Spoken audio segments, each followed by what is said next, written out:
Call of Duty begins today. They ain't ready for you. They ain't ready for you. Who's better today? That is going to be the question. So much pressure on these players. We're only halfway through our season. They ain't ready for you. Let's get on our feet. We are wasting no time. Oh, you gotta be kidding me, HyDra! Oh my! I do not believe what we are seeing. Oh my word! The aBeZy pounces. Knock it out the park, yeah, show in it. The newcomer can't even be the hero. Hey, takes it. I know you say you want it. Now you gotta get it on it. Whoa! There is no place to hide. They ain't ready for you. I cannot believe what I am witnessing. This is the moment that we have been waiting for. Here we go.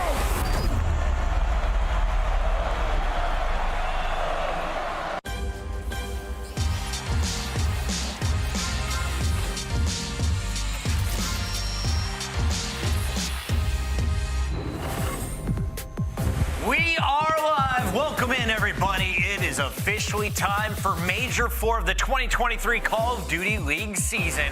Live from Columbus, Ohio, where the players are back on land, ready to battle for the $500,000 up for grabs this weekend. And more importantly, the big points, as everyone is racing to get into the top 8 leading up to champs. We have just 2 events remaining. Chris Bucket alongside alleyCat and Nameless live here in the studio. The players, they're over at the Belong Polaris location, ready to go toe-to-toe. Let's start here with alleyCat on the desk.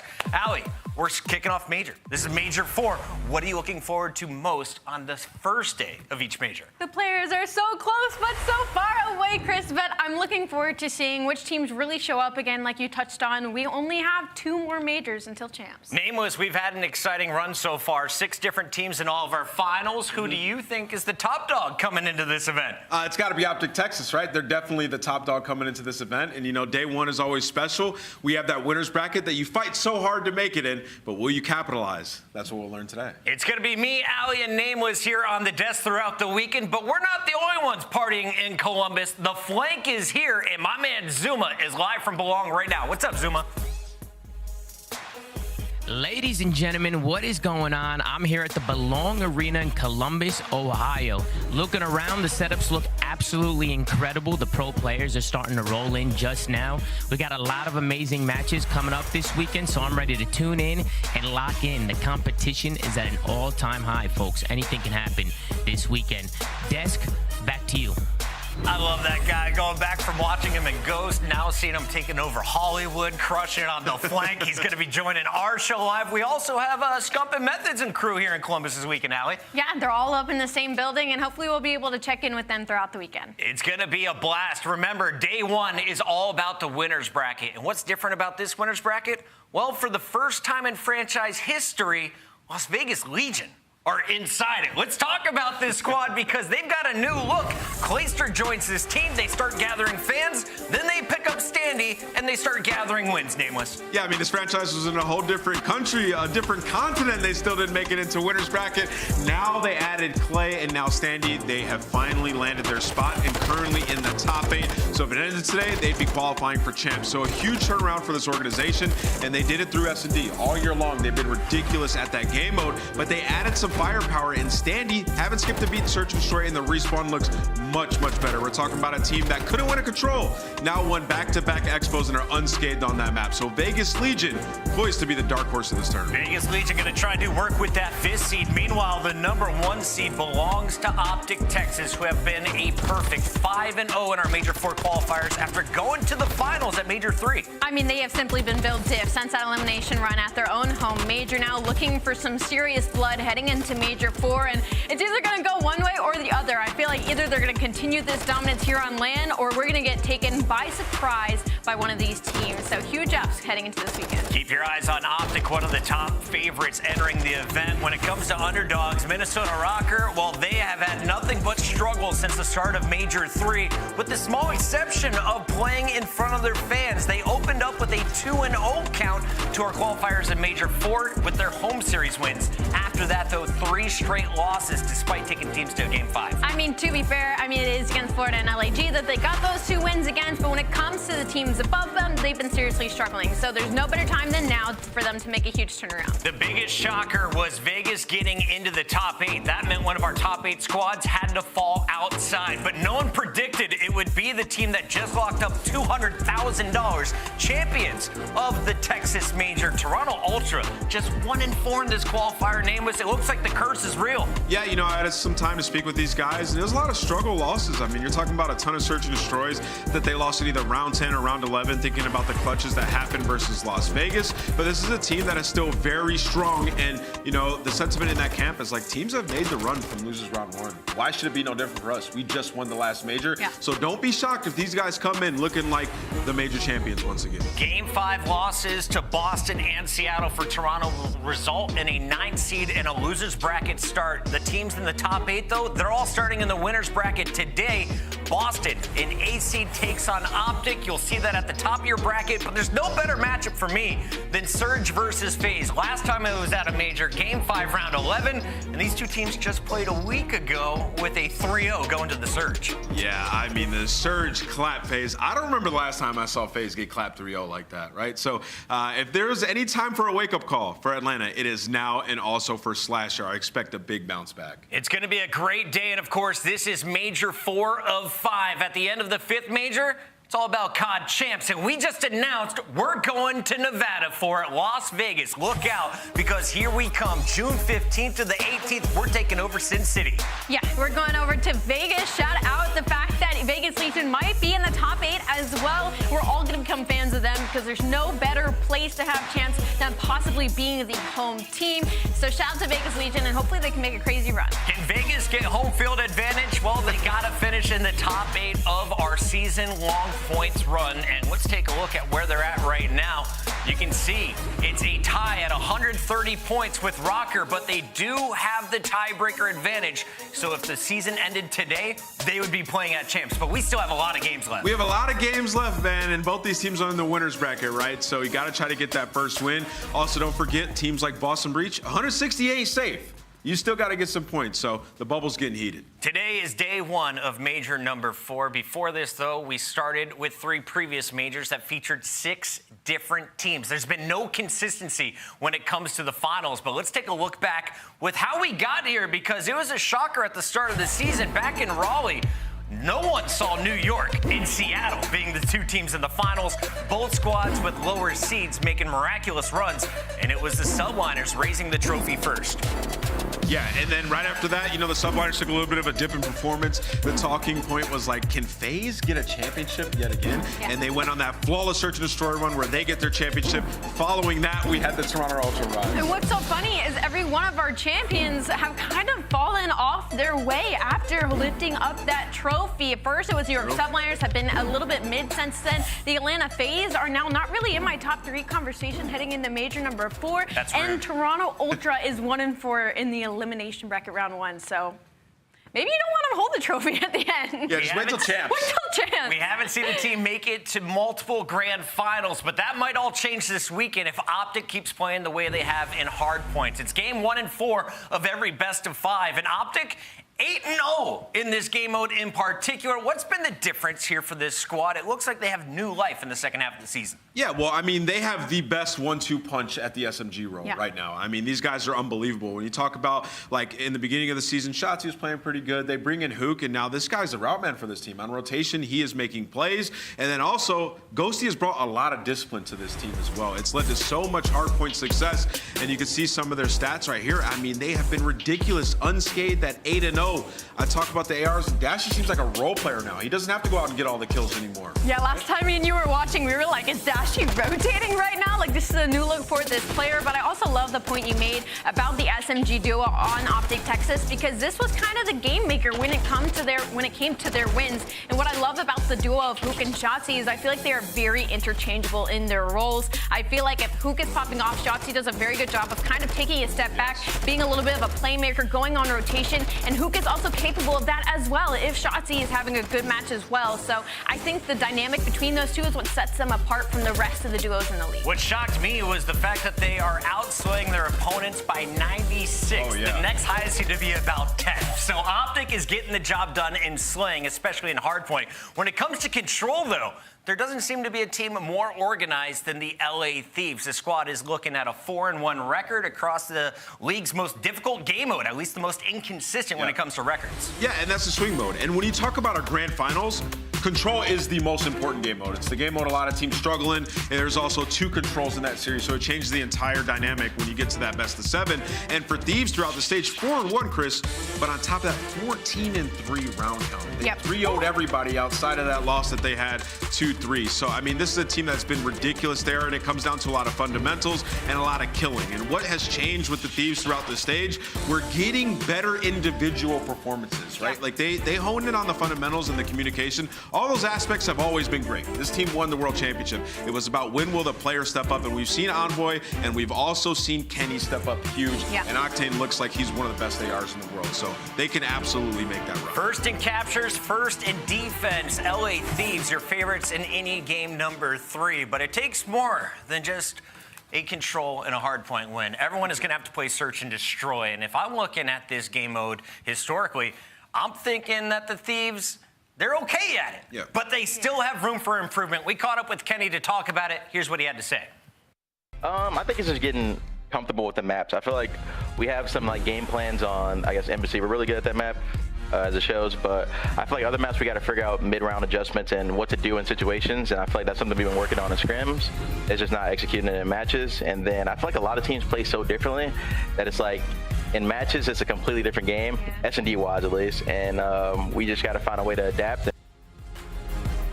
Gotta find a way to adapt. That is the plan for LA Thieves. As you see, they are not in our top 6 when it comes to the S&D leaderboard. The top 3 belongs to Legion, OpTic, and FaZe. But I'm looking at that number 1 when it comes to first blood.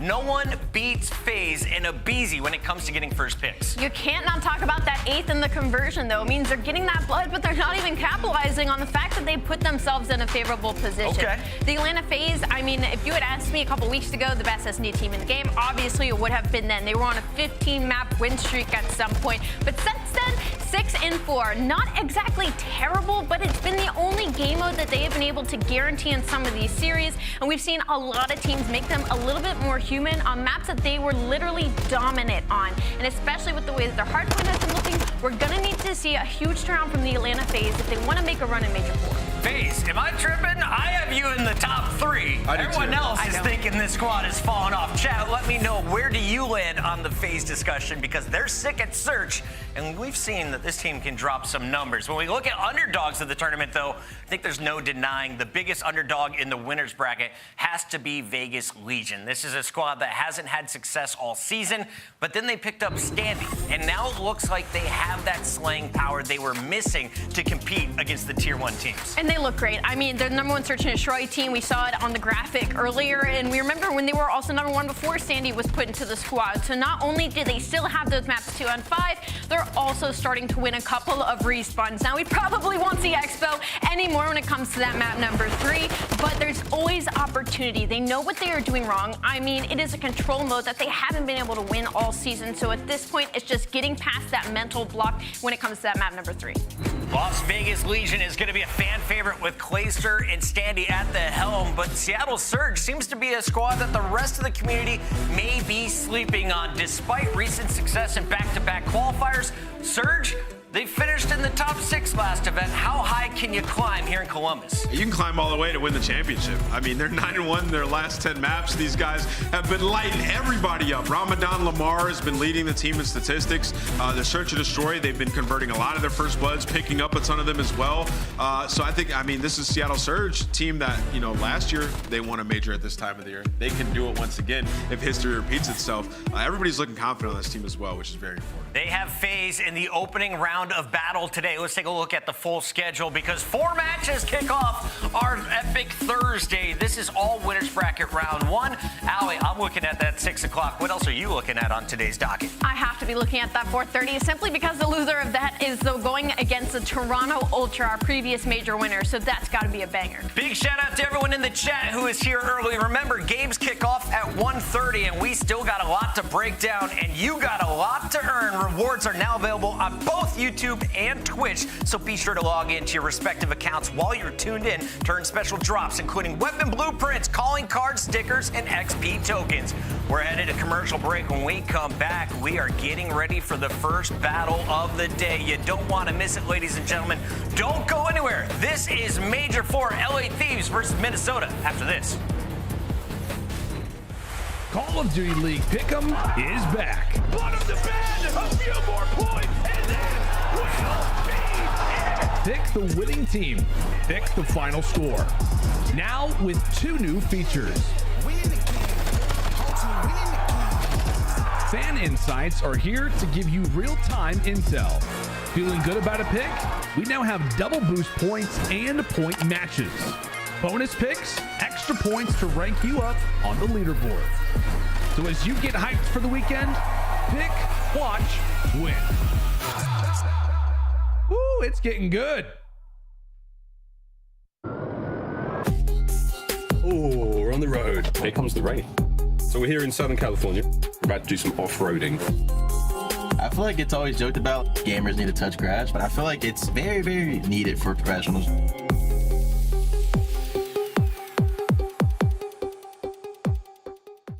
The Call of Duty League is presented by the GMC Hummer EV Pickup, the world's first all-electric super truck, and upgrade your game with the Scuff, the official controller of the CDL. Happy April 20th, everybody. A fantastic, bright, and sunny Thursday here in Columbus, Ohio, as we are gearing up for Major Number 4's Winners Bracket Round 1. The first series of games about to kick off, and we're going to be talking about all of them today in just a little bit. LA Thieves taking on Minnesota, but before we get to that, let's talk a little bit about our favorites. Just coming in to this tournament, who would you say are the top 3 in your mind, Nameless? Yeah, I feel like OpTic number 1 for sure in the top 3. It's such a tough one because we have a lot of contenders. OpTic, I'm never going to let FaZe be out of my top 3 as a contender just because of what they've done in Call of Duty's past, and then probably Seattle to round it out. And LA. Tied for Seattle and LA. Who you got? OpTic, LA, and Seattle. OpTic, LA, and Seattle. Let's take a look at when those 3 teams are going to be playing today. OpTic versus Boston Breach. That is going to be a good one. We're also going to see Vegas Legion versus New York, and I'm kind of surprised you guys are sleeping on this New York squad that's playing at 3 o'clock. I'm not sleeping on them. I have New York as still a contender as well. I mean, they just haven't looked as dominant as teams like OpTic and LA Thieves. But I would not be surprised if New York make it to a grand final. I mean, this is a team that in the beginning of the year, they were so talented. They were gunning their opponents and they were ahead. Now they figured out how to get wins without having these ridiculous performances out of Skyz and out of Priestahh, which tells me they've learned their system to a very good point. Let's talk about this New York team, Ali, because this is a squad that was under the radar when they won Raleigh. A lot of expectations at the next 2 majors, but they kind of underperform, at least to what their fans were expecting. What's going on with the lineup? Well, maybe it's better now that they're kind of under the radar once again, because when they won that major, like you said, none of us were really expecting it, and that it set our bar really, really high moving forward. And then unfortunately, I feel like they disappointed us to an extent. So now that they're kind of on that underdog route here against the Vegas Legion, the New York Subliners have a lot of opportunity. And I think that win against Boston Breach was really big, especially for their confidence, simply because on that map 3 hotel, Bean just dropped 40, and yet New York Subliners was still able to win that control. And Nero dropped 10 and the hotel searched Detroit, and yet New York was still able to win 6-4. So even though they were getting heavily outslayed, they were able to ice up and clutch up off of big plays, off of players like HyDra, like KiSMET, who we saw popping off when they won that first major. New York has been clutch, as has the Vegas Legion. 4-1 record. Their only loss is a surprise beating by the London Royal Ravens. But when the Legion are winning, this squad is getting it done in Search and Destroy. But finally, they're picking up some controls, looking great on the new map Expo. Yeah, you know, this is a team that's always been great at S&D, and like you said, now that they have maps in control that they can win, it helps them out a lot. It also just helped them, you know, with things to focus on in the future. Now they can really master their hotel, where they've had, I think, is 4 wins on the season on that map. They can master their hotel control, and all of a sudden, you have a pretty deep map pool. I mean, you got Mercado and Embassy Hardpoint are 2 maps that they love to go to, so stylistically, for some teams, they're a very bad matchup, unless you're very good at Search and Destroy. So for New York versus Las Vegas, this is a tough one, man, because New York has never been a great search team. As we take a look at the AR showdown, Allie, this is the role you play in ranked. Who do you like in this 1v1? this is a hard 1v1. Honestly, I don't even know who I would take. I mean, obviously the numbers a little bit more impressive on the side of Skyz, but Clay with that sniper in hand and search and destroy, man, I don't think I could pick one. We'll have to find out today, chat. Allie's sitting there in the middle of the fence. I'm not going to force you to pick Clayster, but that's who I'm going with. All right, let's take a look, though, at a former team that Clayster played for. They go by the name of OpTic, and today they take on Boston Breach in a battle that we've seen a number of times this season. What's it like, though, watching these two teams face off, and what have your expectations been of OpTic in this matchup in particular, Allie? I mean, obviously the expectation is super, super high. This is a matchup we've seen a multitude of times in the past couple of weeks. We saw it at their home major. They got sent to that elimination bracket by the Boston Breach in a hot Rio fashion, and then they make it all the way through elimination to get right back and 3-0 them to make it to that grand final. So I think when it comes to this matchup, in recency bias, OpTic Texas, I believe, have the edge here. Again, their hardpoint has just been disgusting, where Boston Breach has kind of become a search and destroy team a little bit, and they've lost their way in respawn quite a bit. So I don't think this matchup bodes well for them. Nameless, one thing we're looking at in this series is the leadership from Dan Ghosty, a guy who's come from the college scene, then goes to Challengers, now playing in the CDL, the rookie, given the role of leading the team on the comms. Yeah, you know, and he's like the big difference in a series like this, like the discipline plays, because when you look at, you know, the Boston Breach, it's like Diet OpTic going up against OpTic, trying to play that same game, the high-octane, fast-paced gameplay. And, you know, for Ghosty, he's keeping the comms clear, and in those tight situations, he's able to formulate a plan for these guys and keep them level-headed. So he's been great for this roster so far, and they need to continue that same momentum going into LAN. The man is ice under pressure, keeping those comms clean 24/7. On the other side, Boston, they seem to be playing with momentum, and they lost full in their last meeting against this OpTic Texas squad. Breach, they finished top 4. That was with Vivid on the lineup at the last major, but they felt that wasn't enough. They tried to copy what other teams are doing, bring another Challengers player up. Kremp has been in the lineup of Breach, not finding success, just 2 and 3 in a seed. Yeah, I mean, they haven't been great at hardpoint this split, and that's something that they were great at before. When I look at this team, I see a lot of individual plays. Like, even sometimes when the players are going off, when Big Wake has a hell of a performance, the game is still super tight, right? So it's about converting those kills into better situations, especially in hardpoint, which has been the struggle for them. And going up against OpTic, this is the worst possible draw you could have got. I mean, it's Kremp's first LAN match on a pro team going up against OpTic. He has individually been looking pretty decent, but it hasn't been converting into big wins. I think individually, all the players in Boston Breach have been doing fine. I think they've just lost their identity a little bit. They're 2 and 7 in hardpoint right now, going against the best hardpoint team. And even in control, where they showed a lot of dominance, we already lost the control to the OpTic Texas. So, like, it's a weird matchup for them to go into this round 1. And again, the loser of this plays Toronto Ultra. That's coming up at 4:30 Eastern, so set your alarms right now. The final battle on the day, though, is the headliner in my eyes. It's Seattle, it's FaZe. It's two squads that are probably going to figure out which one is going to finish in the top 3, and it's happening already in winners round 1. They've traded blows. Most recent one was 3 haymakers from Seattle Surge. Can you do it against FaZe on Lando? I think you can. I mean, you saw at the last tournament, they went to the game 5, and, you know, if Pred gets that kill, Seattle might make a way different run. We're talking a little bit different about them right now. Historically, these guys have had crazy good matchups. You know, stylistically in the respawn, Seattle has always been absolutely insane. So you got to give them the edge in the hard point. In the search and destroy, you always have to give the edge to Atlanta FaZe, right? So it really always comes down to that control. For Atlanta FaZe going into this series, it's a little bit trickier because Seattle is full of confidence right now, and they have seemingly figured out their S&D to this point. So FaZe is going up against the strongest Seattle that they have ever gone up against. And this is the weakest FaZe has probably ever felt in their life. I completely agree with you. I mean, just looking at that statistically, like you say, the search and destroy is typically Atlanta. You'd think you'd favor them, but Seattle's also 4 and 2 in search and destroy during major major 4 qualifiers. So heading into this, like, you really could lean either way. Pred right now has a 1.74 in search and destroy. He had a 2.17 versus the Atlanta FaZe in the most recent matchups. He did last time too.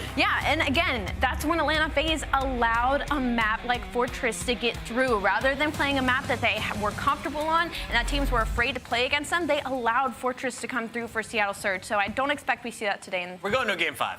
Yeah. I think so.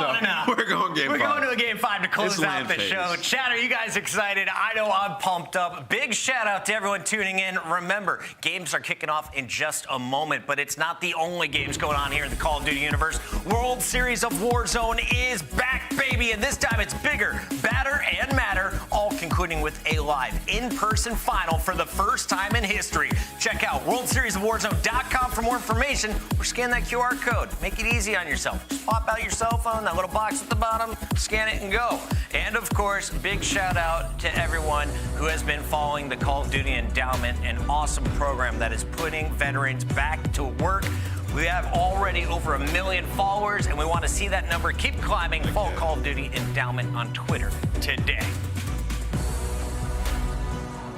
First match loading up. It's going to be LA Thieves taking on Minnesota Røkkr. When we come back, don't go anywhere. Major 4 starts now.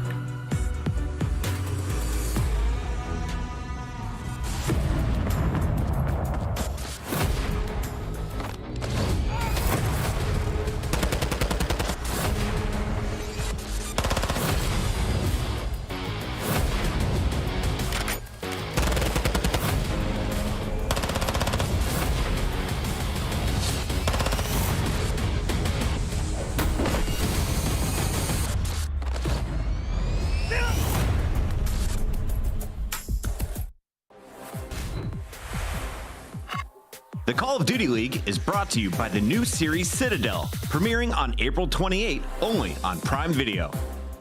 The Call of Duty League is brought to you by Monster Energy, the official energy drink of the CDL.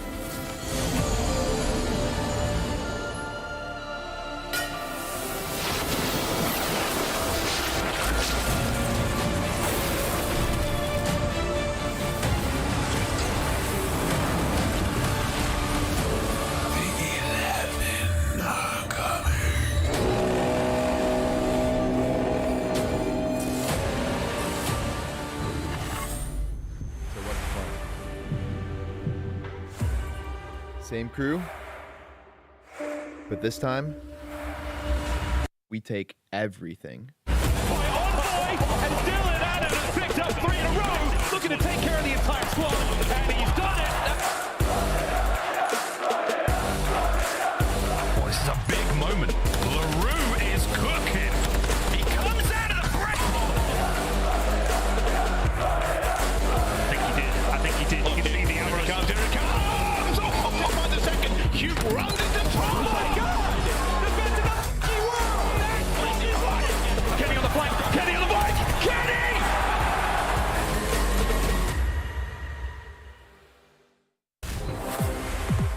LA Thieves taking on Minnesota Røkkr as we're going to see number 2 take on number 7. Winners bracket round 1 as Kenny and the boys are getting ready to take on a squad that they've kind of handled in all of their previous meetings. 12-0 when it comes to map count. The Thieves simply have the Røkkr's number, and we saw this battle this past week, Allie. They've played recently. Yeah, this is probably Minnesota Røkkr's worst nightmare coming into a major is to get LA Thieves as your round number 1, even though you fought your way into the winner bracket. Right. And last time they matched up, it wasn't 3-0. I will say though, map number 1 was 250 to 245 in the hardpoint. It was one of the closest hardpoints LA Thieves had played this split.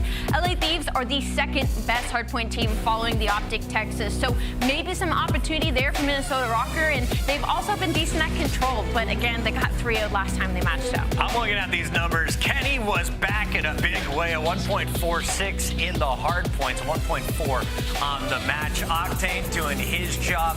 When you're matching up against the Røkkr, why are these two able to shine, Nameless? I mean, well, Røkkr just hasn't been a strong team, and you're going to get punished going up against the LA Thieves. Like I I said, this is a team that fundamentally very strong, and the individuals are getting better now. So you put them in a favorable position, they're going to mow you down, and that's exactly what happened. To add context to that Fortress, they were in the blender the last 3 hills on that map. LA Thieves just kept that momentum going on, and that's what's so scary about this team, is how when you make a mistake, how bad they punish you after.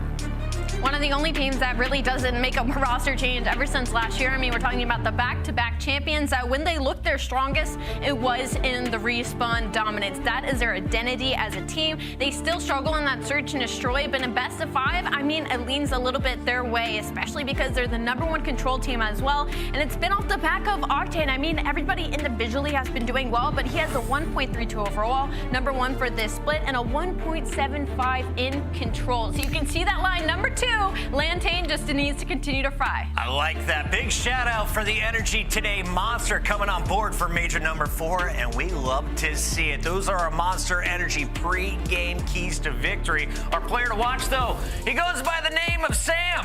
Mr. LaRue, aka Octane, has been one of the best AR since his inception into the CDL. He has taken over the TAC 56 role, and I think he may be finding his peak form so far this season, Nameless. Yeah, he's definitely finding his peak form. I mean, I just keep thinking about what you're seeing on screen now, this Expo control. The guy was like 32-10, just absolutely frying. That was the only map win that they did have against OpTic, but versus everybody else, he's been frying as well. I mean, we all know what Sam brings to a team. He's a great leader, has great comms, and he has the talent to back it up. Yeah, like I said earlier, I mean, we need Lando and like a sound cue that says it's the human turret. And I think what's insane about this LA Thieves teams, as well as having Octane on the squad, is that they're a team that we always say gets better on local area networks. So the fact that they're already a #2 hardpoint team, #1 control team, heading into a series that they're 12-0 in map count against and haven't been beat by Minnesota Røkkr, they're in a great position. I've lost a lot of money betting this week, so I'm not going to bet on LA Thieves because for some reason I have a feeling Minnesota Røkkr are going to cause some issues today. If you haven't been tuning in, Røkkr, they had the face. He went by the name of Attach. He's on the bench right now. You brought in a Challengers player, Fame. He's put up decent numbers, but this team only 2 match wins in the last 2 qualifier splits. Today, we need to see them go back to their Boston form with SMG performances from Bance and Afro.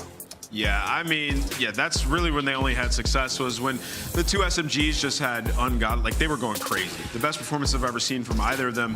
I guess the good thing for the Minnesota Røkkr is that Cammy's having a really good split, and it's also very hard to beat a team like 5 times in a row, so they have that going for them. But here's the Monster Energy pregame keys to victory. Yeah, get the new kid going in his first major. We saw it, Chris, you just mentioned it. Fame in his first series on LAN went off. He had a 1.5 in that series. Hopefully he can continue it today. Yeah, needs to continue it today. Again, I don't think it's one of those situations where anybody's kind of costing the team. I just think, once again, they've kind of lost their identity. I'm looking at big Benjamin Bance. If he wants to stay on this starting lineup, he needs to start dropping the numbers. And this guy, he's always doing the dirty work, the hard jobs. He's picking up the rotation kills. He's playing sneaky. He needs to frag out the way he did at Boston for this team to compete against LA Thieves, because you know Kenny is starting to reach his top level. Bance, can he match that energy in game today? That's my question. Yeah, definitely. And I'm honestly looking at that search and destroy, because unfortunately he had a 0.17 versus LA Thieves when they matched up on the embassy. Yeah, 0.17. It was in one match. Excuse me, one match. I can throw more grenades than that. To be fair, I mean, yeah, you spawn up with attack and a nade every life. So Bance, I'm definitely going to keep my eyes on that player, but it's uncharacteristic out of him, right? So I expect to bounce back here. Yeah, I think when you think about Minnesota, this is a roster on paper that has to be good at S&D. I mean, it's formed to be good at that game mode, and they're the worst in the league on the entire season, right? So if you're going to come in and you're going to upset some of these top teams, and we're talking about LA, this is a world championship squad with some of the highest caliber players that we have. Minnesota has to be strong in that game mode. Unfortunately, they lost 4 in a row. There we go, Clint. Welcome to the stream, bro. We got a potato. He looks like the logo, by the way. Let's take a look at the best of 5 here, as I need to keep the show on the rails. We've got Fortress, Cellium, Expo. Yes, we're going to Expo for our first match of the day. Hotel Hardpoint and Fortress to close things out. Do we see a game 4, or is this another 3-0 sweep from LA Thieves? How do the stats break down? I mean, we're playing Expo again, and they just got whooped on it by LA Thieves last time they matched up, so I don't know if we go to a game number 4. I don't know if Røkkr just does not feel confident, or maybe they were hoping LA Thieves might slip by and pick LSilo, but I mean, I don't understand what We got to make it quick here. Predictions, Allie, where are we going? LA Thieves. LA Thieves 3-0? Oh, yeah. Nameless? I got Thieves, but I think there's actually potential in this map set. I know we don't have time, so we won't go through it. We'll talk about it after. He's coming with me. Røkkr's winning it. Ant and I are choosing him. Chat, get your predictions in right now because the game is ready. Minnesota, LA, Minnesota, and your two casters on the day. We got Maven and Merc in the building. Gentlemen, the show is yours. Thank you. We're going to have a lot of fun. We're here in Columbus, ready to have a blast. And yeah, this one, when we first saw it, Joe, we knew we were doing the first match, and we're doing some interviews and watch party stuff later, but we were like, well, okay, they've drop kicked them the past a couple of times. 5 times they've played basically over the course of the year. But to Ant's point, it's talked a lot like sports. Like, it is hard to beat a team a lot of times in a row. Yet they've kept dunning it. But does the buck stop here? I don't think so. The way LA Thieves, I mean, obviously LA Thieves, they're trying to bounce back from Major 3. They had a very disappointing Major 3. It felt like, they got to the final Major 2, and maybe they were just a bit on cruise control, just looking back to get to that form. But I mean, yeah, they needed a bounce back. If they've done it this split, they've looked so much better, much cleaner. For Røkkr, you won your first 2 matches on LAN, but then you've dropped 3 in a row. So at least you're back on LAN. We'll see what Fame can do. Yeah, excited to see what he's going to bring to the table and if they're going to have a chance in this. Like, I mean, the biggest thing we're talking about for Røkkr is really just this run. Can you make it to champs? You're in this battle with Paris, and it's going to be huge here. You get a round 1 win, and you may be upset a bit. You're feeling pretty good about your chances to maybe, I don't know, whenever LA Thieves, with the way it's gone this year, that'd be huge for him, right? Oh, no doubt about it. But right over to Octane, able to find a couple of kills to get 2 on the board. But back and forth we go. As Røkkr, they're going to have those good spawns. Going to find a couple of seconds. You're going to have Bance trying to go on a big pinch here, but if his teammates go down, that is going to be the worst thing for them, and that's exactly what happens. Envoy over here towards the upstairs, locking this down and finding this early time. And Cammy, I mean, this is someone they talked about in the pregame show. Like, we saw what he was able to do in Modern Warfare. And then, it wasn't quite maybe the same success for a bit. But, like, did you think just because the similar game and some of this goes back to Modern Warfare, maybe he'd just be back to being King Cammy and absolutely fine this year? After, like, maybe a down year, right? He'd be super motivated. Well, you've had people that are, like, better at Treyarch titles, better at IW titles. Like, that's been a thing, sort of, for players. Like, maybe a shot that he'd just be back in form. I mean, he's starting to find it now. Yeah, it feels that way. It feels like he's starting to get comfortable with this roster. Maybe him and Attach, it didn't work out for them. Maybe with Fame, he's got a little bit more control on what he wants to do. But up about 15 seconds was Minnesota Røkkr, but here comes a P2 break for LA Thieves as they just swarm right through open and close as Fame. A 5-2 start, strong start for him, but the rest of his teammates go down, and there's that SMG duo popping off. Yeah, they have been disgusting, and you see the plays they are making there. Now, Bance. Chat about him needing to step it up, really. With the SMG duo on the Thieves side, what is Bance going to bring to the table? We had him on our podcast recently. It was fantastic to chat with them and how they're working to improve this squad. The energy that Fame has brought to this team. They've been reinvigorated, but yeah, after 3 losses in a row, you're looking to find that success again. Yeah, big rotation here. One of the worst rotating teams in the league on this map, but one player spawns out, that's going to be Bance. So you have a 3-on-3, and they're just going to hunt him down. LA Thieves are going to hunt Bance down right now, but Octane's going to get taken out. It's a big kill by Bance, and Afro with one on his own. So now they know we can just kind of slow down. Just watch Bance on the minimap. Right, they are just so focused on finding him because he's spawned behind him. Here comes the push. They line up, and Afro just melts him. That's 6 in a row in a cruise missile for Afro. He ends up getting 3 in that sequence, and how disgusting it is. Out of Cammy's POV, what is he able to do? They're keeping it tight thus far in the hard points. This is where we wonder if they're going to be able to battle, and so far, so good. Cammy nearly flicking onto his teammates as well. Afro right back to it off of spawn. 12-6 start. We slow down for a moment here, but it's lead now to Røkkr. He's just trying to find any rotation kills that he can. Do a very good job. LA Thieves, they should spawn out here at Old, maybe over towards Gate. That's where they will be. Still 2 players up. Envoy, Octane, trying to lock down top rails. Kenny off a spawn, able to find one more. But we talk about P3 so much on this map, and you can see why right there. Just a clean hold from Minnesota Røkkr puts them up 28. So far, so good. On Bance's POV, still 3 in a row to go. One right the opposite side of the doorway. That's going to be a tough fight versus Kitty. You're going He's ready and creative for the battle. Yeah, he's shutting them all down. Cammy gonna be last alive now for Røkkr. So far, so good for Thieves. They're starting to bring it back, looking for a lead change at their own, but the shots nice there in the backside for Cammy. Yeah, I mean, Cammy just stays alive, and he actually blocks his spawn. So one player spawns all the way out. Fame is there now right on the hill, so it looked clean. 3 dead. Off of Kenny's 2-piece, but then right off his spawn, Røkkr get into the hill. So keeping around that 20-point lead. You have Kenny with dead silence, working that back door, trying to find the flank. He's able to find it. Here comes the rest of the team.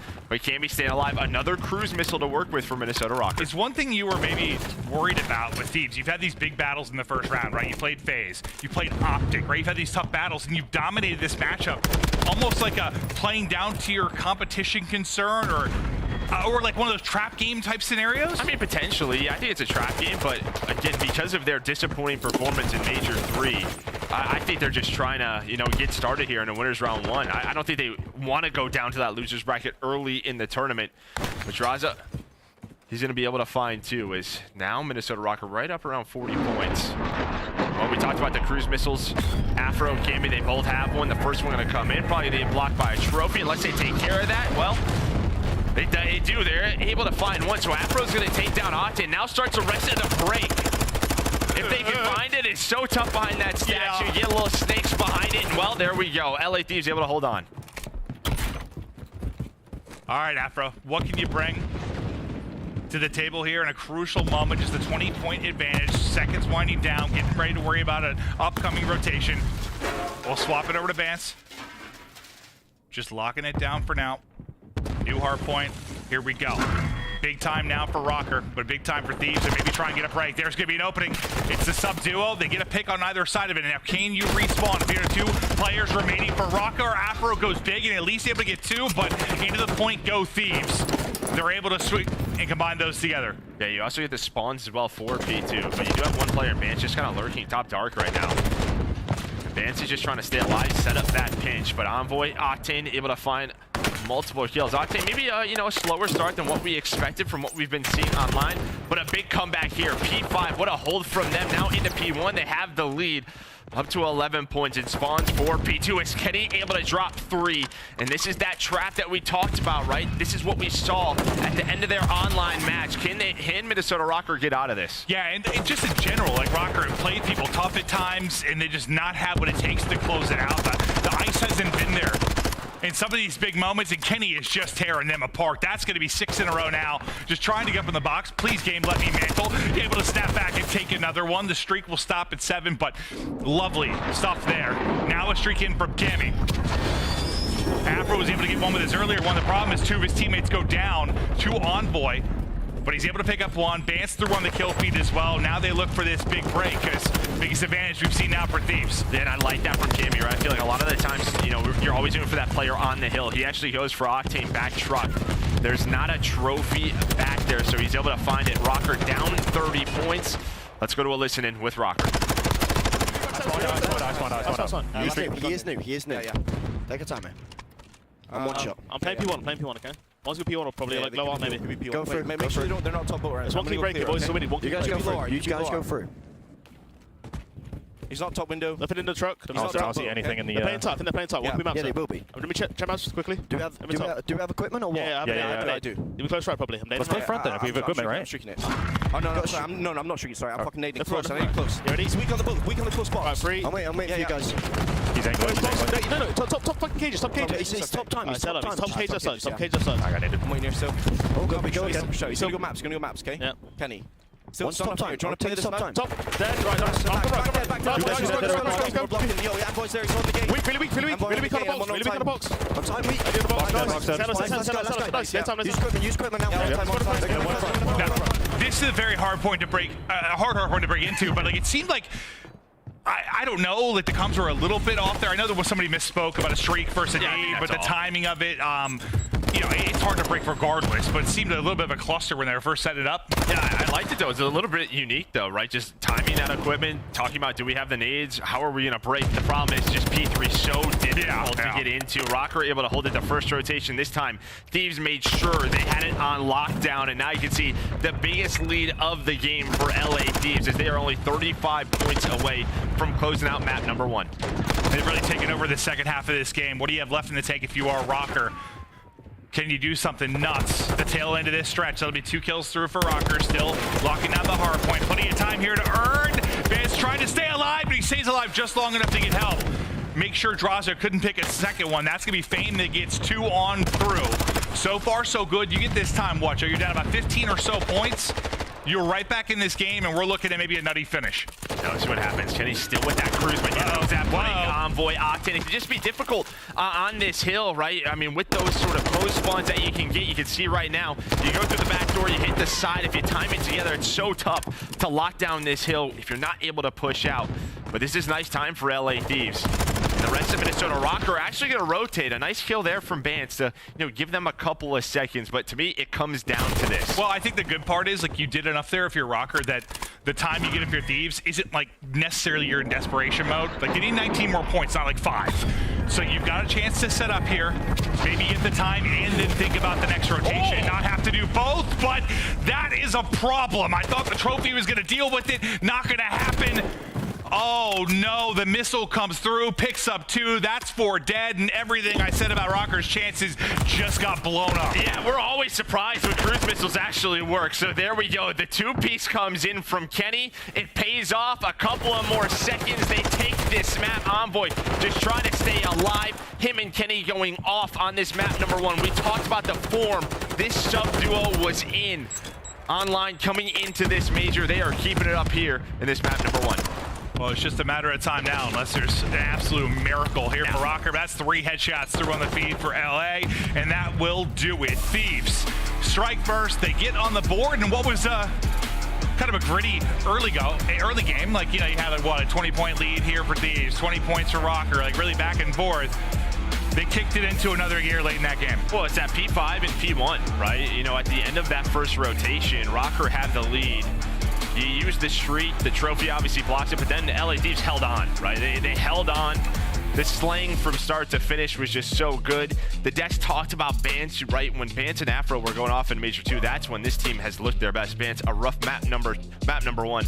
But I guess the good thing is you're going to a search and destroy, and that's what this team needs to win. Yeah, they do. But I was impressed with the Thieves win because maybe you don't put as much stock into it, but for me, like, having to play OpTic and FaZe round 1 to the last couple majors, you combine that to the fact you're here without a crowd.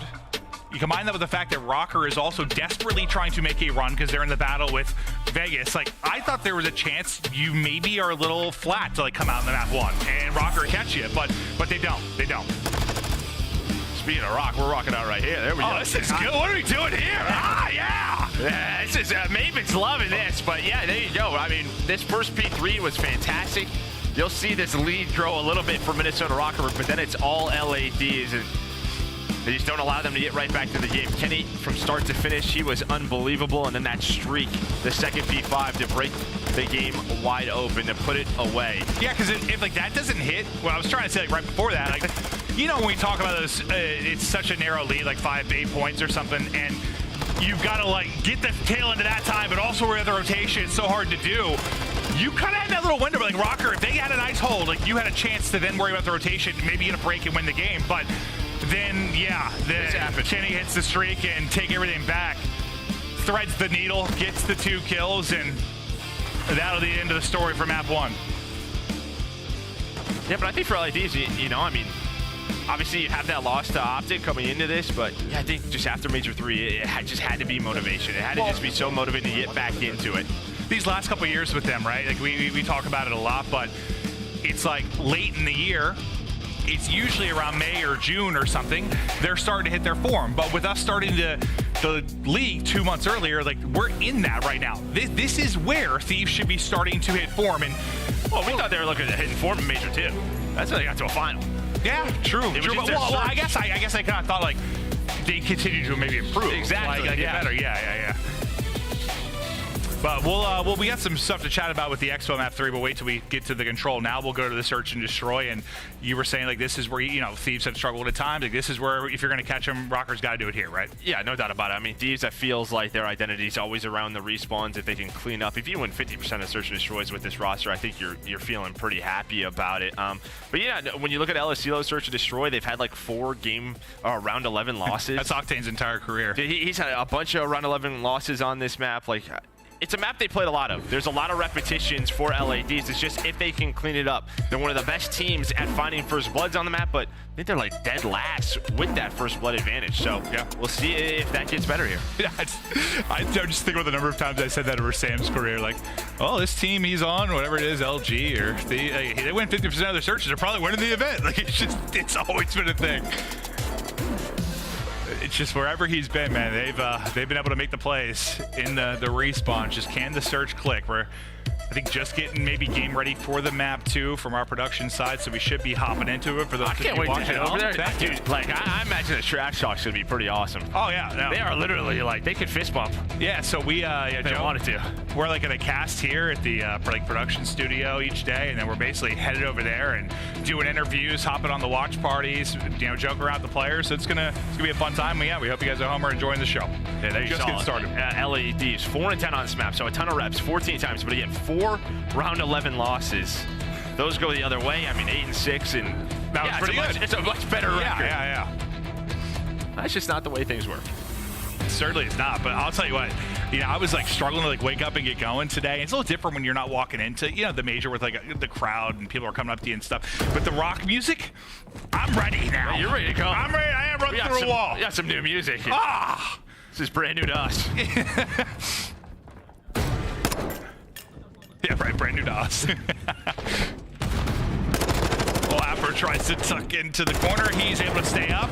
Teammate gets dropped. He at least gets one, but will fall right after. So Envoy into the point. I thought maybe a little bit of a panic there for a moment, but Kenny's got the angle to finish the kill. So it'll be Fame by himself. We'll see what this young man is capable of in this moment, trying to pull off the 1v3. Not going to happen. Octane tucked away on a lamp and a couch. Yeah, it just starts. It's all that skirmish inside that A site. I mean, the trade's going down. LA Thieves, you saw them just kind of hitting it from all different angles. There's no trophies. And yeah, like, you know, you hit that stun, it's like, all right, let's Boom, go. That's the entry. Yep. Right, let's go. They didn't put anyone inside of the site because they wanted to use those nades. In round 1, as you said, they know Røkkr has no trophies, so nice teamwork there. And there we saw, right, some shots were coming in. They didn't over-challenge. I think that's one thing LA Thieves just trying to work on in their discipline is those over-challenges and search and destroy. Do you think I'm a disciplined man? No. You are the opposite. Oh, man. I was watching Joe try and fight bees this morning, bro. Like, he carpenter bees. He was chasing around with a pillow. Dude, those things suck. Yeah, no, I do, Joe. But you were the bee hunter this morning. It was impressive stuff. Afro hit with a nade, taken down to half HP, and that's a follow-up. So 2 nades going to connect. Nice opener there from Thieves. Afro ripped out of it. I mean, he gets what? He gets stunned to start the last round. He catches 2 frags here. Good luck. This is another interesting round. I mean, Envoy by himself plants the bomb. Kenny in Arcade. He's going to get spotted. Well, Bance is going to find that. They know Envoy's in here, so they can isolate him, and then it's Drazah and Octane.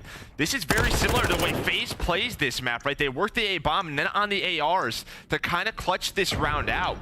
But it can be difficult when you have no map position, but it's I see your leg! And now it's a 1 versus 1. Oh, you hear some. I mean, you and I hear. Yeah. Good luck. Good luck. Yeah, I'm going to assume he does. Oh, easy one to close that out. Now 2-0 to Thieves. Yeah, you just heard him sprinting at him. Yeah, because sometimes, like, it's, you know, I've never really thought about that. Like, as much as we say it's different for players, you know, when you have the crowd roaring and stuff like that you don't hear the footsteps as much. I never thought about the fact that, like, we don't really either. That's the clearest footsteps I've ever heard while casting. Yeah, he's definitely not on the bomb. Like, if you're watching at home, maybe it's a little bit different, but, like, yeah, we don't really hear that very well usually at an event, but...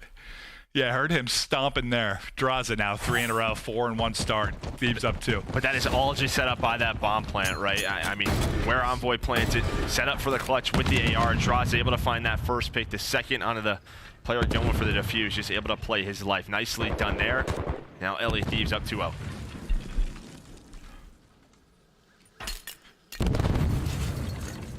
You stun me, I stun you. He didn't stun him. That was the player.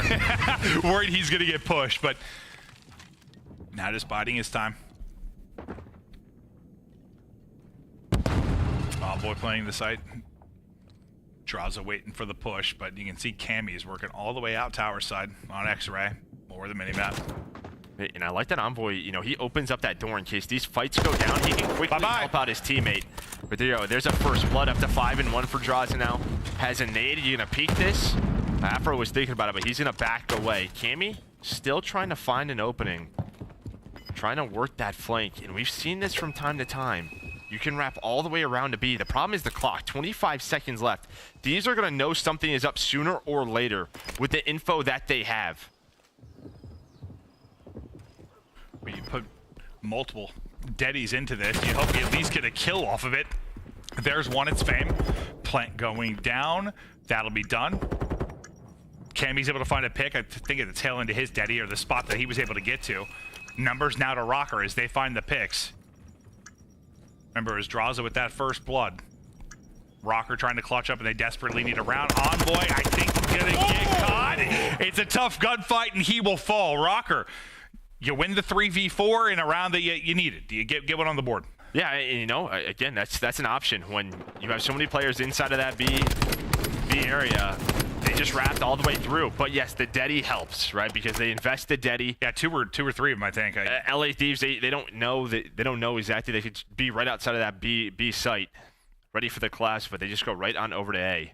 A nice round out of Røkkr. Yeah, because there was only, like, when those deadies got used, like, what, 20 seconds or so on the clock. Where you're able to wrap the whole way around, make sure you're at least getting the bomb planted, extend that time, then find the picks.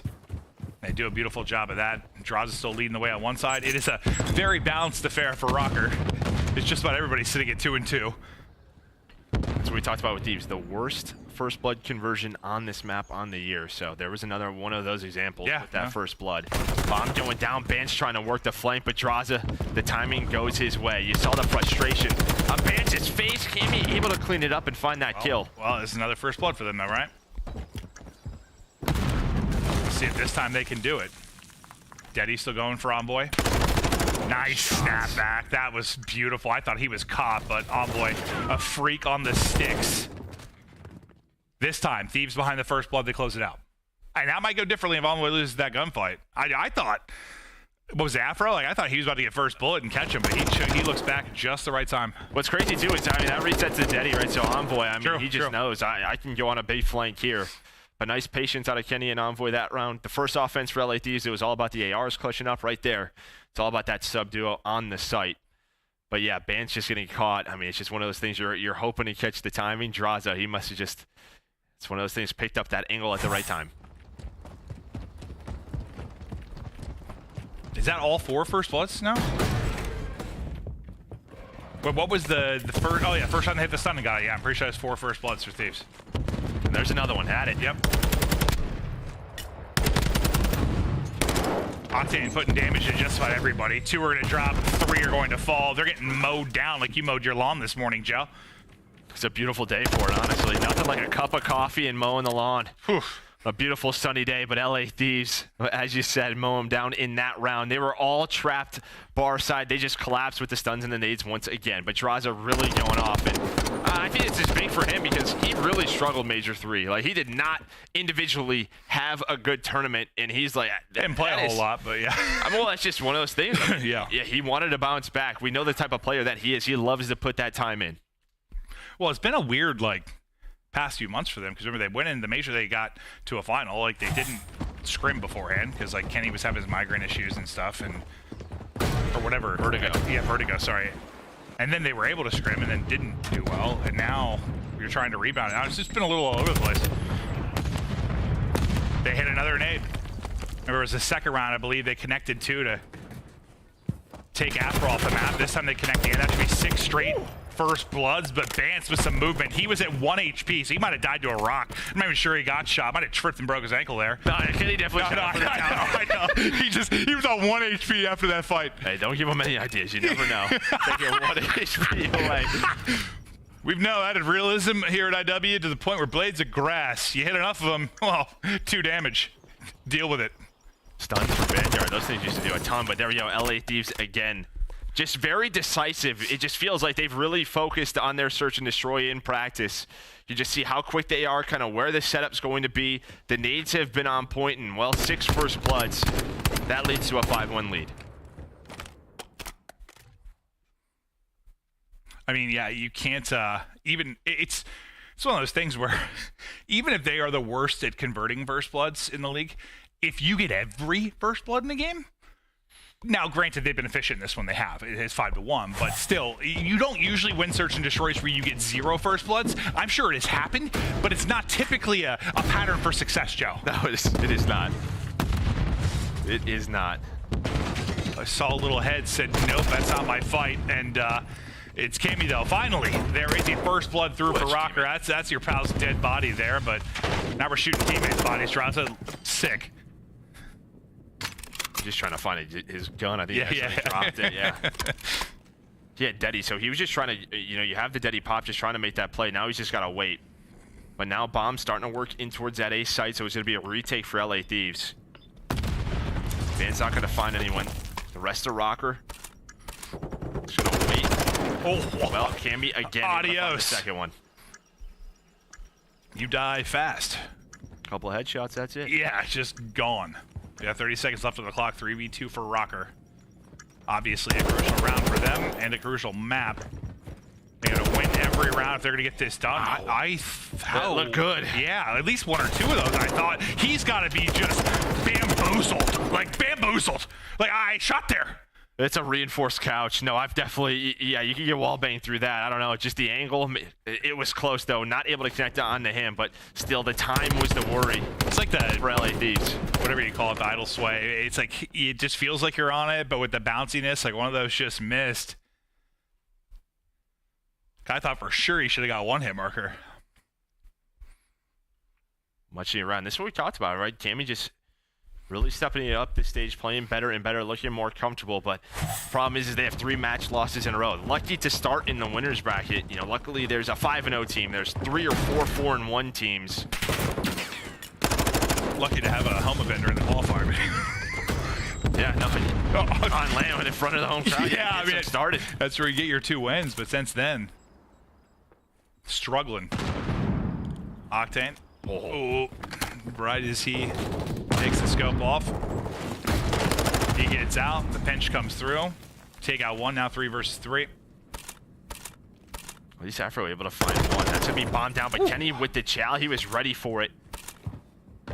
Able to take 1 down, but look at the rest of LA Thieves. They're working sort of that outside near the tower, starting to work towards the defensive side. Maybe they're thinking going over towards B. You have Fame looking around, Cammy just trying to find info. That's a problem for Røkkr. Do you notice the distinct lack of the YY sound when we swap POVs? Yeah, off of Kenny, yeah. It got so quiet going to Deddy and no Kitty. Oh, well, the timing is perfect in the YY Lord chows to take down Cammy. 2v1 for the map. Got Deddy. Just what is the timing like? Bombing to get planted. Oh, that's awkward. Yeah, you're shooting at one, and the other one pops on up. Had a stunt and an 8, but LA Thieves, they have dominated this matchup on the year. Now up to 14-0. Can they make it 15? Yeah, I think you see the frustration there on the face of Bance. Listen, I don't know if this is one they expected to win, but when you look over at the other side, you see Octane giggling like someone just said a funny joke. They've literally just drop-kicked you in the forehead the last 5 times you played. It's frustrating, and I think it's got to compound it when you know that this is a surging Legion now, and you're going through the problems you are.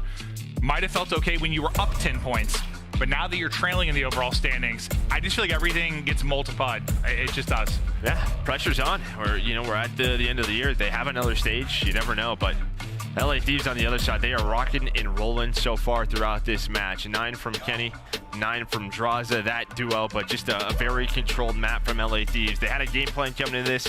You can just tell their nades were on point, finding a ton of those first bloods. They played it perfectly. So, controlled maybe where you're going to catch him, but with the way that it's been going, and we're getting ready to go to an expo. I know we got some points we want to talk about with that. probably after the break, but that might be the interesting part of it. We'll touch on that when we get back. 2 maps down, Thieves are up. Can they close it out now on the Expo? We'll be back in just a couple of minutes.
Look like the pros, play like the pros with the new CDL team packs.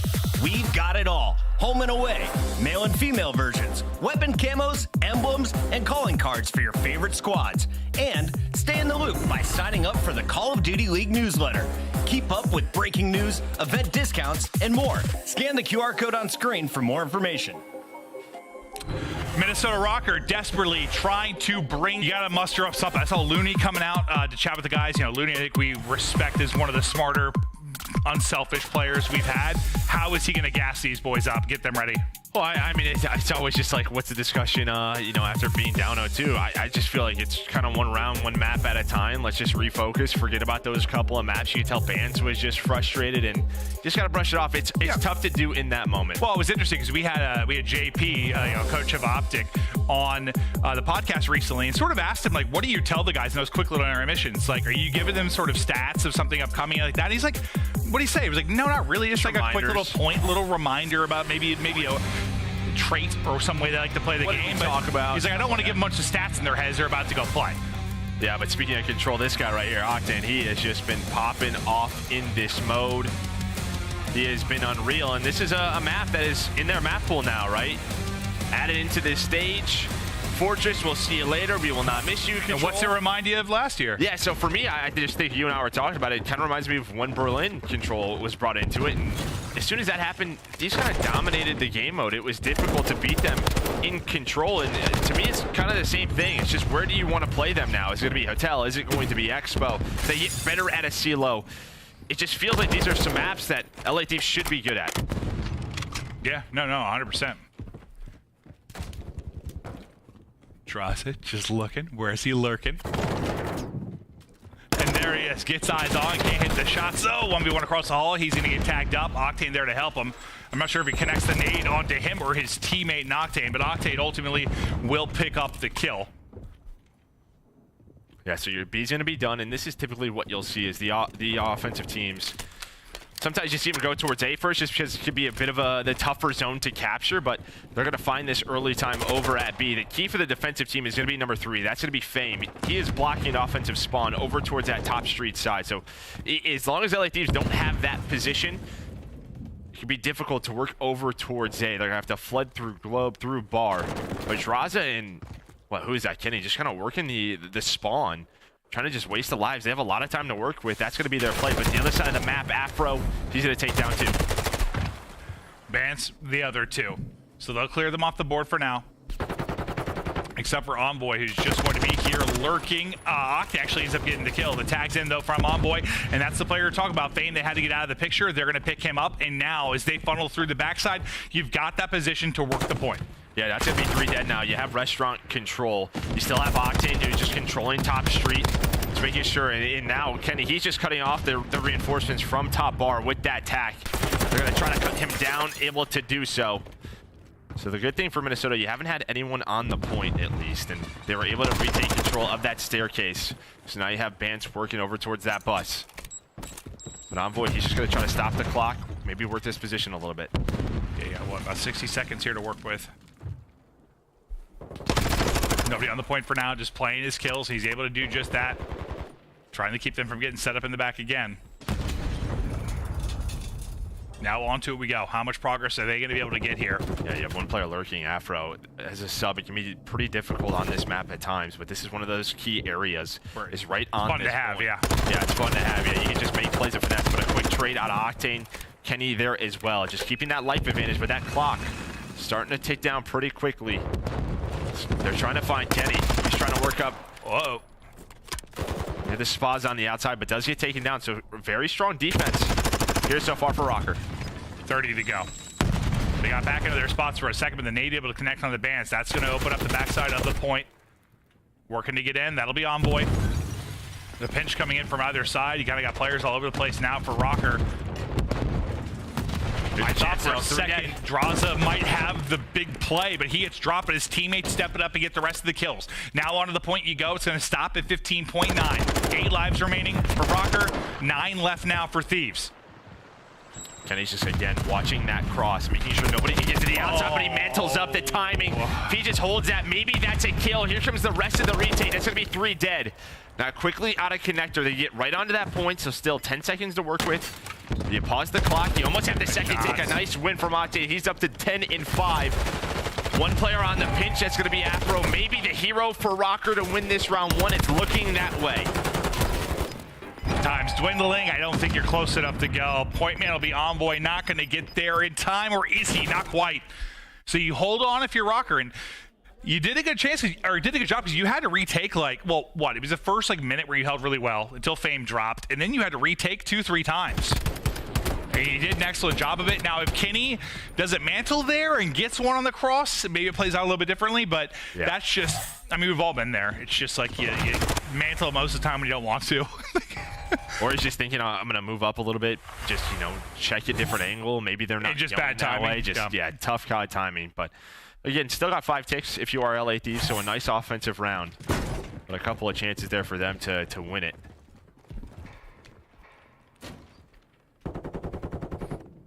Let's see if Røkkr can have some success on offense.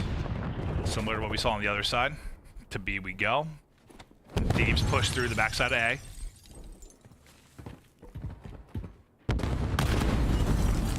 As they start to wrap back to retake this, you see the arrows starting to get set up if you are Røkkr. There's a 2-on-2 fight going down towards Theater.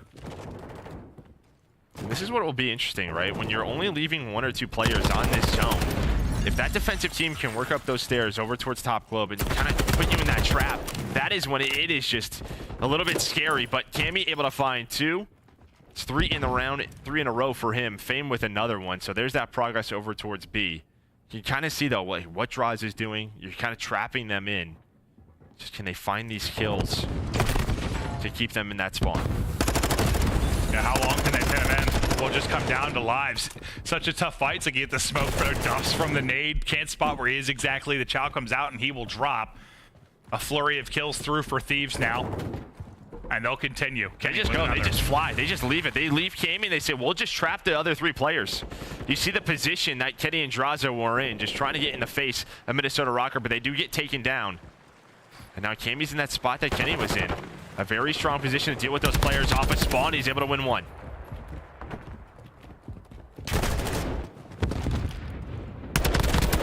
Nice shots there from Big Ken. That'll be 2 for him. Mantling up will get dropped. The trade through for Octane, though. And you're on the clock. You stopped. I thought for a second. Never mind. Sorry. I thought Afro had gotten into position, but he's just biding his time, waiting for his teammates, trying to take the fight to the close range. Yeah, he's just hoping like someone piece him inside of this restaurant or waiting for his ARs in a position to look over him. Well, then he's going to get popped. Envoy, he's going to pop on out. Able to re-snap a close gunfight. Afro was trying to finesse. But Thieves doing a very good job again, controlling this position, not allowing Minnesota Røkkr to get towards that A point. Yeah, they haven't found the success of getting Envoy out of his spot or just really applying any pressure. I know Afro's gotten kind of close a couple times, but you haven't seen the same success towards the A site that Thieves had, despite not actually capturing it. Is this maybe going to be the moment? No, big draws. That'll be 2 through for him. And you've still got Octane set up close to the point as Kenny's finding his picks. Yeah, and every single time, right, you're starting to work that top street. It's been Kenny or Drazah working over here towards Globe, towards this connector, making sure no one can help out Minnesota Røkkr off a spawn. 10 seconds ago, finally someone's on to A, but that's going to be 3 dead. We know in control. It just takes 1 chance, 1, 3, or 4 dead, and that's going to be a stack here for Minnesota Røkkr. You have a couple of players. There's 1 bit of progress. Cammy went to spawn kill, but he's going to get taken down, and with that, should be the round. So what, they'll be down a tick, right? Because you got 2 Thieves, I believe? Okay. Well, that was almost like, as much as it seemed like Thieves had more success on the offense, like, that was close to them just getting 2 points. And maybe you're tied, at least when it goes to segments, but Thieves able to take it back pretty quickly, and we'll get ready for round 3. Nice centering there from Octane. You know, we'll see what adjustments, you know, both of these teams make. Will either offensive team try to, you know, go for A first? Maybe try to catch them off of the break and get that point done. We're pretty balanced on both sides. And a little bit more slaying for LA Thieves, but Minnesota Røkkr right there. As you do update, you just hop in that like Jeep. Just yeah, smash them. Yeah, that's just how we're starting our brace now, huh? Who's got the Jeep? Send all 4. Nice opening here from Røkkr. They'll be able to take out 3. So no early success on the B. I mean, both teams pretty much were able to get right onto it and at least work their way towards a quick capture. Yeah, it was just a different start for Afro and Bance. Nice, just went right onto the B point. But yeah, Kenny, he's going to find 2 off his spawn. And that was a nice job kind of reeling his aim back in. Like, he had to snap, got a little like windy there for a second, but circled it right back in, and then able to get 2 kills. You know, it's like real close range fights with people. You're like chest bump. It can be awkward at times. He makes it look easy. And again, just keeping 1 or 2 players on it. You have Envoy just kind of lurking, making sure nobody is working towards those top windows. It's going to be Bance and Fame over towards that top street. And Envoy, he might catch one. He's been lurking this entire time, and he's able to find one. Maybe this starts up for LA Thieves. This V is going to be done. Does he win the fight towards the back? That fight's going down now. It looks like Envoy, at least on the minimap, is giving it up. Just kind of waiting for his teammates maybe to get in position, or he'll try to continue to reach out. So I'm just watching that 5 and 3 bottom left of the map. Octane just getting across. He's patient boy, and the patience pays off. Yeah, nice movement out of Octane, able to just play his life, get ready for that next fight. But again, with no top street control, with no restaurant control, it's just going to be difficult to work over towards A. Yeah, I didn't see what happened. If I kind of started to focus on Octane, I think Envoy ended up losing that fight. Yeah, he did. Yeah, Fame and Cammy have just been holding this down. But there we go. Maybe an opening. Maybe you force them back. Looks like they're just trying to hit this from the front. Like, they just forget about the street, and they're just going to power their way on in. And that's another big win for Envoy. They just go bruiser mode, it feels like. Just hit it from the front. And that's exactly what you could do, right? With that connect, when you have connector and bar control, you can leave those players restaurant and street, ignore them, force them to come back to you. That was the play call. Then they go on the hunt. You have a couple of players on it. 1 tick is in. But they have to worry about Bance. And on the other side, it's Kenny, again, in the spawn. The fights on the point are going the way of Røkkr. The nice part about those hits, too, is a lot of times, like, it just develops quicker, so you can, like, get more chances, maybe. Whereas like, when you're trying to build up that back street, just like that back street fight can take a while. You're trying to develop this pinch onto the point. You go for just a pounded type style. Like, you make the play, you're on the point in a second. Yeah, you're talking about hitting it from the front. I don't know, Joe. And pound it. I don't know what's going on. I don't know what Maven's thinking about. This guy is in the mood, but here we go. 40 seconds left. LA Thieves up 1 in lives. Have 1 take done. But they really just, they haven't had a stack. That's really been the key here. Minnesota Røkkr have been able to hold on to this position. Which corner are you in? You checked the wrong one, and this is what you want to see. Bance again, he has 1 HP, bro. It's like the 3rd fight I've seen. Just 1 health to go.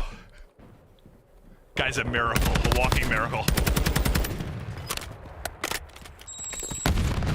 Is he still alive? He's still alive.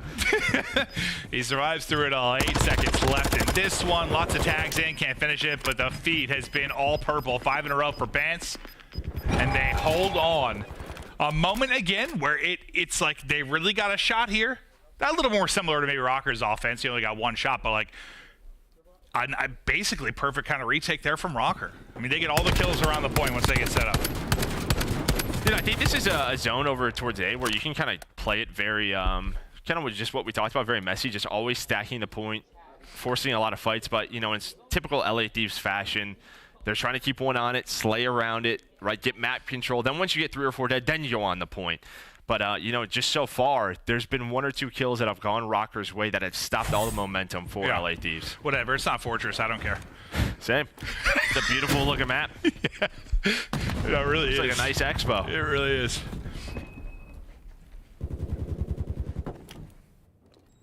The defense still. We're looking to see how they want to build up this retake. First point there done. They get 2 kills though, and now it should be the pinch ready to come on through. You got a lot to watch if you're Røkkr. Everybody coming off spawn. Here comes the collapse. Røkkr getting the kills though. Kenny doesn't get traded. It's Drazah up top that finds them all, and then Kenny helps them out. What a little duo that was in that sequence. Yeah, this is what they have to be wary of. When you're going to push over towards B, you're going to give them that A spawn top street. But Envoy and Octane off of spawn, able to pick it on up. But you do have some pressure here. You're going to have a couple of players on this A zone. It's where these defensive teams, they have to be smart off of spawn and find those kills. But what, you have 2-3 players on it. That is going quick. Here comes a retake now. Kenny, Envoy, they're going to get things started for LA Thieves.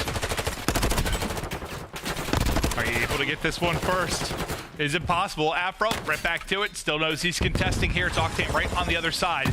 Both teams just sort of waiting for the reinforcements. Octane's going to chow. He's not even going to get gun up before the Baz shotguns him. And it's another shotgun there from Afro. Envoy's head ripped clean off. 3rd segment started. Halfway there, can they get it done? 1 ripped off the point. You still got players here. We're not done yet. That's why I don't know. I find this point very entertaining because it stretches past you and you can contest on both sides. There's more than 1 or 2 kills and it's over. Like, it's Fame with the triple. Yeah, Fame with 3. Now he's done it. It is just a foot race. Look at this. Here we go. All the way backstage. Goes Drazah and Octane. Trophies are out. This is a quick transition for Minnesota Røkkr. This would win them the map. Can LA Thieves hold on to B? That's going to be a big 3 dead. It is going to be tough, though. You've got 14-14 in lives, which is going to be the major player because you've got almost 2 minutes left on this attack. So, depending on the pace of play, I think it would come down to lives. We'll have to wait and see here. Envoy, an opener. Nice little movement there with attack, sprint, and hop, but still will get caught. But it's Kenny, his sub-duo, that's able to shore things up. That was a nice little sequence there because you were, what, 14-14 in lives? You take a 3-player edge. One player did sneak through, though. That's going to be Cammy, number 4, off at spawn. I thought they were going to watch that, and he's actually already on the point. But there we go. Drazah top windows. No longer there. No longer there. Ready for the that next timing. fight. Yeah, again, just trying to hit the prone. Does get taken down, and now Afro through secret stairs, just trying to play his life. I swear, sometimes it feels like you can prone like instantly, and sometimes it just feels so slow. I miss like mouse and keyboard instant prone, I'll tell you. But they still need 2 ticks. They only have 5 lives. Make it 4, make it 3. Envoy, my God, he's a human highlight. As everybody falls, it is just down to Fame and Afro. They had their chance. They had their moment to end the map here, but we're looking like we're going 2-2. Unless Minnesota, known for miracles, can pull off another. Not happening here. Well, it's been all defense, and it's just the defenses in some of these situations clutching on At least up. it's fun to watch, though. And I mean, it's all that transition over to B. I mean, it was a foot race, but somehow LA Thieves found all the kills. It was a clean 3-4 dead. It's Kenny with that last kill, Fame going for the knife. We'll see who's got defense in round 5.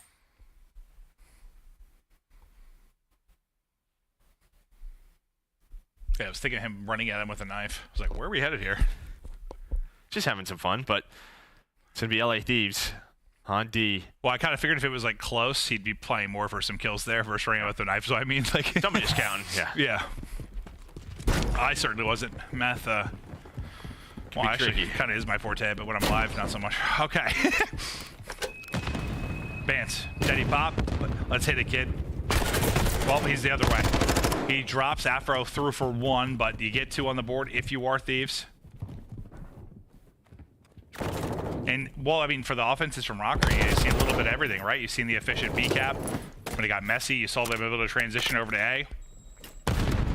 But yeah, they started that transition because there was no one well, they got shut down. Street. Nobody top street. This time you have Octane, you know, basically playing anchor, blocking that spawn, forcing everyone to go over towards B for Røkkr.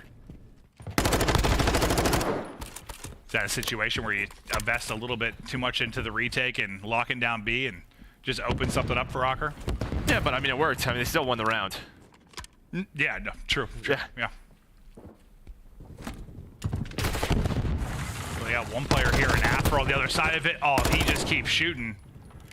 Probably a chance he gets both. Well, he doesn't. Unfortunately, he doesn't have X-ray. That would be cheating. Yeah, good point. We knew there was a second player there. He doesn't, but he's still able to find that kill. B is done. 3 life advantage, 2 minutes. We've been here before. Streak from Bance. Octane's got a trophy. Unlucky, and that's going to be 3 dead after the streak usage. Bance just hoping to find a kill. Hoping his teammates off a spawn can get out.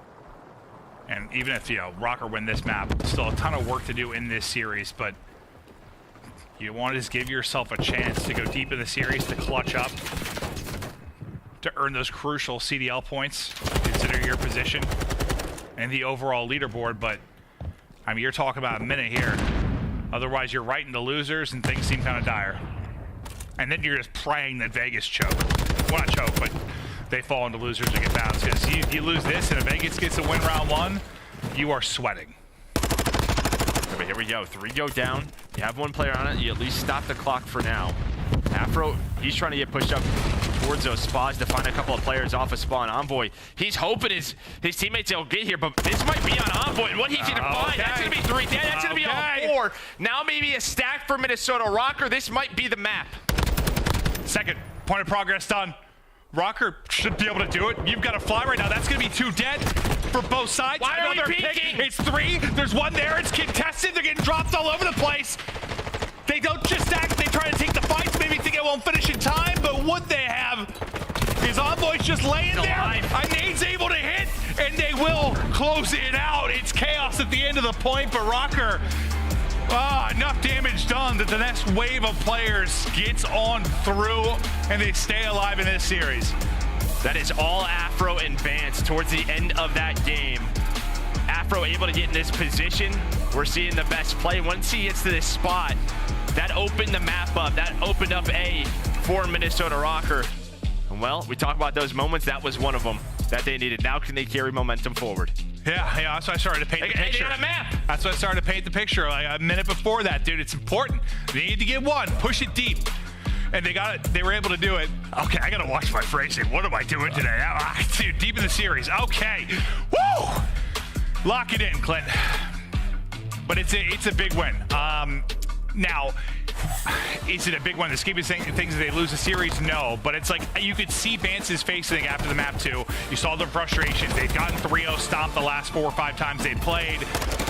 You get a map, and now maybe some belief in, hey, we can do this. Now, granted, Thieves haven't necessarily been like lights out in control, but isn't this map 4-5? I think we know anything can happen. It's everything's on this 4. Well, and this is either this map number 4 hotel. I mean, this is where it looks better for Røkkr. I mean, they're 7-4 on it. They just beat New York on it. We know New York, they love hotel hardpoint, so we'll see if they can keep this momentum up. Maybe get us to a game 5. But a much-needed map win. Just gives them some confidence versus LA Thieves. Maybe, one of my goals is to try and break Joe's composure when we cast together. I thought I had him there for a second. I looked over, I saw you start to laugh. I thought I had you. It's all I exist I got for. a little nervous here. Because, like, obviously when you're on this point, you're trying to, like, catch those players jumping off of, like, top glass. Yeah. You know, cannonball into the pool. It's a great kill, but it almost overpeaked. Yeah. I think if they had 3 players on it, it would have been done. Yeah. But the contest, you would say, why are you peeking? Yeah. Because that contest could come in right outside that pool. But yeah, was close. They were able to clutch up though. Cannonball! It's good looking water in Modern Warfare. It is. A lot went into that. 3-2 now for Røkkr. Into control, but they're down 2-1 in the series. This hard point.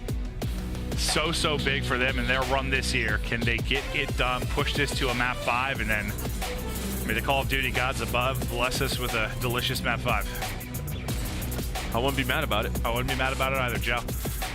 But it's just, can they beat them in a hard point? Honestly, I feel like we're already blessed. I mean, this has been 4 matches have been 3-0. So I'll take a map. I'll take a map 4. Yeah, give it to me. Well, that's what we kind of joke about this sometimes. Like, Joe and I've been casting a long time, and sometimes like the matches you get really pumped as a commentator to cast, like it'll be an OpTic FaZe or whatever, something like that, and then it's just like a 3-0 smashing by some side. Then the matches like this you look at and you're like, might be a dud because they've 3-0 hammered them the entire year. You might end up with a dandy. You just never know what you're gonna get here in Call of Duty Esports, and we'll see after this map 4 if we're going the distance or not. Love seeing Cap. Great guy. Love him. Love him. Coaches talking to their players again. What we talked about. Some smiles on the face of Røkkr after that map win. Yeah, I think that's great because like when you first saw him, I mean, Bance was clearly just flustered with. Well, I think he just had a rough couple of games timing wise. No, he did. But like also it's just everything that how important all of this is, I think, and just a frustrating loss. But then you saw Looney come up. Just everyone sort of looked frustrated. Then they went to Octane, who was like giggling. Like it's probably tough to watch as a Røkkr fan, but now yes, you see some smiles, you see them locked. Can they do it here? And this is where you said it looks a bit better. 7-4 record for Minnesota, 9-9 for Thieves. I mean, just look at even those rotation and hold rates. I mean, top 3 in both. That means you're pretty good at the map. Yeah, it's pretty impressive considering they haven't been great this year. That many points. But this is one they're comfortable on. And this is just the first match of the day. Still have a bunch of winners round 1. Yes, sir. We're just getting the party started. Oh, it is a party. There will be music and dancing. Already has been. Yes, there has. Into it we go. Can Røkkr get the W? First gunfight goes their way, but well, Thieves picking up the rest of the scraps. And then to the point they will go for now. I think keeping that map for me is you got the subs going for Minnesota Røkkr, Afro with some big plays, Bance with some big plays. I mean, before that it was all Kenny, Envoy just running through them on the map. As we know with this P1, it can be difficult to lock down time because it's a lot of different spawns in LA Thieves. They're just worried about the rotation over to P2. You see Octane, him and Envoy gonna make sure they have some positioning to get set up. It's your typical P1, but you know, this is even more. Something that Envoy has said to me multiple times in the past was like, I think one of our biggest successes with this team, and just in general with Hardpoint, is P1 on the second rotation. Because like the first one can be mixy or spawning other side. If you're able to lock down that P1 the second time through and get a big chunk of time, like that could be the swing. Yeah, I mean, listen, dude. No, that P1 on Hotel is different, I swear. Well, you know, I mean, it's just that like central. They could spawn everywhere, but yeah. I mean, he's able to work through the back. I don't know if he spawned there, got a lucky timing, or what, but they're able to pick it up. The AR, Octane and Drazah locking things down. There's gonna be Bance the fourth, so they win the rotation and a nice hold so far for LA Thieves. Let's see how far this streak will go. I don't think very far. Yeah, just but that's with X-ray. Just see the crossfire. That was in that position. It'll end there. Octane just keeps on shooting. Unfortunately, most of his shots connect with that body. It's already dead on the ground. Envoy still here in the point though, trying to build up this lead, up 15. Yeah, you have Kenny on the opposite side of the map, just trying to disrupt this rotation. Bance, though, able to take him down. There's only one other player here. That's going to be Cammy on the hill, but he might just get overrun. Does he have some powerful snaking abilities? Cammy trying to do what he can, but that is going to be 3 players in for LA Thieves. A nade is in, and now the pinch for Minnesota Røkkr. They are able to hold on. So Cammy just bought enough time to get his teammates here. I was going to try and make a snake sound, but I did. Was really. Yeah, no, I wasn't even sure if they get picked up or not. 60 now. On the scoreboard for Thieves, and they are finding the kills. Octane there with 2. Kenny enjoying himself inside. Daddy Pop got some help, got some tags in the movement. I am out. I'm like a dolphin mixed with a seal. Some sort of dolphin seal hybrid. Look at me go. Rawr! It might be in the sequel of Dodgeball. Could be. Dude, we were talking about last night. I'd do anything to be like those commentators out, like Jason Bateman over. Like I want to do that in the movie. Just be those idiot commentators and something. Oh, well, some already consider you the idiot commentator, so it's not a problem. Well, no, I am. So that's that's fair. You're the brains. I'm the not the brawn. The dumb. Woo. Thieves now with a 50-point lead with a nice hold there over towards Kitchen behind that break, but Røkkr trying to do what they can here at P4. And they start to bring this back. Don't want it to get out of hand. We've seen some insane comebacks here. Thieves knows all too well about them.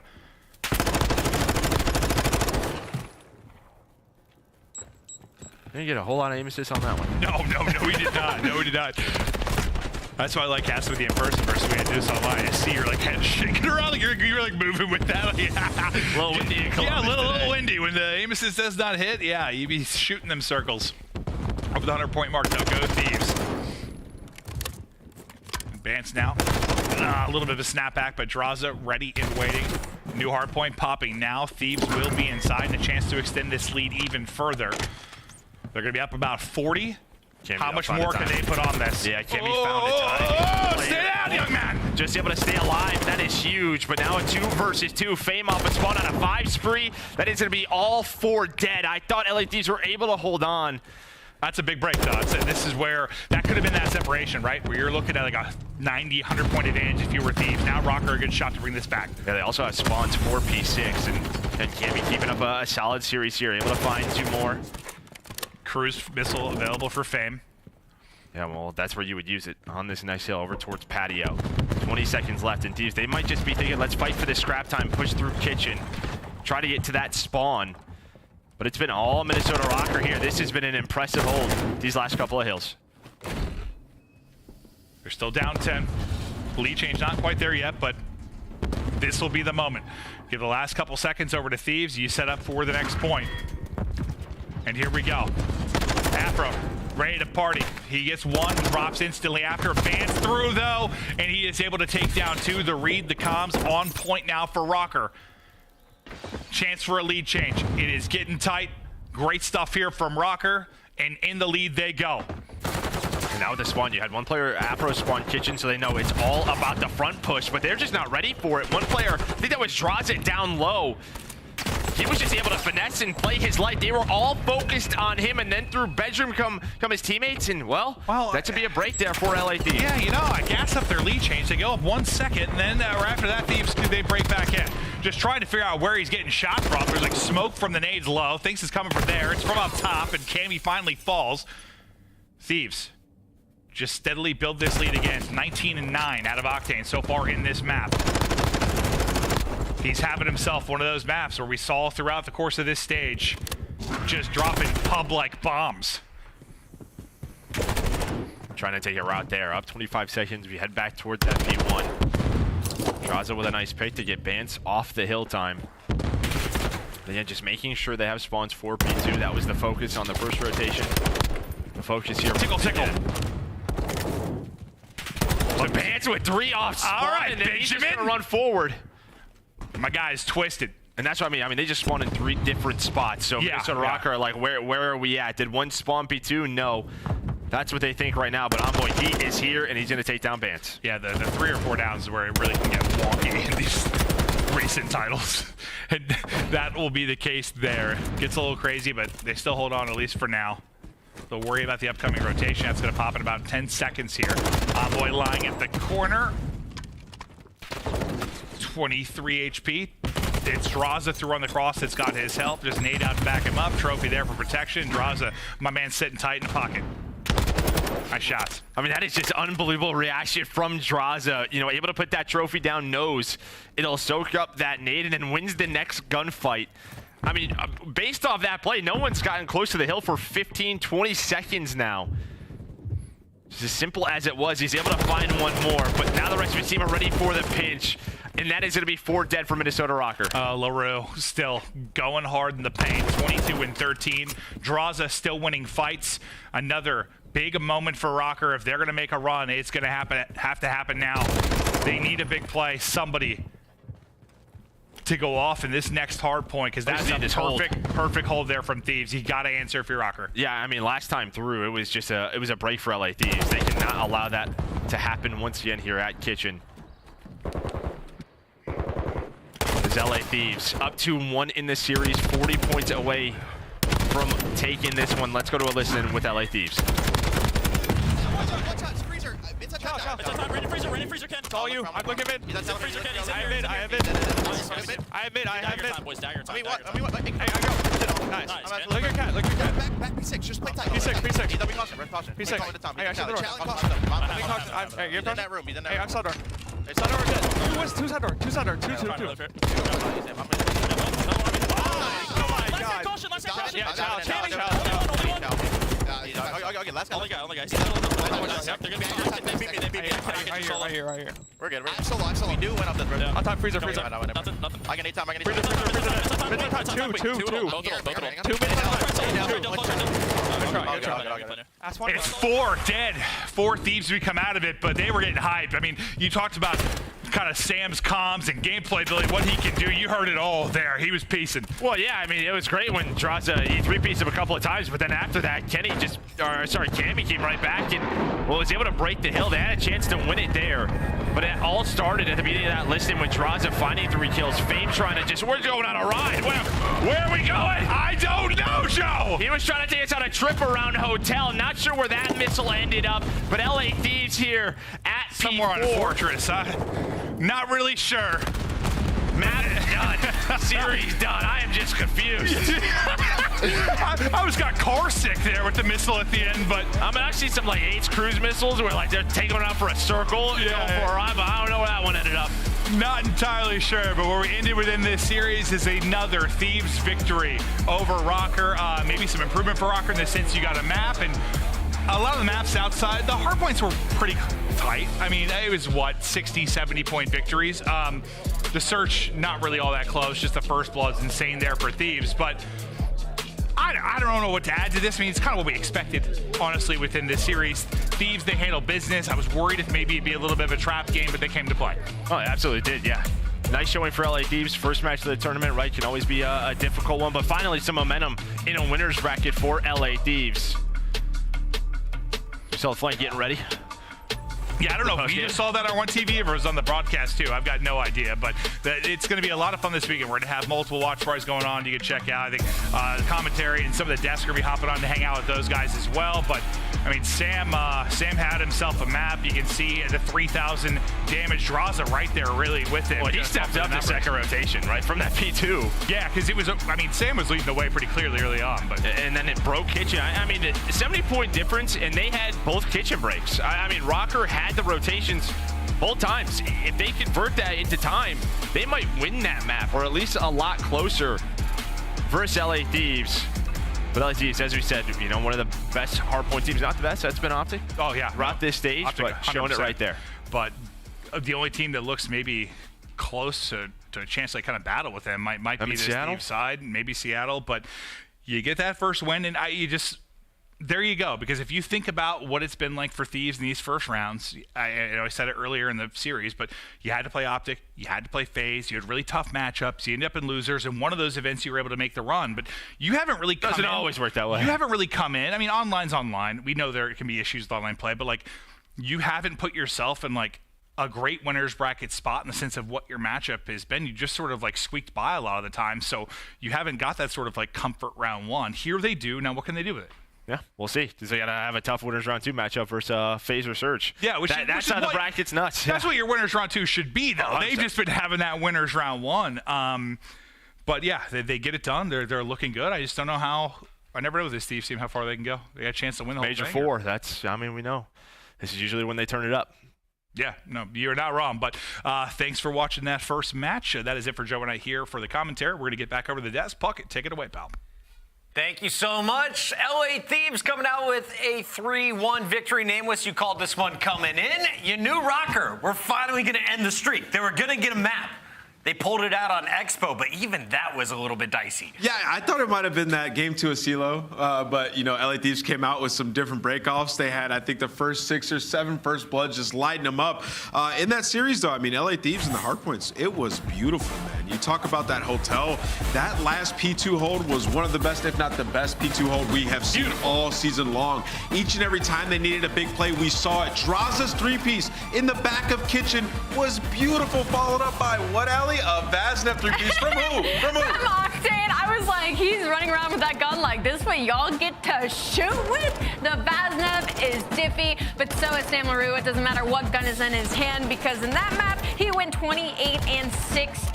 I mean, just continuation over from stage 4. But can I just talk about the fact that Kenny was an absolute menace throughout this entire series? We love to talk about the fact that once we see Kenny kind of hitting his flow state, LA Thieves looks almost unbeatable. Not that he's been playing anywhere near bad, but it just makes everything so much easier for the rest of the talent on this roster. I loved when he was in the kitchen. He was getting hill time, bouncing out, getting a kill, picking up Templar seconds, bounce out, getting a kill.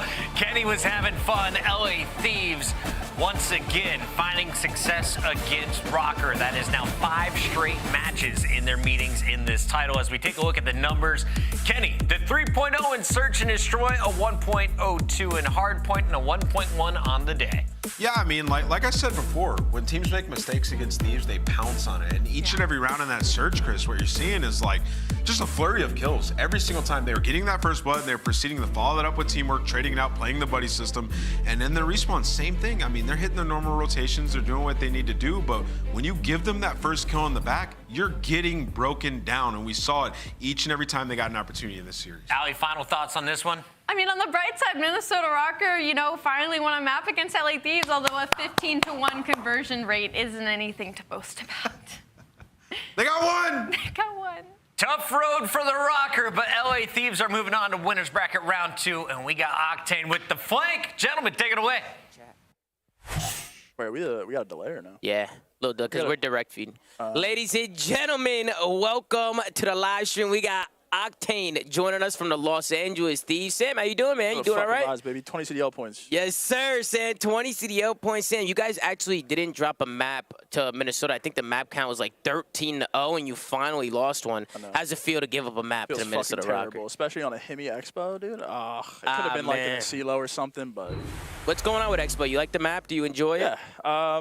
I think it plays like one of the better control maps that we've had. It's obviously better than Fortress, and anyone that thinks otherwise is fucking brain dead. But yeah, I mean, it's just a great addition to the map pool, kind of like Berlin was last year. You know, LA Thieves, Juju towards the end of the year. You know what I'm saying? Move your mic a little closer, Sam. You got Seattle or FaZe potentially coming up next. I mean, is there a team that you'd rather play, or do you really not care? I don't really care. I think the fans want us to play FaZe.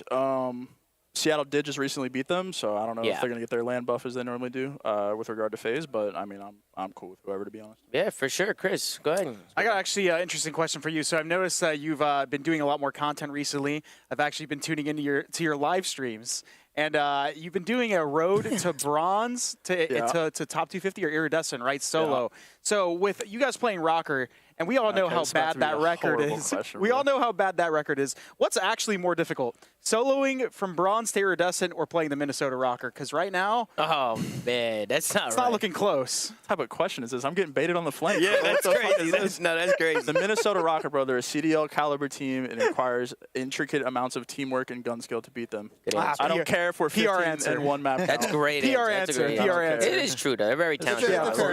Fair answer. Go ahead, Ben. Sam, I think to finish things off, I'm going to ask you a little bait question. Obviously, Jesus, another one. A little bait question. This is what we do. We're trying to create some content here. This is my shtick. Anyway. So obviously you guys are going to be off tomorrow. You're going to be back on the weekend, moving to the next part of winners. Is there a specific team that you would like to play this weekend, and why? I'm kind of cool with anyone. I would like to play OpTic. I think that they have looked probably in terms of like peak right now, the best team this year so far. In Respawn, they are like looking insane, especially online. And I think that like there's this like weird stigma that like, oh, let's see if they translate it, but they just came off a second as well, so they're maintaining that momentum. And I just want to see how we stack up. Obviously, we scrim them on a day-to-day basis, but playing in a match environment on LAN is obviously a completely different beast. So in terms of just like pure competition, I think I'd like to play OpTic.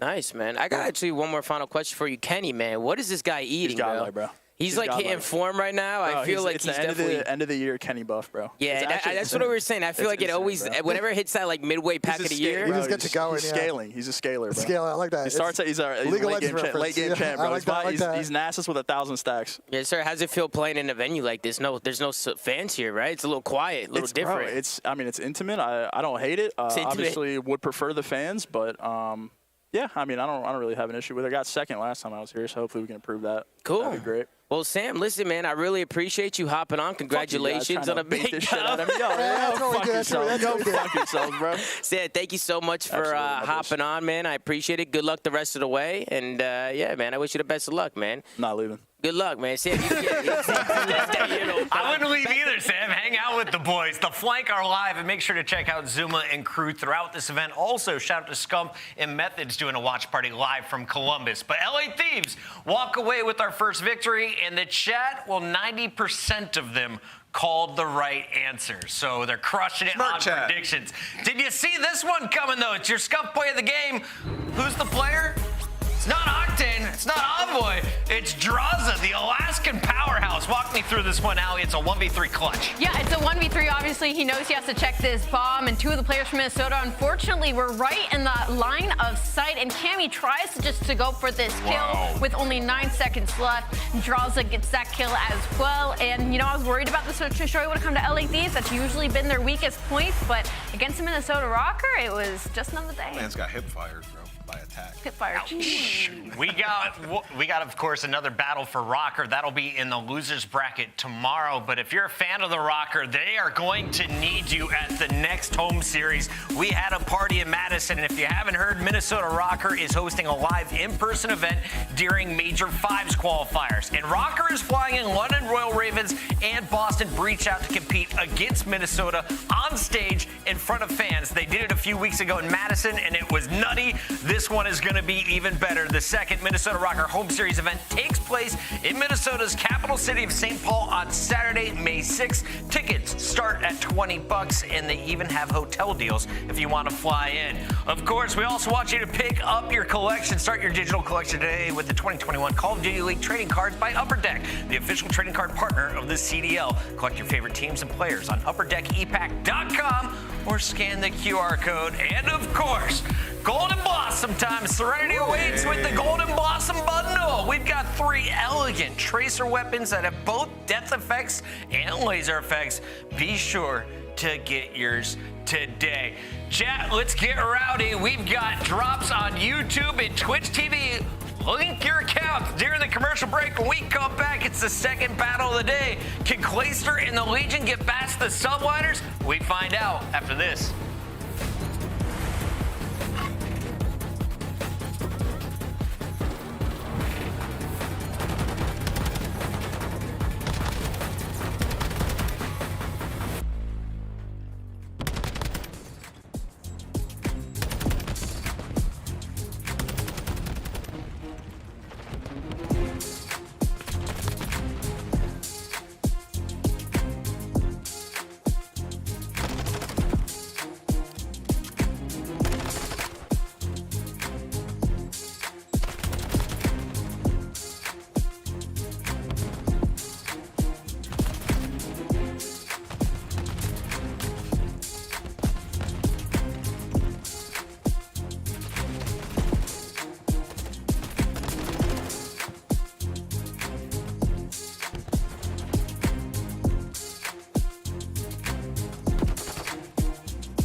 coming at you live from Columbus, Ohio. There's a beautiful shot of the horseshoe at Ohio State University. Today, though, we are inside the Belong Arena at Polaris. Come hang out and join in on the fun.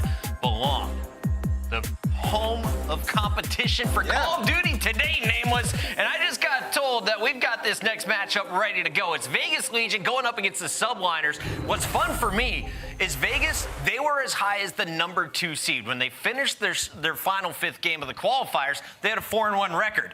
That final day, though, they got passed by Seattle, LA Thieves, and this New York team. So now we have a number 4 versus number 5, the Subliners having the edge. Let's talk about this squad first. Yeah, I mean, well, when you look at this series, you know, you talk about the seeds, it's 4 versus 5, but they have a 4-1 record, both of them. So they both had a relatively unscathed performance during the qualifying stage.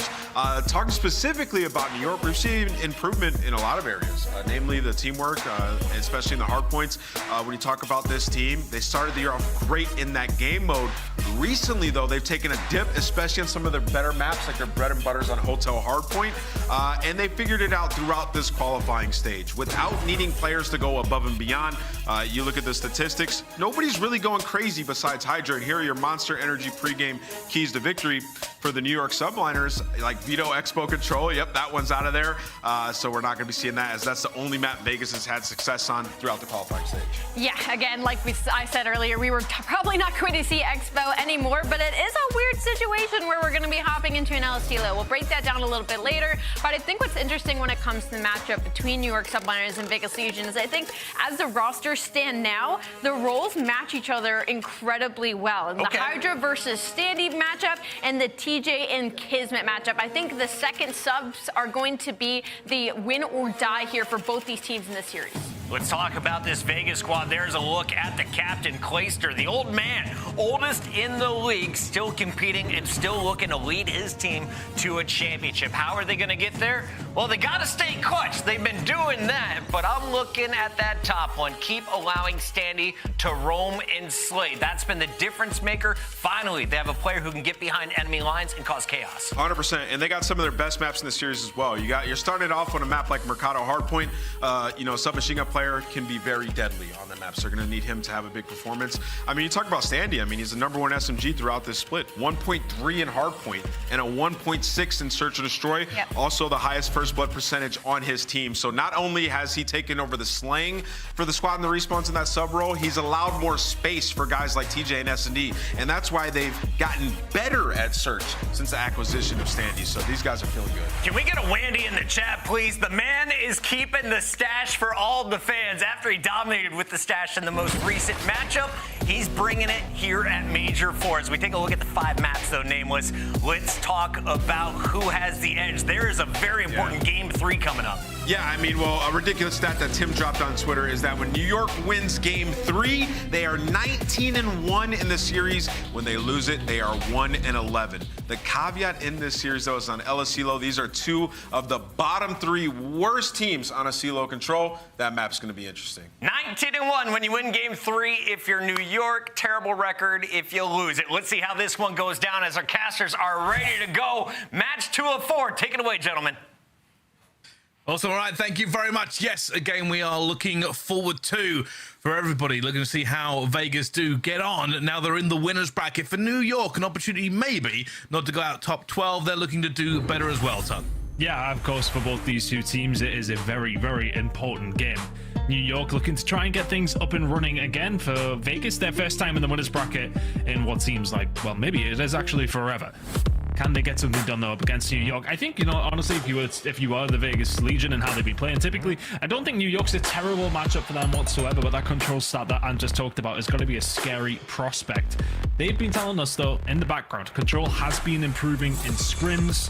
Has it improved enough, though, to go up against a team like New York, whose conversion rate when it comes to series, when they win control, is astronomical? But Mercado Hardpoint, I don't think it's too bad. I agree with that. This should be an interesting start to the series. Both teams on land. Let's see if we can get into it. And if it's going to be a good game, I expect so, Bryce. Yeah, high expectations realistically for both sides coming into this one, but KiSMET will open up straight away with 2 and 3 for KiSMET off the rip on P1. Eventually will be traded out by 10, but you are correct. There is so much on the line here. Vegas have just seen their rivals in 8th place fall in the first round of this competition. And New York, they've gone first and they've gone top 12 2 times. Everybody wants to know what happens at Major 4. Yeah, huge opportunity for Vegas Legion to get some more points on the board, extend that difference between themselves and Røkkr. Good rotation over towards P2. They are slowly being chopped away at though. Skyz will find a kill, but they're looking like this rotation is going to be locked in by the Vegas Legion. Looking over towards New York's record, only sitting at 5 and 4, but in terms of the statistics, everything's pretty good. 3rd in rotation, 1st in break, but only with a 5 and 4 record, struggling to close games out when it really does matter. So this rotation over towards P2 is going to be important. KiSMET with the knife on the clay step. Good hold by TJ. Legion are going to spawn up here as well. Should be a decent enough hold.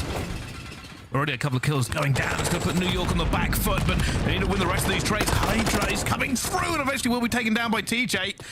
He has to be careful here. He knows his reinforcements are moving down back alley to get to him. They know the New York Subliners are right in front as he dives around bottom cantina, trying to dodge every nade that's thrown at him. Oh, TJ well placed. Good movement from him. Slow, steady. Seemingly wins the race this time. Skyz the only one left here for New York to do something about this. Well, 25 seconds. That looking like it was going to go towards Vegas Legion, but a fight's still ongoing here. Standing. What can he do here? Skyz with 3 of his own. Forces Vegas Legion to have to then fight for that scrap time. They want to hold of it as best they can, and that pretty much gives up the rotation towards New York Subliners. He would like a 50-50 fight, but Subliners, it's a clean rotation round. But nice hold from Legion. One directional from Subliners just a little bit, but they get rotation over towards P3, looking to catch up on that gap that's already been created by Legion. Yeah, realistically, New York should get all those points back and more here if they can hold it. For the Legion, it is a hard break. You can already see they're looking to spread the map, but they just don't have any ground to do so. And every single time they lose a trade like that, it adds a few seconds before they can engage. And I wonder if this is going to be the story of Mikado for these two teams. Rotations very much key. Breaks low on the side of Legion. They're really going to be looking for those rotations time and time again. A potential pinch has been set up here. Skyz hasn't quite finished his dinner. There you go. 3 kills coming through. And the break comes in for a team that, as I was just saying, do not break very often. But how often does that happen, right? So we talk about the stats and the opposite happens. Great break from Legion. Rotation over towards Barbershop. Not looking too bad either. Well, this is going to be it. The Legion broke in. They're going to tie that last hill up. Can they get into the next, though, in enough time to make a difference? Realistically, only one man in position will fall as well.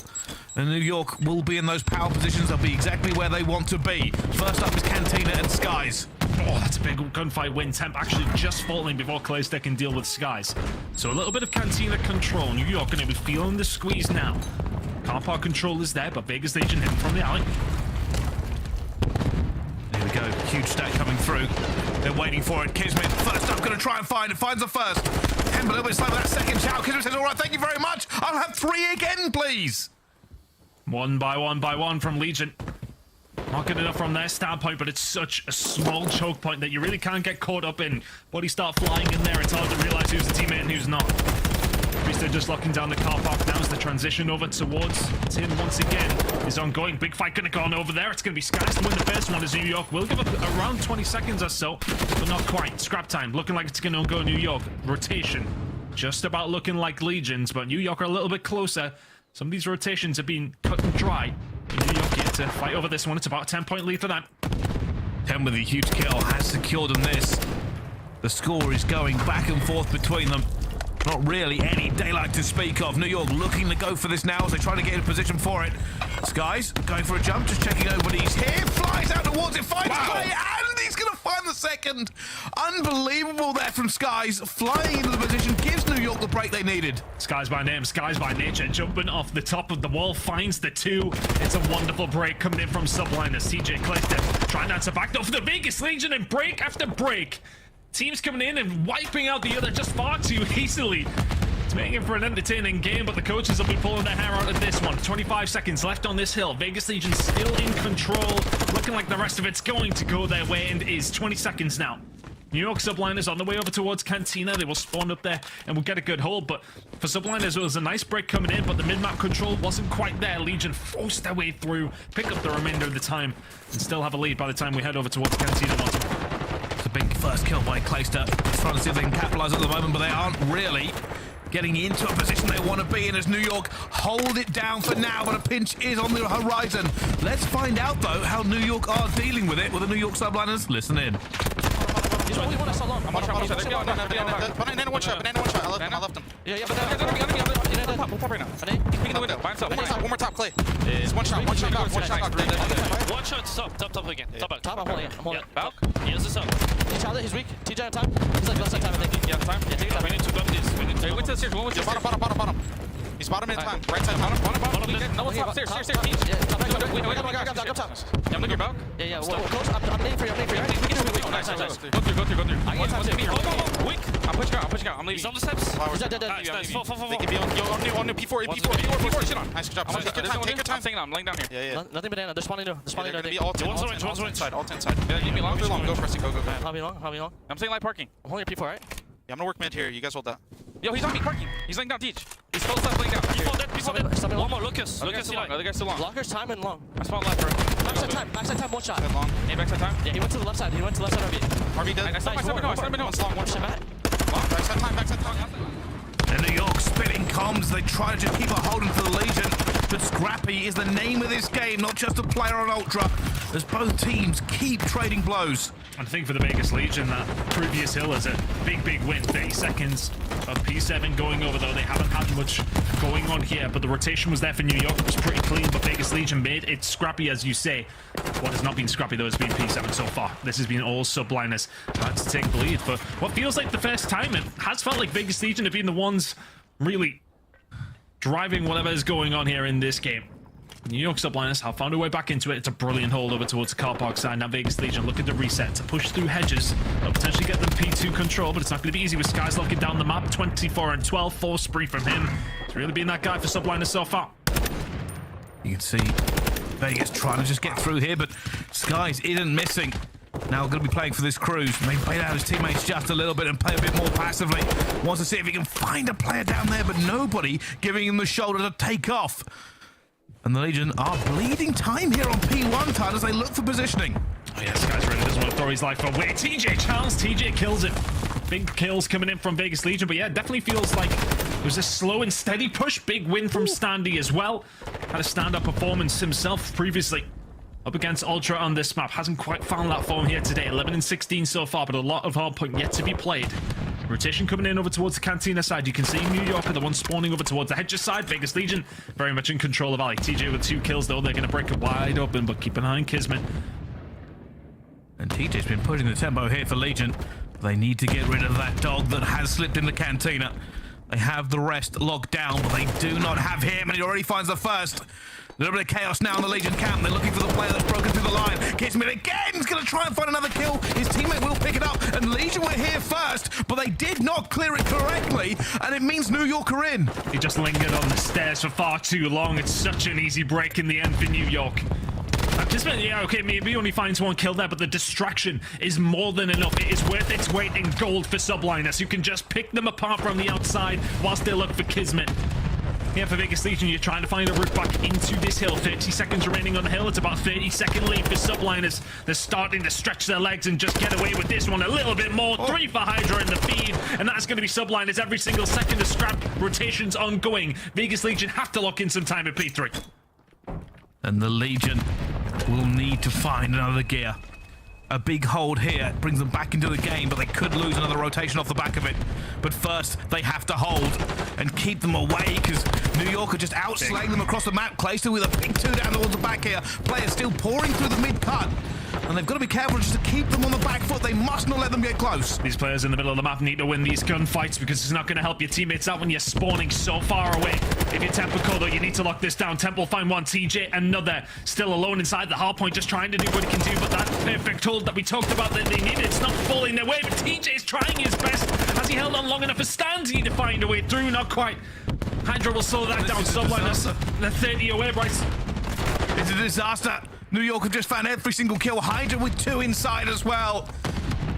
And the Legion, they're just keeping an eye on it because they know they now have to contest it even for a second. They must be here. They must break in and just get this tick away for even a hope or a glimmer for them to get something around Barbers. Standing to find the push through. He is going to find 1, but it will get traded away. 6 seconds to go. Scrap time is there. Rotational gunfights there for Legion, though. You pretty much have to be perfect now, whereas it's going to be 4 points to Subliners. Can they find a break? Pushing through Cantina. Temp has to go huge for the team. He's going to get caught out. KiSMET's there. And already flying through TJ with another huge kill for Vegas. But every single time we talk about this, it's about them holding on for dear life. They are not in commanding position. And here come New York one more time. Skyz is ready. HyDra is there. KiSMET stacking the back alley as well. They want to break in. They want to end it here as well. But standing is the first. Skyz and KiSMET combined. TJ trying to keep them alive, but he's going to fall. That will be the map. It's first blood to New York Subliners.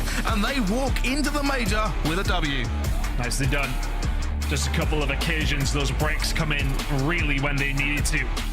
If you are the Subliners, specifically in the situation, you think about that P2 that was being locked down by Legion after a good initial break on that second rotation of hills. KiSMET inside. He makes the difference. It's just a distraction tactic, and rightfully so. The coaching team on Subliners giving Skyz and KiSMET their props. Skyz had a hell of a game. HyDra stepped it up in the second half. Big statement win for Subliners at map number 1. And that's Legion on the back foot already. Not the start they would have wanted to the major in the winners bracket. No, 100%. And realistically, Vegas were doing a good job at rotating most of the time. But as you can see, HyDra and Skyz started to take over.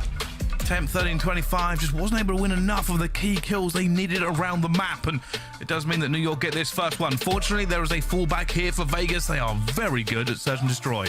Yeah, the search and destroy is there, but that's I want to say, you know, Temp not putting up those numbers either, but Standy, look at the damage, just not quite there. He's picking up the hill time, but last time around we seen Vegas Legion on this map. How good was Standy? It was 2-piece after 2-piece. He was making things happen for them, pulling things out of unfavorable situations. Subliners, though, just put themselves in those spots so many times. A couple of breaks here and there, as opposed to Vegas Legion. Yeah, okay, they were locked down a good amount of time when they had those rotations, but breaks were few and far between compared to the Subliners, at least anyway. Vegas Legion, no, that's a tough one to take. There was a couple of occasions where you can lock that time down. Honestly, I think P2's that swing moment where KiSMET finds that one kill inside, and then all of a sudden, it's panic stations for Legion. You've got to find them inside that point to make sure you can find the hold, and then you have to worry about everybody else who's already converging from that hedge's side. HyDra, I think, finds 5 or 6 on that transition.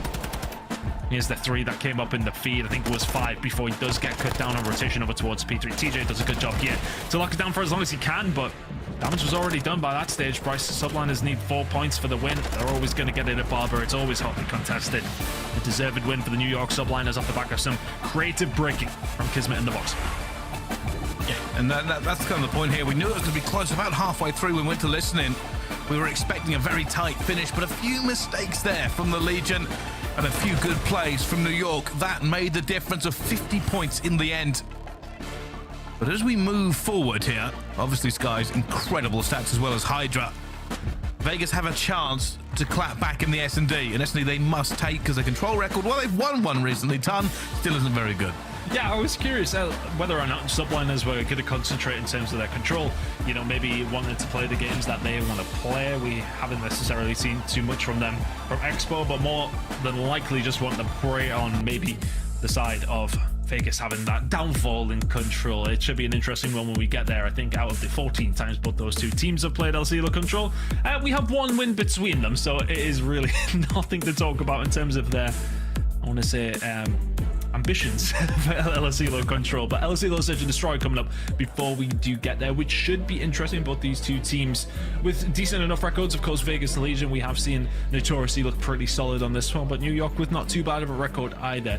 Must win for Legion though at this stage, based on what we know about control, based on what we know about New York and their control and how series do typically fall. If they go on to win that map in particular, this S&D feels like a must win. You've got to win one of the respawns though, because if you head to a map number 5 like Fortress, then that's leaning very much towards you. It's the bread and butter of Vegas. You got to get there first, which is the hard part. Yeah, it is. I think a lot of fans would be much more confident in Vegas if they'd got away with that first hard point, but it is not to be. So potentially we could be seeing a little bit of a longer series here, as most will be favouring the Legion moving into this S&D. But both teams with an awful lot to prove. The first time for Legion in this winners bracket. For New York, they just want to get further in the tournament. That's all they're concentrating on. Get back to that Major 1 form. Prove they are a force to be reckoned with as we run towards the end of the season. Comparatively, both these two teams have not quite played this map as much as each other. 4-2, small sample size from the subliners, but the round point percentage are very much there. It's an interesting one. Vegas Legion will be feeling confident about this, and, well, they'll need to find a win here. I think that map number 1 would have had them full of confidence. Record not too bad as far as hardpoint is concerned for them, but backs against the wall. Do they come out swinging in the search and destroy? Interested to see how this one breaks down, and there's going to be subliners on the attack to kick things off. Oh my goodness, double nade right off the rip there for Skyz. Continuing from where he left off in the hard point, and wow. Skyz gets the third as well. Temp, just go out there and let Skyz get the ace, because this round is over. It's done. That is a very fast start for New York, and the head nods are coming through. The morale is high in the subliners camp. Skyz investing in his nades at the beginning of the rounds by the looks of things. I think that one must have just been down in Mack. Just straight through the middle of the alley. I didn't quite catch where it was. I was trying to look at the stats, not expecting anything to fall through there. It's rare that you see those kills come up so early. Catches them off guard. No trophy systems in round number 1. And Skyz reaps the rewards of that. 3 kills in the round. Continues where he left off. Hellish hard point from him. Continuing in the search and destroy as well. And a setback for Legion. Heading on to round number 2. Can we have maybe a better start here? Oh, there goes the nades again. Nothing this time for them, but they have taken mid-map control away. And this time, Vegas are being a little bit more slow. Standy getting great timing there as Priestahh comes out of the irons to throw a nade. So unsteady for subliners. Not finding much information, but not panicking with the lack of it. Slow and steady for Vegas Legion as well, though. Both these two teams seemingly playing for a pick, but a little bit of information for HyDra in the middle.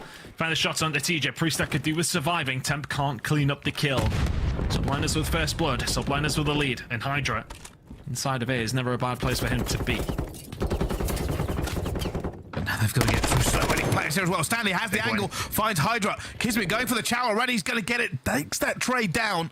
Perfect play by New York Subliners. Not allowing him to get away clean. Priestahh has to do something with Temp here. The duo going to work, trying to get this round back into some semblance of control, but already goes down. There is nothing for them here. And New York go 2-0. New York players taking turns and finding multiple kills in the round. I believe that's a minimum of 3 from KiSMET. Hanging around, Temp is an easy kill. Com's not quite there. In time for Priestahh. And just a really solid hold. I think, HyDra gets into that position. Legion tried to play things a little bit slow. And then when they do transition into A, because you played it so slow, New York Subliners have had plenty of time to set themselves up inside the site. And who worse to run into in a close quarters gunfight than HyDra? Easy wins for him, 2-0 for Subliners. Legion need to switch on very, very quickly here, Bryce. This one's getting out of hand very, very quickly. Let's see. Already standing. There are players against him here in the field already. He's outnumbered. KiSMET looking to see if the coast is clear. I think he sees a pixel of Priestahh, but isn't able to convert it. Standy's going to find 2 as well. Timing just going against KiSMET there completely. HyDra, though, looking to get back into it. The dead silence is popped. What can the Phenom do? He might be in a great position here, Ton. Looking for the first. Finds one. Dead silence reset. HyDra still moving and grooving. What's the play here for Vegas Legion? Sit tight and wait for his dead silence. Throw it out is maybe what I would offer up as an idea. Push now coming in. Subliners. Got to try and retrieve that bomb. Priestahh in the perfect position, though. They know that 2 players hitting field off the break. Even if they didn't see the bomb, it's likely there. Speaking of seeing those Skyz. Spots the barrel of Priestahh's gun. Shots fired in, but can't finish it up. HyDra is there to hunt him down. They need to get rid of Priestahh if they want to win this round. They send him in, a 2 versus 2. Problem is they've now got to go across field all the way, fast. Either that or get the bomb and somehow get back into the A side. Both sides are covered. HyDra will have it. He's going for B. He's going straight for B. They're actually going to clutch this up. Stanley's left alone now in a 1 versus 2. The Legion have not found a single trade. Masterful work from HyDra, and Skyz shots in from Standy, gives his position away. It's a 5 spree for Skyz. HyDra's been picking them apart in the middle of the map as well. Standy may well have 2 kills in this round. He will need the ace if he wants Vegas Legion on the board. And he must be disappointed because Skyz is in a prime position. They're going to know exactly where he is. He's looking for HyDra. Still can't get anything, and down he falls as well. It's a clutch up from New York. The Legion fell apart with 25 seconds left to go. You can't let that happen, especially where Priestahh is. You're watching over the bomb. He gets chased down. Just no help from the teammates at the time of that convergence over towards blue, if you like, from New York Subliners. Plain sailing so far for HyDra and the boys. Skyz, cruise missile in the back pocket as well. This is not going well for Vegas Legion. We picked them up throughout the whole of the qualifier. But so far on LAN, it has not looked as a seamless transition as we would have hoped. Vegas Legion backs very much against the wall now. Subliners running away with it. And for Legion, they get some donuts out of there. Get some kills going through. KiSMET's already going to find one. Wow, how? Will fall. The Legion not able to cover, not able to do anything here, as it is a full collapse. And Champs might be in Vegas, but Vegas won't be going to the home if they continue playing like this. I mean, just how is KiSMET able to break through double doors towards the bar and run into A from the attacking side spawn? Uncontested, there wasn't even a shot fired at him. You gotta lock that down. If it's either somebody on the outside or somebody in bar holding it. Don't know if they maybe get a little bit of bad timing, but Vegas Legion yet to show here. I mean, look, Standy's the only one with a kill, mate. Well, there's a lot of S&D to be played. I say a lot. It could be 2 rounds. It could be many more. Skyz already flawless, calling in the cruise missile. Repositioning going on from all the Legion members as they try to get into some semblance of cover. And they've survived it for now. But do they have a read on what Subliners are doing? They've had to back down. They've had to give up some side pressure. Clayster's going to give up his life as well. Subliners now rotating around to what seems like B. Temp is there to hold it down. But do Legion really have any information here? They do not. HyDra finds another as well. Be a big kill. Oh, Temp, he's turned around at the wrong time. He's going to fall as well. Standy did find one, but it's now going to be a 1v3. And Standy will fall again. A 5-0 on the S&D. It has been fast. It has been furious. It has been brutal. And for Legion, it's been anything but fun. The kills are flowing like water, but all to the Subliners. I had this pegged as the game of the day, but so far, we've seen very little from Vegas Legion. Just haven't shown up yet. Subliners looking flawless. I mean, it kicks off with the kind of round you just don't want in round number 1. That big 2-piece nade coming in from Skyz. Yeah, look, it can happen. But he hasn't slowed down. He's 7-1. There is a triple donut potentially on the cards for Vegas Legion. It will be a first. I don't ever remember it happening. I don't remember seeing it, but Sandy will fall. Clayster will get off the donut. Priestahh gets a trade coming through as well here. And TJ's the last alive. He'll find his kill, but New York, a flawless 6-0 on the S&D. It is a disaster of a map for the Legion. Especially considering Controller's up next. A famously bad game mode for them. And nobody expected this walking into this venue. I'm a little bit perplexed. Vegas Legion offered nothing. Absolutely nothing in that game.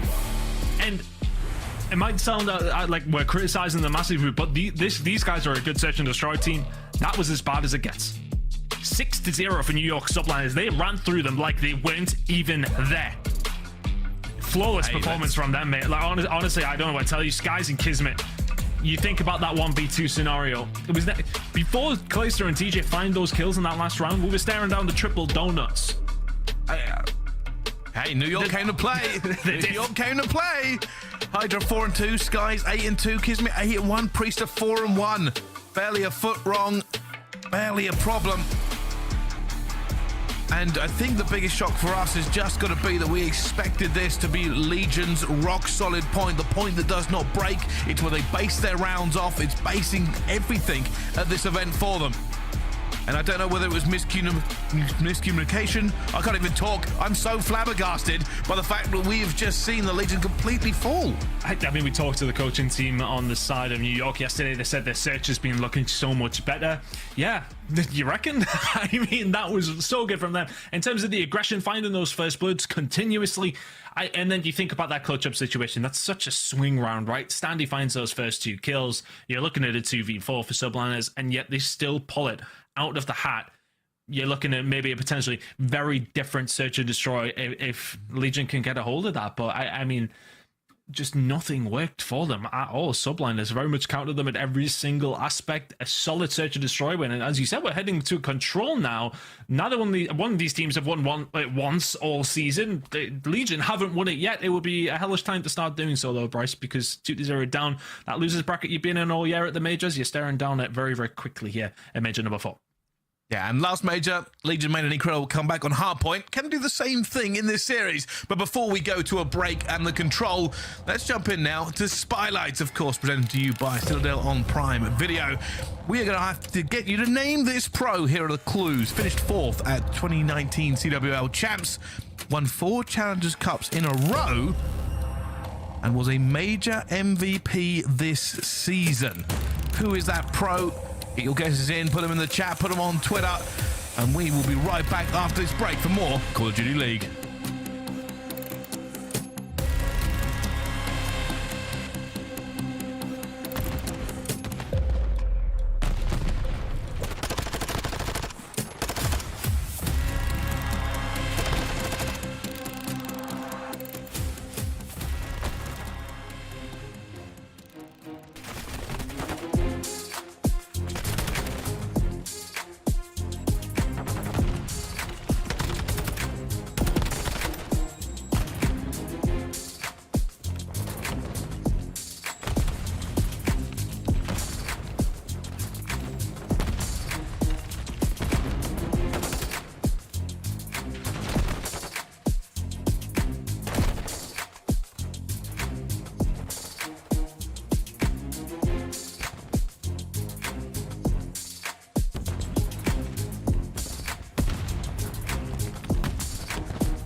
The Call of Duty League is brought to you by Monster Energy, the official energy drink of the CDL, and the GMC Hummer EV pickup, the world's first all-electric super truck. Ladies and gentlemen, welcome back to the Call of Duty League. This is Spotlights presented by Citadel on Prime Video. Who's that pro? Finished 4th at 29 CWL champs, won 4 Challengers Cups in a row, and was a major MVP this season. Ton, any ideas? Oh, well, I mean, I don't think this one was too difficult. You guys in the chat get it? Who was it? Come on, tell me. I think I knew. Yeah, I was going to say KiSMET, but I didn't want to look stupid if I was wrong. No, okay, of course. The dog himself. KiSMET has been unbelievable in this series. Was phenomenal in Major #1, trying to regain that form, if you like. The whole of the Subliners crew are.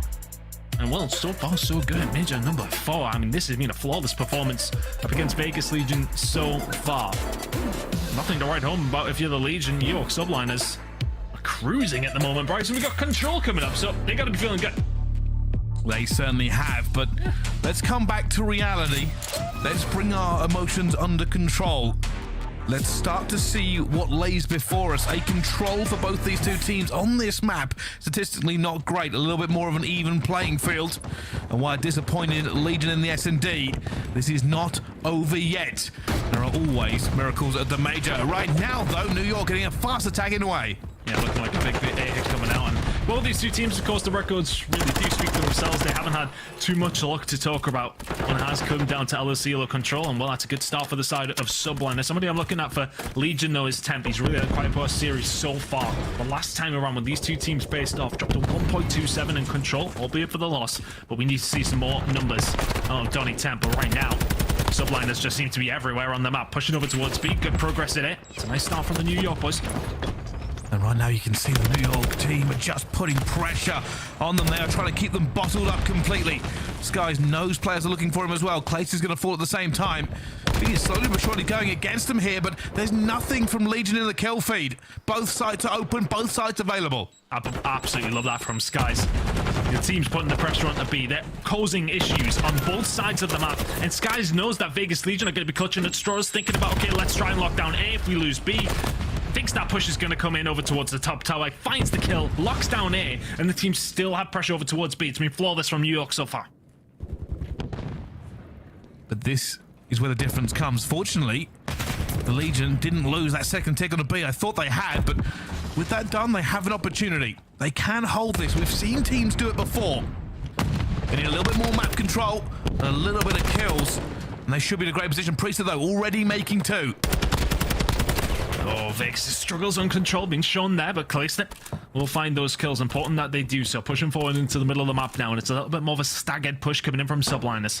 Somebody who can create chaos in the ranks, though, is HyDra. Just try and find a breakthrough. The rest of the team taking their time. It's a 3, now 2 life lead, make it a 1. Legion have dragged this one back. What was a good start from Subliners. That's now full map control. They can push themselves up. Subliners can have a fight on their hands to get through the map. Priestahh correctly calling that TJ was bearing down upon him. And you are right, map control is so important here. Legion cannot afford to let this slip. They're spread out just a little bit, waiting for the respawn to come through. TJ with a big kill onto Skyz. But New York are all postured around this. If Legion lose the kills, they're going to be on it fast, ton. Yeah, Standy on the flank needs to do something about this. He's going to get taken down as well, though, so TJ very much in the mix. He's going to manage to stay alive, so this shouldn't be a solid push from Subliners, but a bit more map control. Vegas Legion are backs against the wall, like they have been the majority of this series. They're going to have to get the guns up, slow them down, take that map control again, but it's 12 lives apiece with 30 seconds remaining. This one could go either way. KiSMET died now. Wow. Very weak as they go through, but TJ got to stay alive. 15 health. HyDra laying in wait for him, and he will get the kill and out from the grenade as well. TJ fighting for his life. Players all around him, looking for everything. He bangs out KiSMET as well, and may have just done enough to stay alive. Dead silence popped. The rest of the Legion trying to move forward as that second tick for B comes through. TJ, is he going to see this player? So he does. He knows where HyDra is. HyDra's going to know where he is, and it's a gunfight, and HyDra's going to win it. That's going to be it. It's already done. The Legion cannot hold on. They will lose their defensive round. And it was so close. TJ doing so well in that scenario, but the rest of the team not able to find anything. He makes the right play by pushing around behind the rest of the teammates coming in off the respawn to try and retake top plat and top tin. He would then be there to find that flank to slow them down. HyDra reads it so well. A dead silence popped is not going to get you away from the French phenom himself, and it's a big gunfight win coming in from him, and it pretty much solidifies the round from New York Subliners. But the problem for Legion was the pressure that Subliners put them on from the get-go. HyDra might be the one to find the important kill towards the end of the round, but it's Priestahh finding the big numbers. 13 and 4 from him. Let's see. Does the Legion story in the winner's bracket end this fast and end this tragically? Can they find something here on this control? Already trying to make moves towards it, but Priestahh in Radio Tower is going to cause them many problems. He's dialing on to Standy. Standy tries just to slow it down for a second. But for Vegas, it's all back to spawn. Oh, HyDra's going to get gunned there, though, and that's a blue spawn for Vegas Legion. But if you look towards the stats, you look, New York Subliners actually don't have a bad attacking win percentage on this map. We've seen some good stuff from them, but we're also going to need to see some good stuff from Vegas Legion and their attack as well. And we forced away from field. There's a couple more coming in dead here in a second. KiSMET has to use the trophy. We'll keep that control down B side. Promising signs from Vegas Legion, but here comes HyDra. We'll only be able to find one. TJ keeping this pressure on Bryce. Just trying to stay alive. TJ's going to be weak. But one thing this does, maybe just a tick. Maybe that's all that Legion get here, but they do stop the time. TJ has to get out of there as all his teammates fall. Pops a dead silence, but it's not going to be enough. No hip fire miracle for him. And Priestahh sitting pretty, ready to just farm off the spawn. The Legion find nothing. They have nothing. There's 18 seconds left to go before this is over, and all they can do is sprint to a point.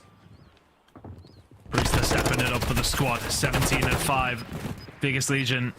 I've had very little to scream and shout about in this series. Priestahh just continuing his reign of terror. There's another at 19 and 5. Make it another 20 and 5 for Priestahh. 2-0 to Subliners. This is a flawless performance so far. This is 5th versus 4th seed. But New York are sending a statement. They're like, hey, we know it hasn't been good, but remember Major 1. Remember what we can do. And Priestahh is having none of it. The odds are so much stacked against Legion. They are going to be hoping for something, somewhere, to not fall out of the winner's bracket this fast. New York's attacking percentages on this map are solid. As I said, Vegas Legion have struggled in every single aspect. I said I wanted to see more from Temp after the first 2 maps have not went his way whatsoever. He's sitting at 2 and 12 after 2 rounds.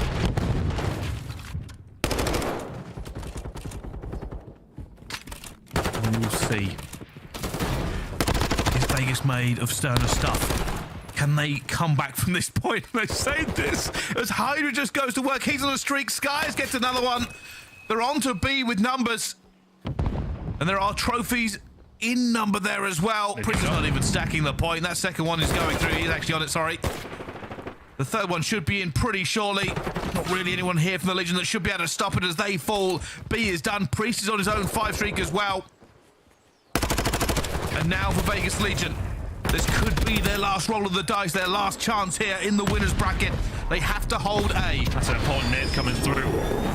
Lack of presence really over towards the plat side from New York Subliners now. Yes, okay, HyDra may well still be here. But now he can flank. May well not be pinning them in their spawn, but he can start pinning them over towards the locket side. There's another kill. New York yet to get some pressure in there. Temp will beat him down. A little bit of a lifeline from Vegas Legion here. They find a couple of kills. They need to get rid of Skyz. Over towards Radio Tower. They want some confidence in their hold in this map. Priestahh can't continue there. It's TJ and Temp finding the kills. A little bit of respite for the side of Legion here. If they can push this out, it's still very defendable over towards A. The lives might become an issue though. 6 over towards the side of Subliners, who can take their time, but Temp finds 2. That's a full spree from him, starting to heat up. And that's what they need. Cometh the hour, cometh the Temp. Legion have never needed it more. And they now have position. For Legion, it's 1 minute to destiny. They just need to win something to build them up a little bit from this point. But New York Subliners will not relent. They will not go quietly as HyDra and Priestahh find 2. Stanley has to rush to the defense. He knows where HyDra is. Can he get enough kills here? He's trying to figure out what this last player will be, but they combined and the Legion will wipe out New York. It's everything they need, Ton. Yeah.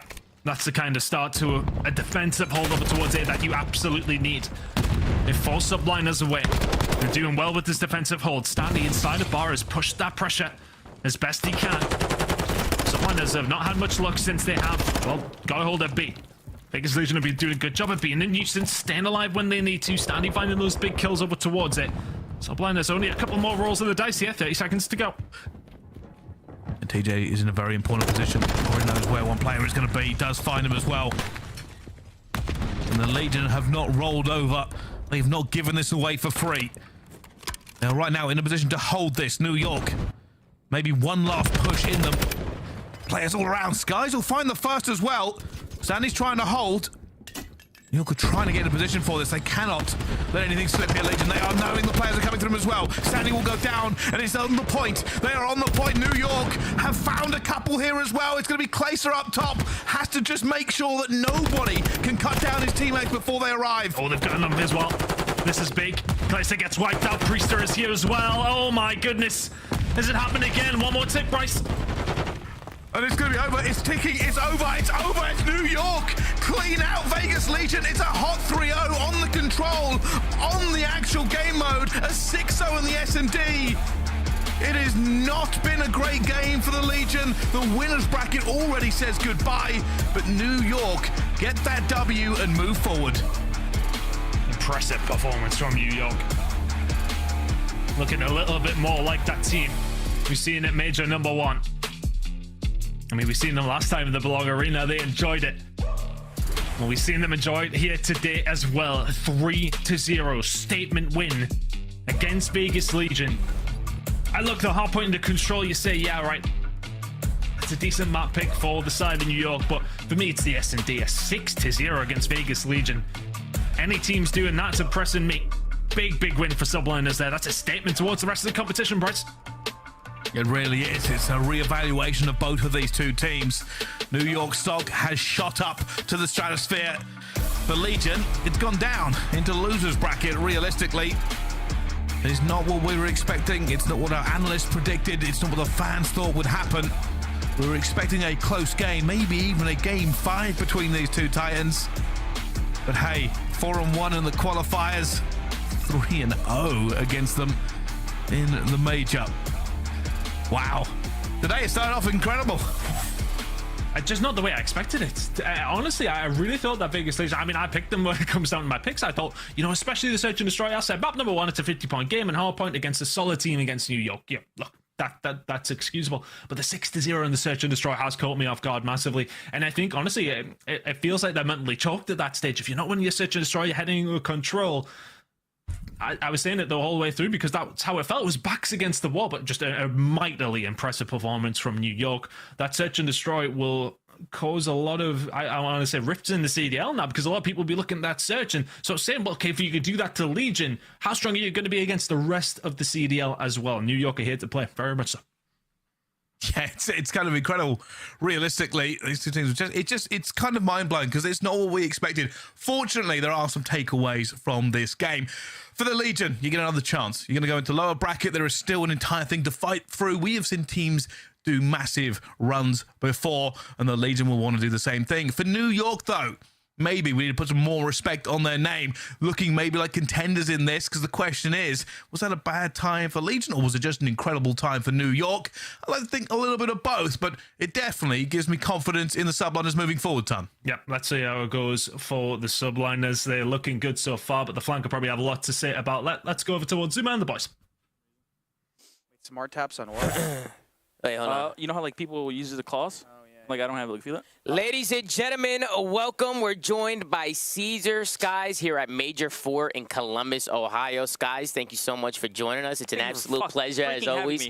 Hey, bro, it's always a pleasure to talk to you, Caesar, investing in this game. But, see, talk to me a little bit. That was a quick 3-0 against the Vegas Legion. Did you think you were going to come out and smoke them in 30 minutes? I mean, yeah, Paco even said, like, 2 days when we saw Clay, he was like, yo, we're going to beat you in 35 minutes. Yeah, I wouldn't doubt it. They were talking a lot of smack here when they were warming up. Yeah. Hey, Paco and Clay, they got a good little chemistry there. But I know, yeah. Talk to me a little bit about your team, man, leading into the event. I mean, how have you guys been feeling? How's practice been going? What's it been like? Practice has been going good recently. Like, the Major 2, Major 3, like, hardpoint was kind of, like, iffy. Yeah. But I feel like this is the first time, like, we're actually getting really good at hardpoint again. And our search was obviously we went like 0-4 at the major. Right. We've been focusing hard on hardpoint and search, and now we're in practice. Like it's looking super good. Yeah, because I know you guys obviously came out, won the first event. You guys haven't gotten the placings obviously you guys want, so I'm sure you guys are expecting a good placement in this event. But Chris, you got a question for Mr. C's? Yeah, well, first I want to commend you because you've been looking really, really good this stage. I mean, I feel like we've always been talking about HyDra and we've been high on him. KiSMET's been doing his thing,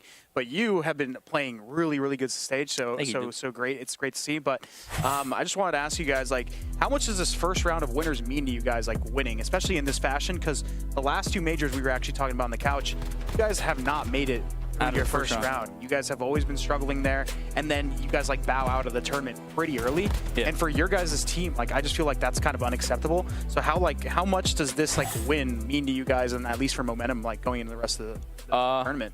I definitely feel like the first one definitely like shapes out how our tournament wants to be. Because like if you lose first, you're obviously going to lose. You're like, dang, you ruined your first chance. Yeah. Like we're like a team that if we're hot, we're super hot, and like we're just gonna keep ego challenge, like playing confident, doing whatever we play.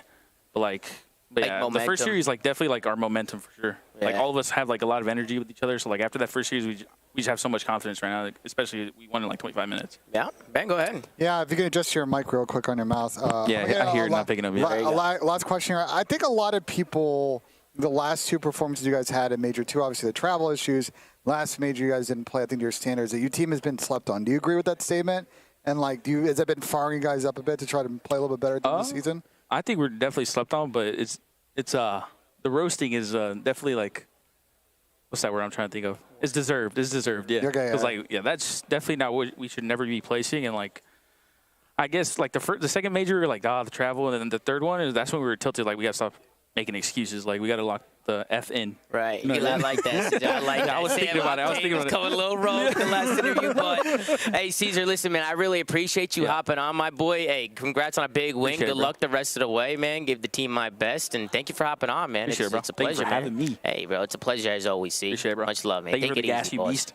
All right, let's go. Left hand, right hand. Left-handed. Later, see. Later, chat. Back to you, Desk. It's getting weird with Ben J and handshakes. You love to see it here in Call of Duty. Much love to the flank. And reminder, we have both the flank and scumping methods all on site here in Columbus, Ohio.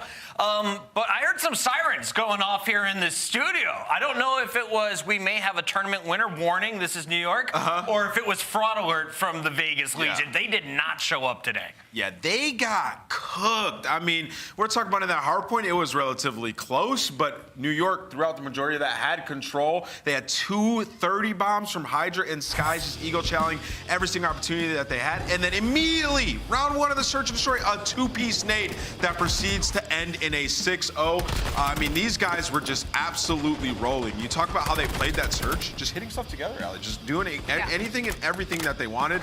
This did not look like the Vegas that we saw online. Their Slayers got cooked. This is not one of those situations where I expected history to traditionally repeat itself. The last time these 2 teams matched up was way back in January during Major 1, but it went a really similar fashion. It was a New York 3-0 with map number 1 being kind of close, a smoke show in the search and destroy, and a 3-0 in the control. And Temp struggled then as well. He had a 0.8 overall with a 0.5 in hardpoint and a 0.5 in search and destroy, where TJ was the only one positive on the team. It literally felt like I was watching the same series. TJ was popping off, doing what he needed to do as much as he could on the maps during this series, but unfortunately he just literally had no help. Yeah, I mean, this is just one of those fears with the Vegas Legion squad, is that like they lose a map and then they fold and fall back into old Legion ways, right? And you're going up against a New York team that, Skyz said it himself, when they start to win those challenges and those situations are going their way, they get better and better as those series progress. So you can see some of the work New York put in, but also an uncharacteristic performance, at least within the last month and a half, from the Vegas Legion. My man Caesar Skyz getting our MVP award for his first series, a 1.6 in hardpoint, 4.0 including that 6-0 start to search, and then finishing with a 1.33 in control.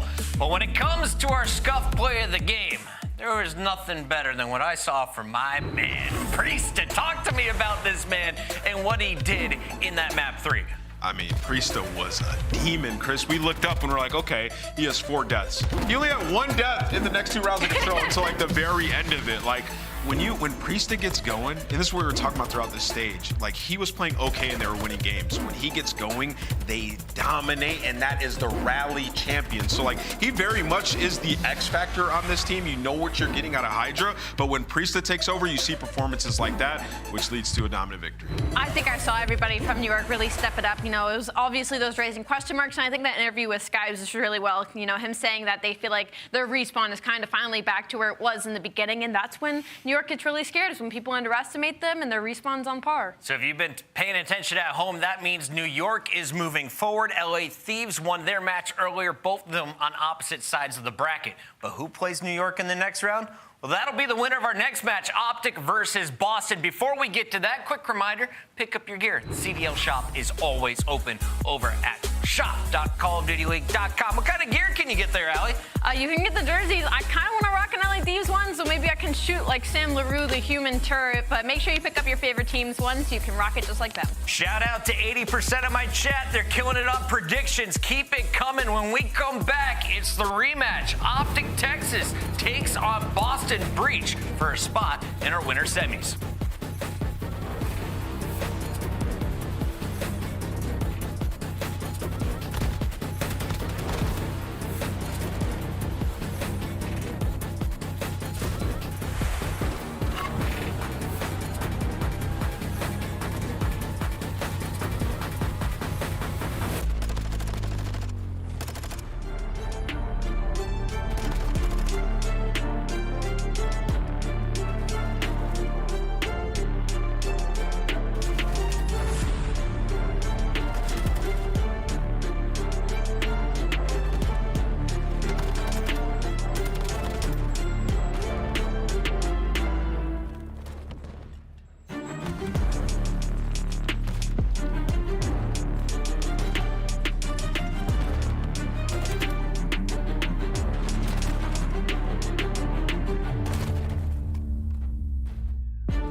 live from Columbus, Ohio. This is Belong Paris, the host of OpTic Texas versus Boston Breach. Match 3 of our winners bracket to kick things off here at our Columbus Major 4.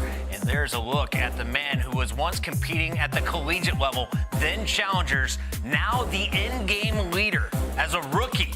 Dan Ghosty with a ton of pressure in his second LAN. He's taking on Kremp, the new face on Boston Breach. And now this is going to be a fun showdown. 2 rookies familiar with each other's play. Beans gets to play with Kremp, a guy who he had a lot of time on the Boston Academy squad. Boston, in their first matchup, not the most success against Texas. Today could be different, though. It could be different. I mean, this is a matchup that's kind of gone back and forth in the past couple weeks. We've seen it about 3 times right now. It was Texas falling to Boston, then they beat them that elimination at the major, and then we recently saw it during stage 4 qualifiers. OpTic kind of had their way and won in a 3-1 fashion, so maybe it's kind of the revenge story when it comes to the Boston Breach. The biggest problem right now is that they're 2-7 in hardpoints during stage 4 qualifiers, where they're going against the #1 hardpoint team in the game. Let's talk about that #1 hardpoint team in the game. 5-0 is OpTic, the only team to go 5-0 since Røkkr in stage 3 of Vanguard. Dashy, Huke, Shotzzy, all doing work. Dan Ghosty leading them on the comms. What's the most impressive part of this team in hardpoint? I would say how disciplined they are now. I mean, this is a team that was making so many mistakes early on in the year. They bring in Ghosty, and there's some questions. I had some questions about it, and he ended up surprising everyone. I mean, this guy's comms are unbelievable. This team feels so comfortable together. Shotzzy and Huke have that chemistry. That's the best sub-duo that we have in the game right now. And, when you watch them play, they're just ahead of everybody right now. This is the highest peak that we've seen in this game. And here are our Monster Energy keys to victory. And it's kind of the 1-2 punch, right? Because not only are they the #1 team in hardpoint right now, their search and destroy has been incredibly strong. They're 4-1 in search and destroy right now, #1 in round win percentage. And just look about the talent. Huke has a 2.14 in search and destroy right now. And trailing right behind him is Ghosty with a 1.35. So it's not only that opening hardpoint you have to worry about, it's that map #2 as well. Boston making a change after finishing top 4 at that Texas major. They'll be going up against Dashy and crew. And when we look at the AR battle, Dashy and Beans is the showdown I'm looking forward to. Can we talk about Dashy, though?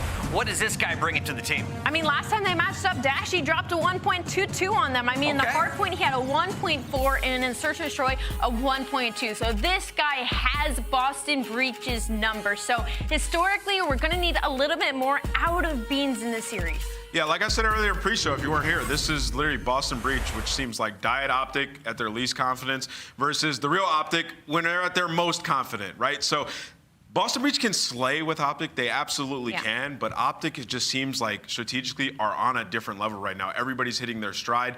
This is going to be very tough, especially with Beans having an off stage compared to last one. The searches are going to be the key in this series, but I'm looking forward to the hard point, and I can't wait to see what we're going to get out of Nero. He has been the X factor for this squad. When I watch Boston, it's a Breach squad that's had their ups and downs, and they're coming off their highest placing at a major where they got top 4.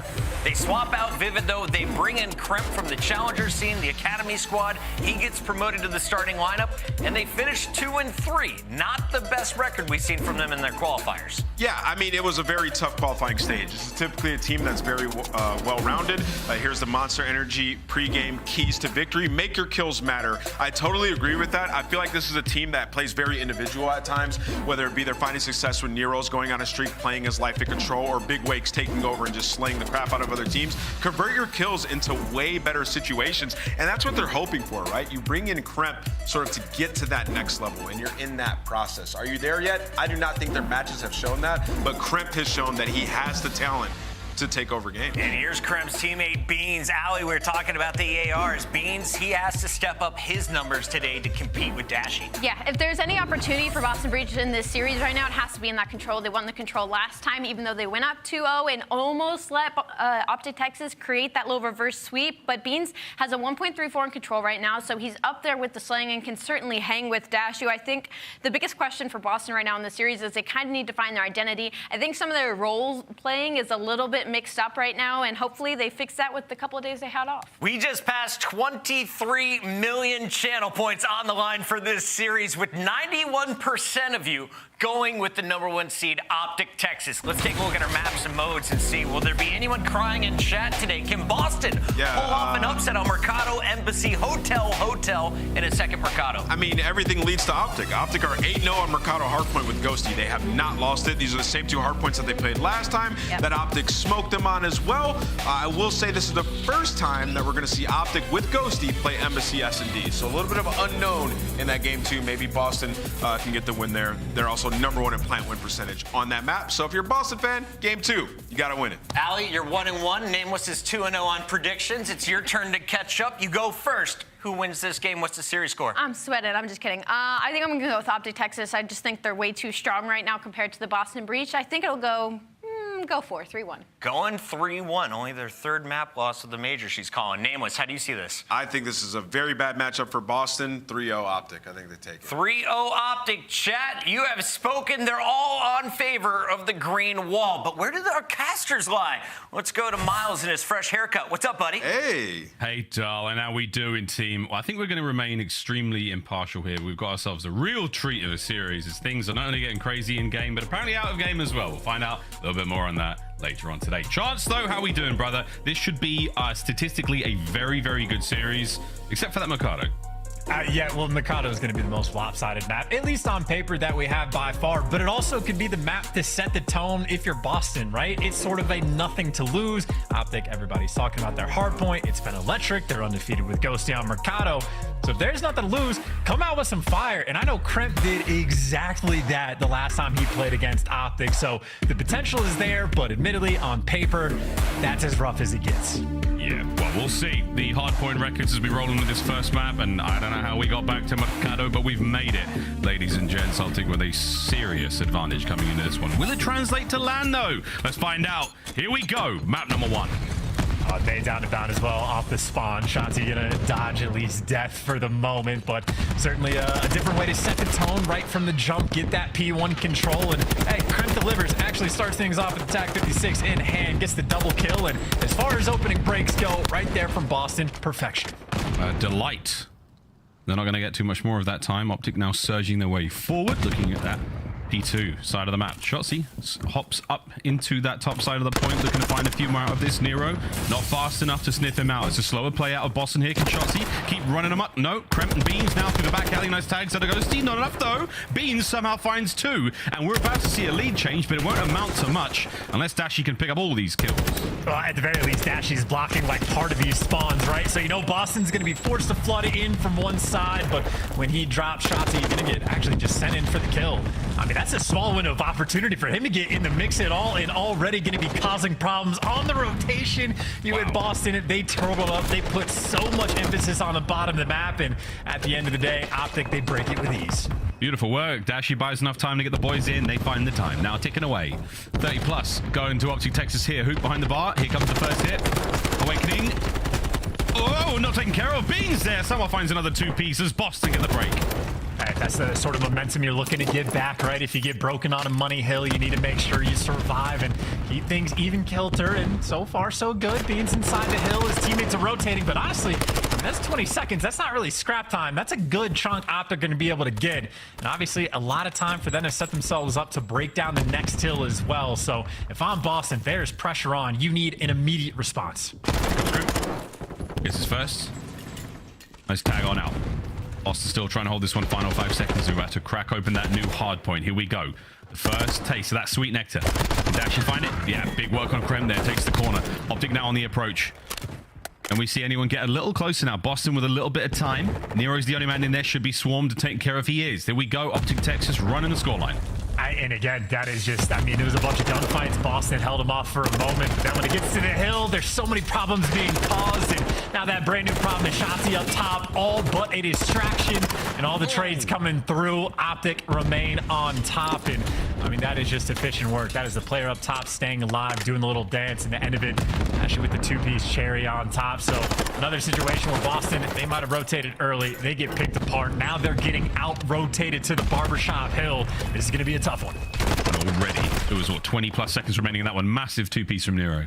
as he hits the back line, takes care of that rotation. That's the rotational battle finished. Bottom right-hand side of the mini-map, that's where we go next. What a hard point this has been so far. OpTic Texas with a solid lead, and it's only looking to get bigger. If they can get a break here, all good, but Boston, it's now time to prove why you put this roster together. See if they can hold.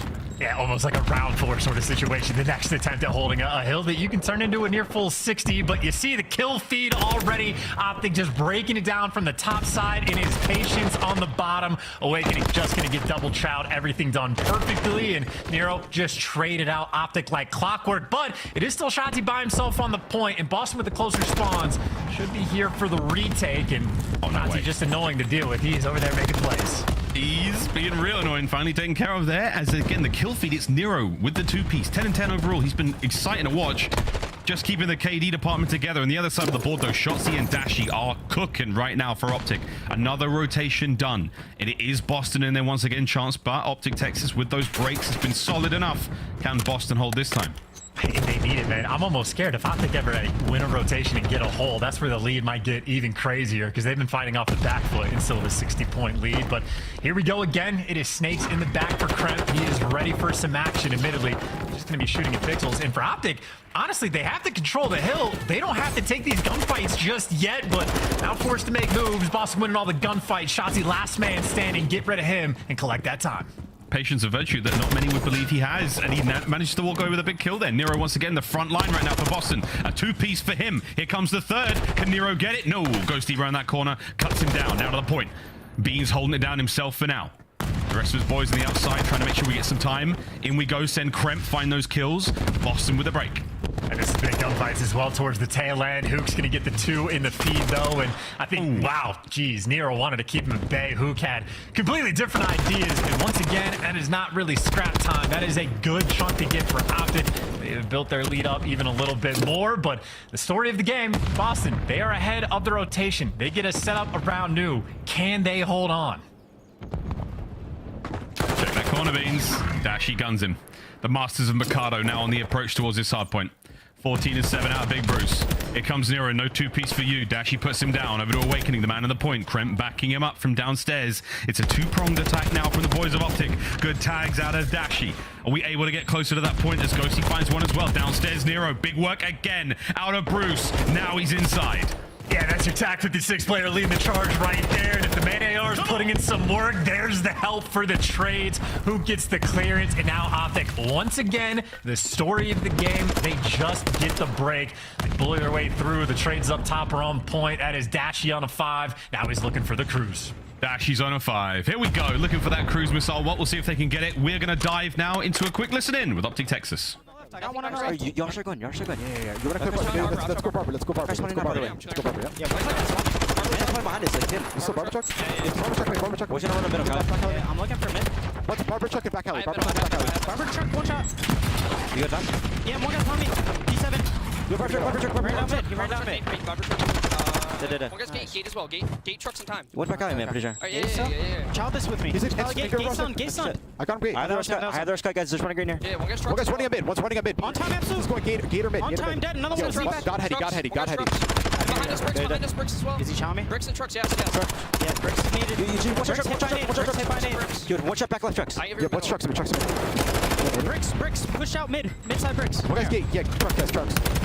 Nothing gate. One guy's trucks. Yep, what's trucks? Yeah, one green. Okay. One guy's bricks. Yeah, what's trucks? One guy's bricks at a time. Bricks at a time. Got it. Yo, out. What is that guy? We need to play the greener. Bricks at a time. I'm gonna go CT. Barber right there. Nice. One more color. Here's Scrapz. Let's go CT. I'm gonna nade in front of you. Stay down. He's not showing. Yeah, nade it. Get ready to bump your car? He was back left. Kremp. Where we go? He's on the truck, on the car. Yo, what's been enemy? By far the best hardpoint we've seen Boston Breach hold on to here in the matchup, and even then OpTic with a late break, looking at that mid-map control now as well, Chance. I mean, yeah, you get the one good hill, you check the scoreboard and be like, oh man, we're still down by 60, and it is just even a P1 that is difficult to manage because you're worried about the spawns and you're worried about the time as well. Good news for Boston, they have the spawns. Bad news, they don't have the time quite yet. Nero gets a foot inside, but you got Dashy out on the sort of outer rim of the map. is waiting for the snap to take place, but can't read it. Nero wins an extra one, and Boston still got some fight in them. A lot of pressure on the Barber side of the map, but from inside the hill, Nero's continued destruction. That's a force 3 for him. It's a force 3, and he's feeling himself for the chow there. Dashy's going to get a freebie.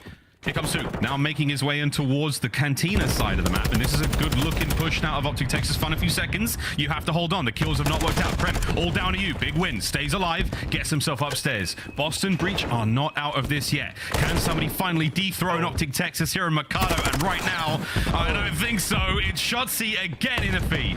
Impossible to call out as well. First he's on the steps, then he's outside, then he's falling down. First floor, top floor, bottom floor, in the hill. You can't find him, you can't kill him, and honestly now you need the break to try to win this game. But Shotzzy from down low, just look at him, man. He's dancing everywhere. The footwork on point. Beans has to do this with attack, can't get it done. OpTic right now down low seem a little too strong.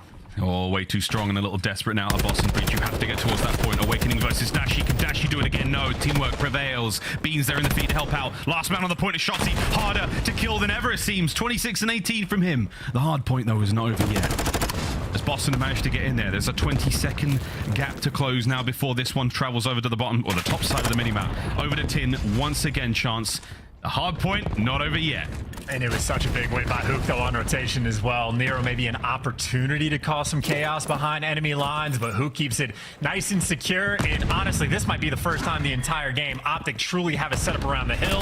And if they get the next 25 seconds, they get map 1. Here comes Boston flying forward a little quicker, boys. You're running out of time. 20 for the win now for OpTic Texas. Kremp and Awakening through the side. Shotzzy's got the coverage up top. Nero on the pinch. It's a perfect timed pinch, but it might not be enough to get the kills. Trades are out, but OpTic are winning it. No one in there now for Boston. Has to get something going. Kremp on the outside, not able to find his way in. Boston flying through the front, cut down in a hail of Vaznev fire, and that should be the map. What do you got, Nero? You're the last man here. Awakening to back him up. The contest, a few seconds. It is done. Mikado remains OpTic Texas. 9-0, that will get things done, and like clockwork, the efficiency for this team, it is just out of control. I mean, Miles, honest to God, I think they just got out-rotated to every single hill in the game except for the final one, and honestly, they didn't break a sweat. They were able to break every single hill without any sort of issue. I think the exception of the street hill, that was literally the only one Boston got a substantial amount of time, but otherwise, it was just play after play. I mean, rotational gunfights by Huke. Shotzzy effectively just solo breaking the bottom Cantina hill where he is everywhere on the map. I mean, it's a lethal situation for OpTic and their hard point. aBeZy Fortress is what Boston banned, because on aBeZy, I mean, OpTic have just been like 100-point clubbing team after team after team. That means Mikado gets in the mix, and again, a perfect record is perfect for a reason.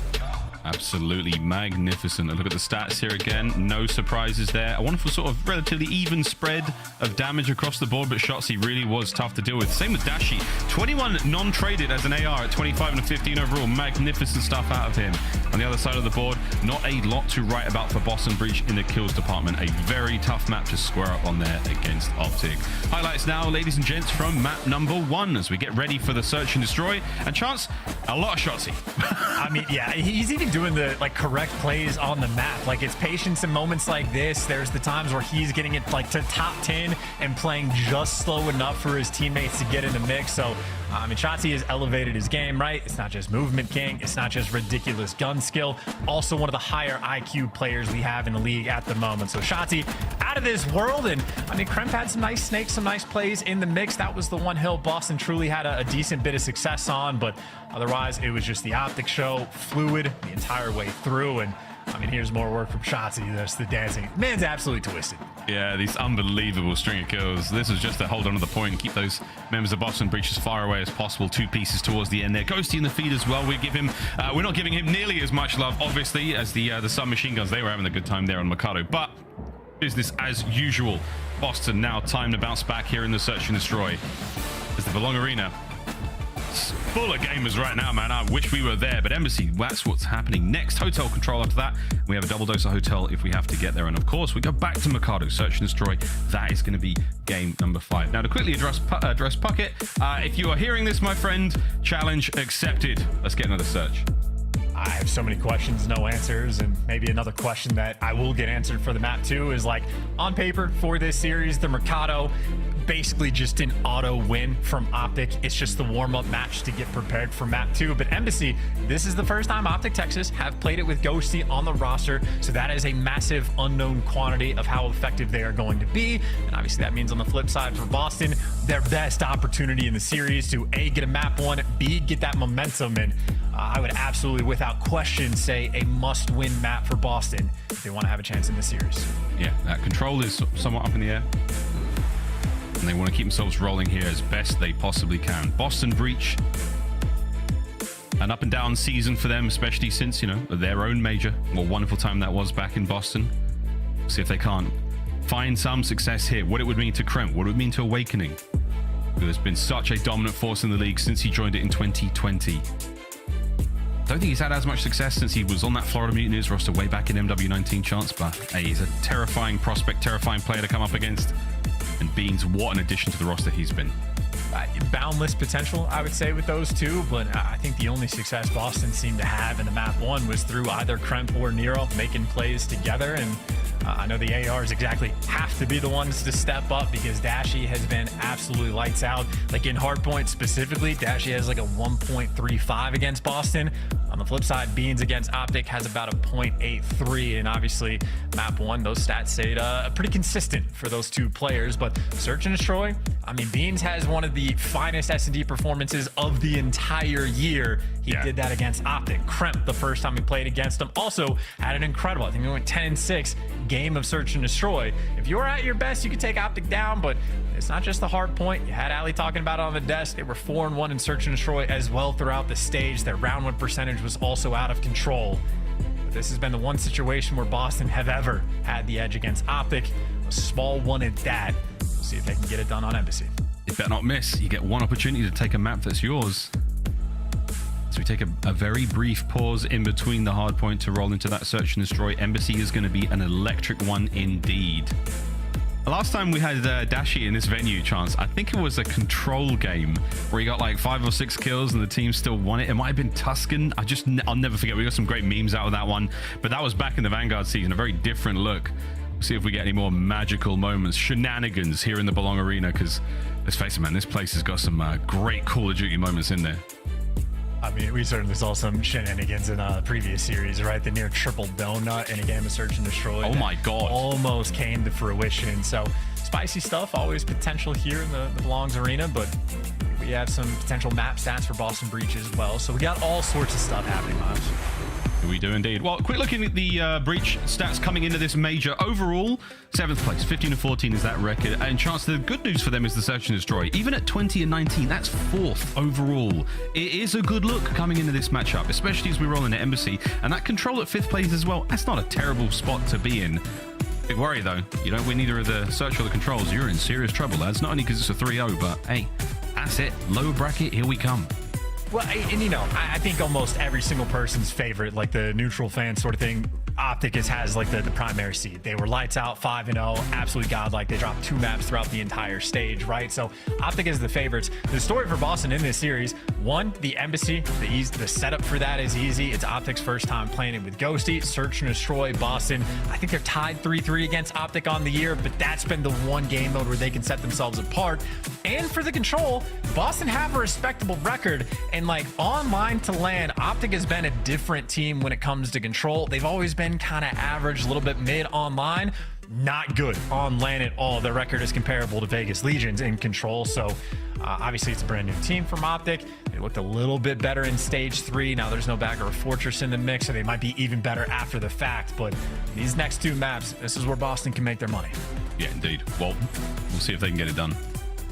Tough one though. Here in the OpTic Texas, comparable to Vegas when it comes to control, because just on LAN, not just on LAN, not overall. Just on LAN. No, just to be very specific. But what a run it has been though for the OpTic getting here. I mean, like perfect run, a literal, history made for the roster. Dan Ghosty, what a heavy burden was on his shoulders coming into this team, coming into this season. Scump retires. Everyone expects, magic right out of the gate. It wasn't the greatest start. It was a little rocky. The major was fantastic. Major 3, and now the run to major 4. Look at that chance. They only dropped 3 maps in the approach against some fantastic teams. Can they keep it going here and finally raise a trophy? And some of the scariest things about that is like the 3-1 that they had against like both the Subliners and the Thieves, even Boston. It's like some of those hardpoint wins, like Thieves, top 2, top 3 hardpoint team in the game. They're lights out in the game mode. OpTic just like took them to task. Like OpTic literally have set themselves apart in the game mode. And again, not that it's necessarily an auto win when it comes to the hotel form. I know Boston's strong, but these next 2 maps, without question, Boston's best opportunity to get in the mix, especially when you have a plant win percentage that is that good. That is absurd of clutching the round after you get the bomb down. So, I mean, OpTic, that gives you 2 options. Either don't let them plant or make sure that your retakes are going to be on point. So, whether that's sending guys like Shotzzy and Huke in on the flanks, whether that's we just want to counter snipe off the rip and try to take care of beans, you got options to play with, but if that bomb goes down, that'll be a scary sight. Yeah, so if you're OpTic, do not let Boston breach plant. This will not be a boob series unless Boston can win this map. Actually, no, it's done now. This is impossible. Just thinking about it. We got that. Yeah, it's a shame. Maybe, but that's about it. We can get an Ubu or an Oob. Yeah, lots of yeah, but there's no chance for boob series. Sorry, chat. Sorry to disappoint you here on 420, but we're keeping it in our tops. Here we go though. Search and destroy on aBeZy. Oh, actually, we have a fun tweet actually before we get this one started. What's this tweet going to say? Oh, it's from the retake. At OpTic Texas, go up 1-0 in the series, continue to look like the best hardpoint team in the game. Well, the retake, you are not wrong. Those boys do really look good in the respawns, don't they? Driven that point home and then some, and honestly, OpTic, you have to keep bringing it up because they've yet to really disappoint. Oh, yeah, absolutely. Well, we go back into aBeZy one more time. Round 2, let's go. We were turned around. Our appointment was a little early, and they told us to wait. We did. And now we're ready to rock and roll. Into Al Mazrah once again. We descend, this time for Search and Destrizzle. Let's get it. Yeah, 93% win rate after getting the bomb down for Boston. It is going to be a quick hit on the outer edge as well. Dashy doesn't miss often, but you get away with one there, and Nero gets the first blood. So, strong start for the breach. Got to be worried about Shotzzy on the cross. Kremp, though, at least has the intel. Don't want to deal with him just yet. Take that 3v3 for now. Beans v Dashy at this point in time. Beans, check it. Oh my god, he hit him in the face! Thick, man. He hit him in the face, I swear to God. What is Beans made of? Don't say Beans, chat. Don't say Beans. Keep in mind, though, and I mean, that's the Signal 50, by the way. That's the Signal 50. Cellium was the first one to use it, but that bomb is down. Like, by P2, it's on the A street. You have to collect it at some point, and instead, you're dying in the middle of the map as Ghosty finds the extra pick. So, I know the sort of name of the game for OpTic is don't let him plant. If the bomb's down over there, not going to be planting anytime soon. Once that signal starts screaming, hard to miss it. Tack in hand, less than 30 seconds to go. OpTic have not got any eyes on that bomb for now, so this should be a clean recovery, and you might even be able to get this one down at A. Uh-oh, here comes Dashy. Around that corner with a snipe. Will he check it? Oh, there it is! Get them both! Gonna need a replay of that one.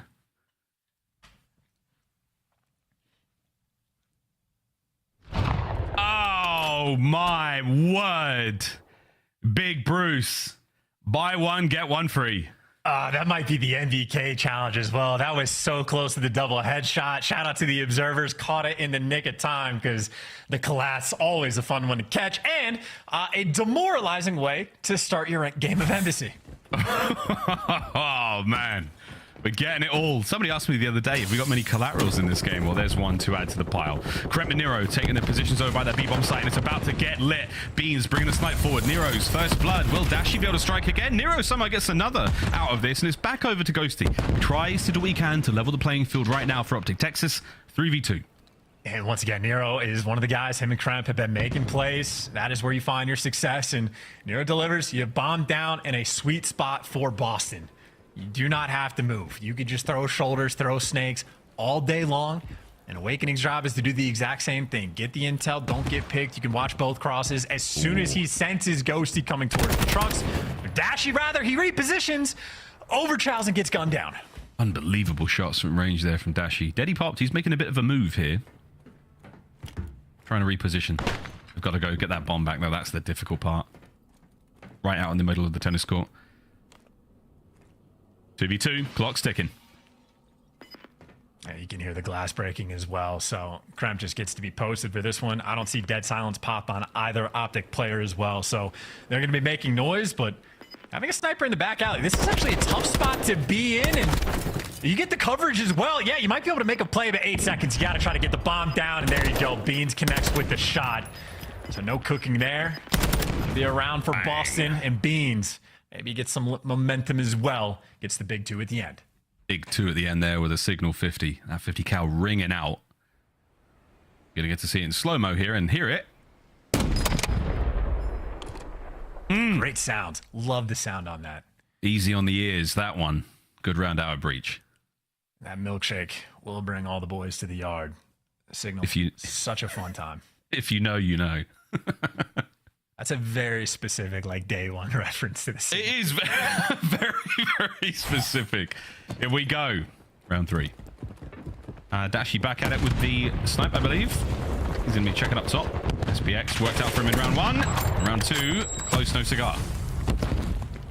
Yeah, Beans, whether he's taking the hit marker shots or just barely dodging death, he's avoided the counter snipe, and here you go. This is the 93%. Gonna get tested straight away. Shotzzy does get the first blood, so man advantage, but the bomb down, you're testing Boston's clutch. All timing Awakening. Taken care of. 5-1 for Dashy. Beans and Kremp, what do you got? They find a kill of their own. 25 seconds to go. Huke. Oh, he may have heard these players. He doesn't have Deddy. He is very loud on the approach up to the top side here. 20 seconds. As you're starting to make moves. You're checking all the obvious spots. Huke might be able to fly out and catch a kill here. 15 now to go. As Boston back right on up. I don't know what they're looking for here, but they've got kills. Dashy. Oh, again. At the Vaz. Okay, son. Wow. Okay. Classic spot, though. That position to be, far back corner of the map chance. We've seen Boston pull this trick up before. We saw Insight of Tron Ultra do it as well. Nice spot to play from. Yeah, you're virtually invisible when you're laying down just behind those steps. So Beans in an incredible clutch spot. Kremp backs all the way up just to make sure he can A, protect Beans, and B, refill in position should Beans fall or get sniped, whatever the case may be. I thought there was a moment where Dashy might get another collateral. They were kind of close to lining up, and now that is ingrained in my head. But great news for Boston. Even though the bomb planner got picked off, still get the round win. Your success continues. After getting colladed, you're up 2-1. It's a fun search for sure. Kremp and Nero holding hands there. Oh, no. Shotzzy too fast around the corner for Beans. Signal 50 out of play for a moment. 40 seconds now on the bomb. OpTic Texas. The slip slide. Oh, Huke. Will this hurt? Might find out in a moment. Dashy's tagged. And I love this position. Huke is chilling in that corner.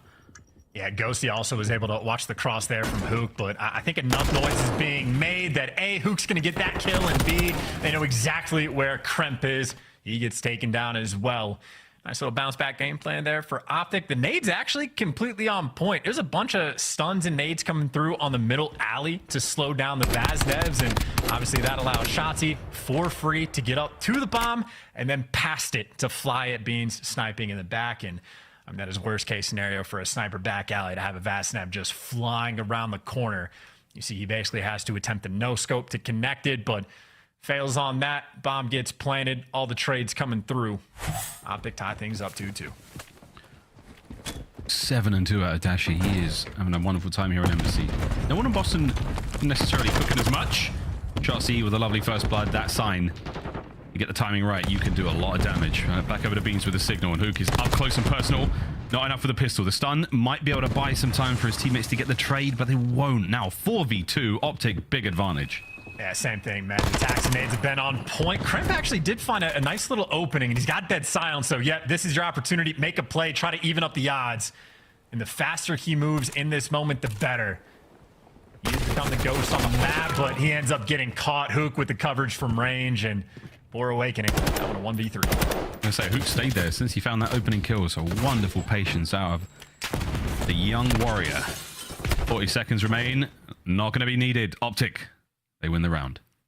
God, and Awakening almost probably has a different experience playing most ARs compared to Dashy, because Dashy, you just can't get away with peeking for a split second.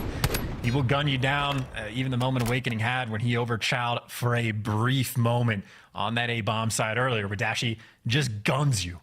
The beamer is electric. He forces you to be perfect, and Right now, that is 2 rounds in a row where, again, the attacks and nades completely on point from OpTic. Strategically on aBeZy, absolutely sound. Indeed. Only a round advantage, though. Bruce leading from the front there. We saw him spitting comms to the team. Into the next round, we fly. 2 up top, 2 down low here for Boston Breach. It's the low road who find the first kills. The signal doesn't work out once again, though, but it's noisy as hell at Trophy. Smoked!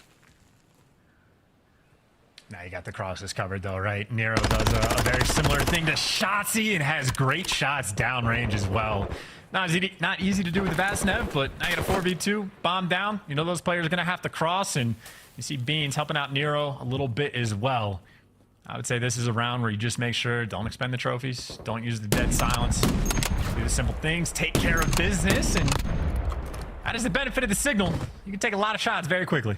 You can take a lot of shots very quickly. The damage not necessarily there. We saw the hit marker. Ghosty.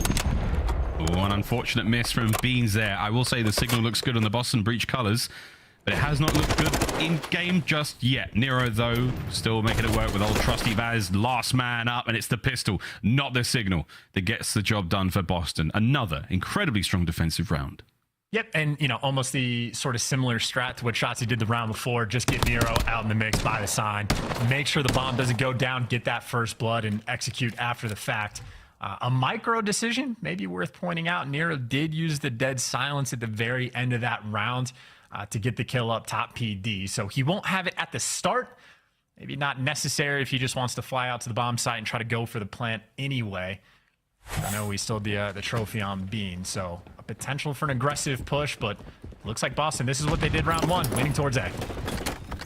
Oh, another first one from Nero. He has been lightning fast in all of these rounds.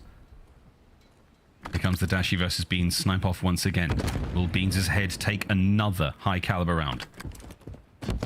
He doesn't even want to dance with it. Yeah, he's waiting for the stuns before he even like dives to the truck. That's what I'm saying. Dashy forces you to be perfect with how good of a shot he has.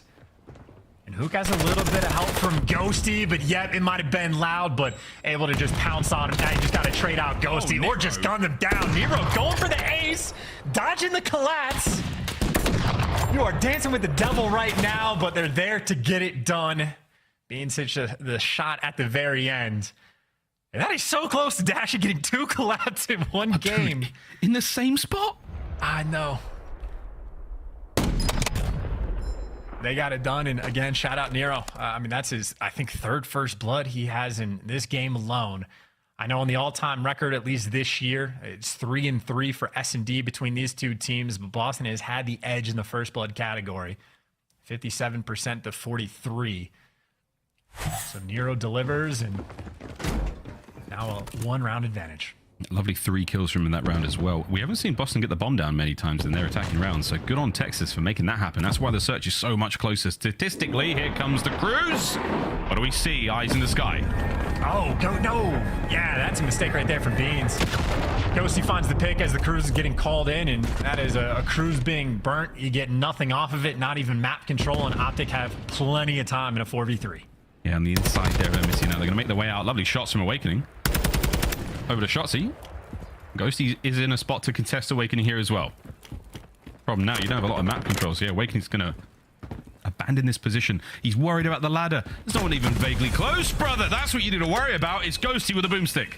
Yeah, Dashy left him a little present, see if he can clutch, but this is a great dead silence play coming through. Freebie on the kill on bomb. Slides, though, into Shotzzy, and now you just feed Nero. You got bomb down. You know a player's going to beat up top as well. He hunts him. You know where the last guy's got to be. He's even got the right gun for the job. The question is, how quickly can he jump on it after the bomb gets planted? And doesn't even jump on it. Goes for the full reposition. Doesn't look for the intel at all. Shotzzy could effectively be anywhere. Oh, okay. A crowd, be quiet. If he does go for the ninja, everyone silence. Here we go, onto the bomb. Shotzzy is taking the scenic route, and it may not pay off for him. No, it won't indeed. Nero hops it, diffuses it. Map point, Boston Breach. Yeah, that's a massive round as well. I appreciate the no crowd giveaway for that moment. One of those plays that, again, the crowd actually can change the way it goes. So Nero taking advantage of the moment, playing the situation, had 0 intel on Shotzzy. I said Shotzzy could literally be anywhere. As it turns out, he was in bottom PD. So Nero ends up making that read. And again, that is a 1v1 to set yourself apart. Strong advantage now for Boston. Back on the attack. They've been on point with the first bloods. They've been on point if they get the bomb down. And a standard setup on defense from OpTic. They are 1 point away from tying up the series. Nero has been an outstanding player here on aBeZy so far. Can he add another great moment to this series and get that bomb down? Over to Beans once again, though, with this signal. He has not been that effective with it. 6 and 4 ain't bad, but it has not been as good as it sounds. Well, speaking of sound, I don't know if he just heard Shotzzy dive over towards the vans, but as soon as he did it, he absolutely dipped out. They're trying to clear out where Huke could be, and Huke's making moves. He's going in for the kill. He gets sent in for it, does get traded out. Beans hits a shot, man advantage. This could be game. Don't peek at Dashy. Shotzzy's trying to back you up. He's trying to take care of the sniper. He's on a mission to remove Beans from the play. 30 seconds. Oh, we all heard that one. And so did Shotzzy. Here comes Kremp. What a win! Kremp eviscerates him. Dashy now in mid-map. Can he stay alive? He may not. The nade. Oh my god, nice HP. The clock's ticking. The bomb will be planted. Yeah, the biggest problem, though, trophy player, right? So you're jumping in this back alley. You're going to be making so much noise. Kremp has to know. Awakening should have him covered. Throw shoulders. Don't get beamed. Don't get beamed. Easier said than done. Kremp's got Deddy, so he's going to be moving smooth. 30 seconds. Dashy, play this one steady. That's the nade to the backside of the trailer there. Force Kremp out. Tags are there. Big Bruce, he's dicing with a pair of them. Heavy damage. Can he find anything? Can he find anything? The reposition finds one. 20 seconds. Awakening now. 1v1. Snake your heart out, Demon Joe. This is for the map. Gets the kill. There will not be enough time, but oh my god, what an effort. Yeah, okay. It was close enough, man. Wow, what a search. I gotta say, Buzz, your internal clock is ticking as well, because you said he didn't have enough time. I was like, he might have just done that. I think he picked it up at like, 7.2, off by a couple tenths of a second. Ooh. A hell of a try, but Awakening showing this game in its finest form with snakes like that. You are virtually unkillable. In Boston, they've done their work. aBeZy was a must-win map for them. They got the dub there. They've made this a series. What a crazy game of search that one was. Awakening, good form.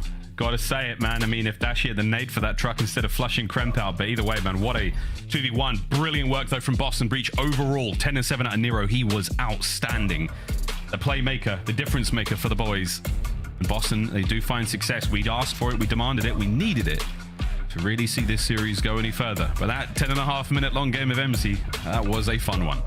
Yeah, and considering Dashy opened that up with a collat in round one to sort of set the tone, right? Nice little bounce back there for Boston. Super tippable for Nero as well. 4 first bloods to his name. I think Shotzzy only had 3, and obviously Nero, even when he wasn't getting the first bloods, very high level of production. So that answers the question for aBeZy S&D. Now we get to answer the question of hotel control, because again, control, it has been different from OpTic Online compared to LAN. We get to see how they do now.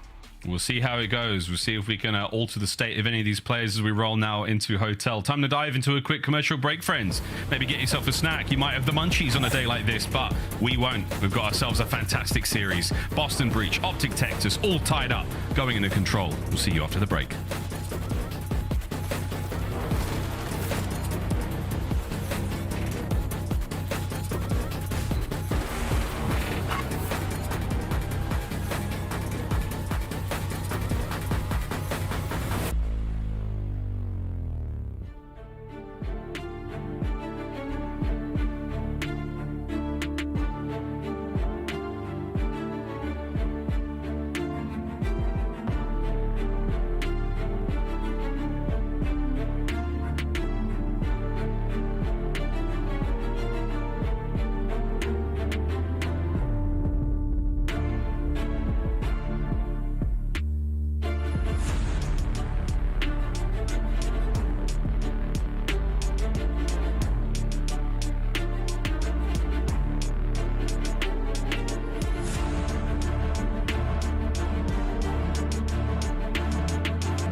The Call of Duty League is brought to you by Monster Energy, the official energy drink of the CDL, and the GMC Hummer EV pickup, the world's first all-electric super truck.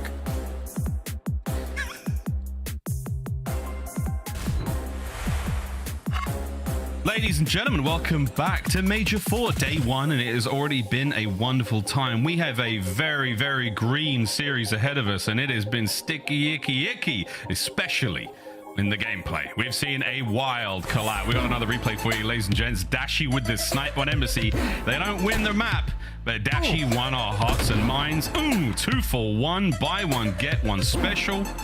Absolutely love that. Yeah, that is the joint effort right there from Beans and Kremp to line up in that moment for Dashy. And obviously, on a day like today, Dashy will take advantage of the situation. Another classical reference in Call of Duty. Mom, get the camera. Gotta love that one. And yeah, Sky is correct. Absolutely locked in. That is Dashy's natural state. Absolutely, truly locked. Shout out Lando and shout out Valarium Valarium, excuse me, for the tweets. Ladies and gents, don't forget, you get your tweets on the show. Make sure to use the hashtag and make sure to be really funny, very clever, witty, include a picture, because who knows what the hell the Twitter algorithm wants these days. Let's get into this one, folks. We'll be blunt about it. This one's gonna be a banger. You know, it's been like a long-term wish of mine. I've always wanted Operator Perry to get back in the mix to commentate a top 5 plays at one point. I don't know if that's even possible, but wishful thinking while we're thinking about old Call of Duty references, but maybe out with the old, in with the new on Hotel Control. A very big opportunity again for Boston.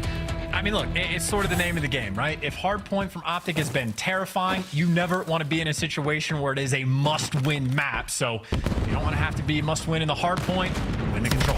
Yeah, let's find out how it goes. Shotzzy with attack in hand. A nice opener there for the boys. Kremp on the other side of the board, finding those kills. A little bit of bedroom action right now on the bottom side of the screen. It's going to be Kremp in there, and he did have Dashy with him as well. Beans took care of business over there. Nero in the kitchen, cooking things up. Huke, though, fries him. Now back over towards A. Slow capture for the nuke himself. Yeah, you actually had Ghosty sort of trying to keep bedroom control as well in the meantime. So OpTic certainly playing with a couple different ideas, and that is a nice double chow coming through down the hallway. And now you have Boston, maybe a double chow on the outside of the map as well. But Awakening's not pushing up. This looks like it is going to be partially chalked, and Nero sort of left out to dry. Finds errant kills if he can get them, but A zone going to be captured. Plenty of time added. OpTic right now on cruise control. Quick shots out of Dan. Ghosty there. Back over towards the B zone we go, and it's going to be Shotzzy taken care of. Over towards Kremp, who's finding the lovely bit of work early on here for the boys of Boston Breach. Just about 2 minutes to play with chance. Plenty of lives, both side. We're diving over towards B, and Huke, the deady play at the ready. What can he find? Yeah, that is the go button. That is like a demon getting ready to feast. And hey, there's the first one. Big Wake found out, taken care of. Kremp, the only one now behind enemy lines. You can see how much pressure OpTic put on it though. Shotzzy gets sent in for the kill. Dashy's there to get the trades. Everybody falling like dominoes. It's through the middle of the map where Boston are going to be forced, but it looks like Awakening takes advantage of the opportunity, gets a big 2, and keeps Boston chances alive. And Huke, he's just chilling in the corner, man. He's chilling. Finds one. Springs to life. Deddy did not get reset. He's going to fly into this fight or not. Nero's going to be holding desk side. We'll come back to him a bit later, but for now, his boy's trying to get on that point. We're watching Huke run circles around the map right now, but it isn't amounting to a whole lot. His teammates, they are struggling to get forward. If you can win this, no! Awakening pounds him into the lobby. Over to Ghosty. They're still trying to get out of the bedroom, but these boys, I don't know, man. I mean, they're just vegetables right now. Well, OpTic still, I mean, it's just efficient work clearing out bedroom. You have all 4 players in the mix to take care of it. So that is trades at their finest. That is all guns forward, but still Beans might get traded. He took down 2 with them, and now flanks coming through. You might clear out bedroom, but still a lot of problems to solve. Boston, they have been dancing devilishly around the map. All the kills going their way. Kremp being a massive nuisance as well. He's got the dead silence. That is your freedom play. He just did a drive-by call-out. Ow, 35 seconds. OpTic can't get any closer towards that B zone. You have to get through Kremp. Top bed, here we go. He's about to ruin the party. It's a slumber party. Ghosty didn't invite him, and he said, no thanks, son, you're out. 30 seconds. Ghosty's got bedroom control. Nero on the backline. Can he sneak in? Can Ghosty find another in the bed? No, he doesn't. That should be it.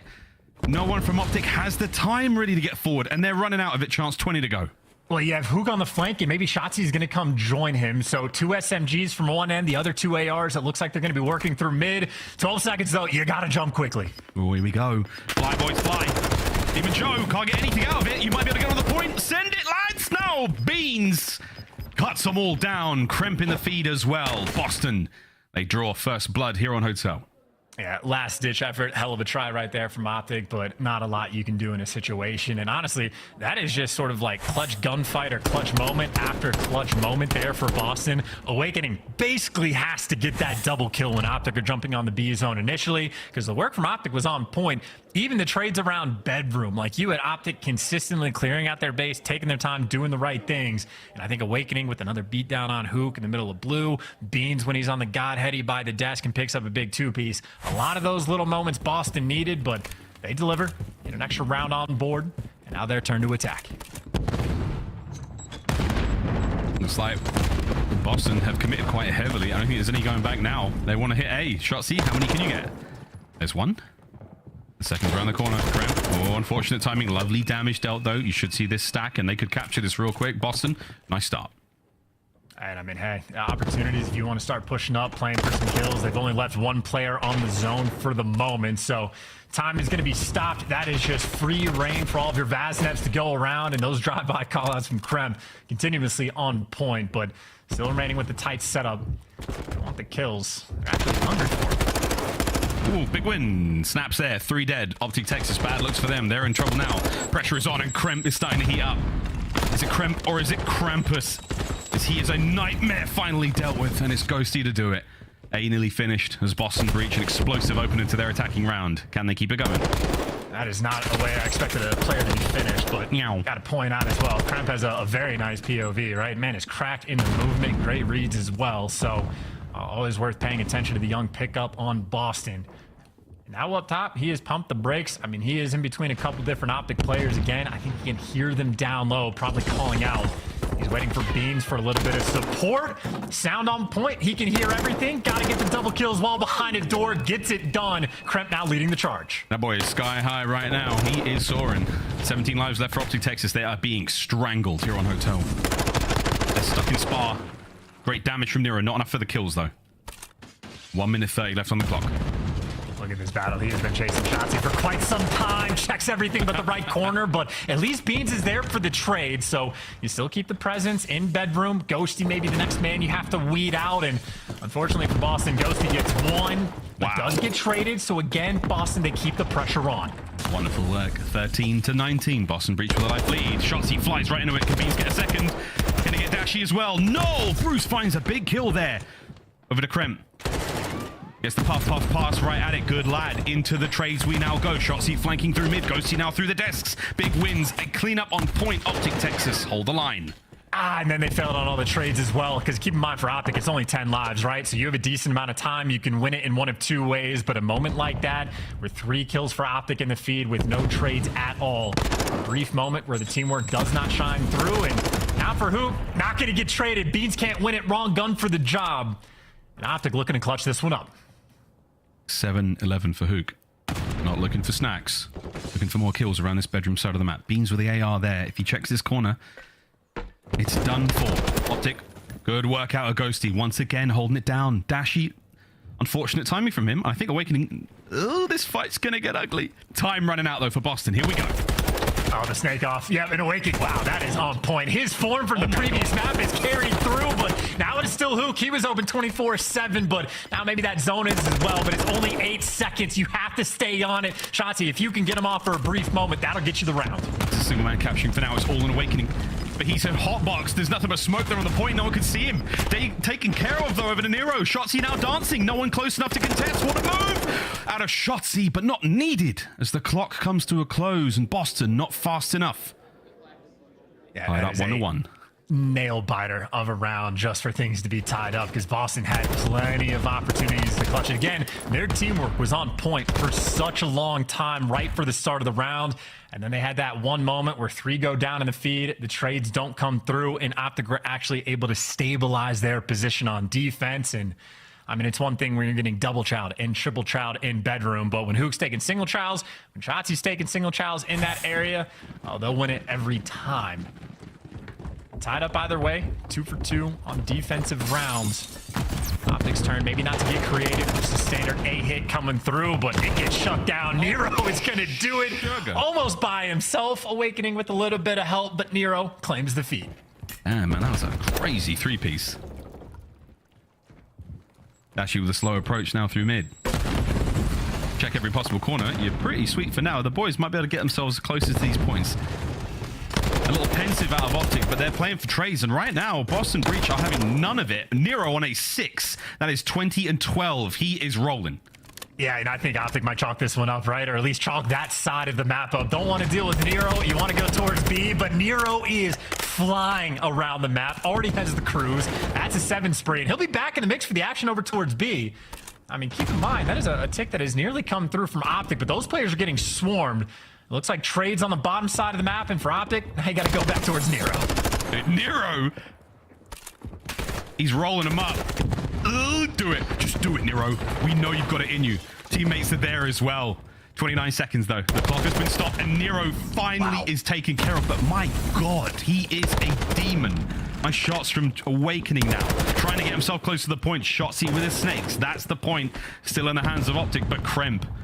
He's still alive and kicking, waiting for Beans to get over here, and they might be able to stop the A-cap. This is worth fighting for as well. Not the best start. Beans is going to die before anyone else gets in the mix, and I think Kremp might be taking his time because he's thinking about a cruise missile as well if he's on a 5. So there's an opportunity to fight. You have the life advantage, but you chalk things up. You play for the cruise. If you're Kremp, better make sure you get it. We're chilling. Dashy and Ghosty find their kills across map. Lot of space to work with now, and as you can see, Shotzzy, once he hits that go button, he's soaring. Then he popped. Oh, unfortunate timing. Close spawns there from Boston. That play gets snuffed out. You stub that one out, Chance. You keep going at it, though, because Dashy, man, he has been frying all series long. Shot on point as always, but does get traded. And hey, big 3 in the feed. Now you get to push up and get a nice little stable position on defense for Boston this time. OpTic have been very consistent about taking their time trying to clear out bedroom. This time it looks like they want to go around and see if they can deal with the chandelier side of the map. Kremp gets traded, but at least it took down Shotzzy. You got guys like Awakening watching the cross, the information on point. No lack of awareness on the position, and Awakening there to take him down. Oh man, Awakening has just been a brick wall of defense, man. He has not let anything get through that back line. 3 players now from OpTic stacked up through lobby. No suitcases, they're moving fast. Here we go.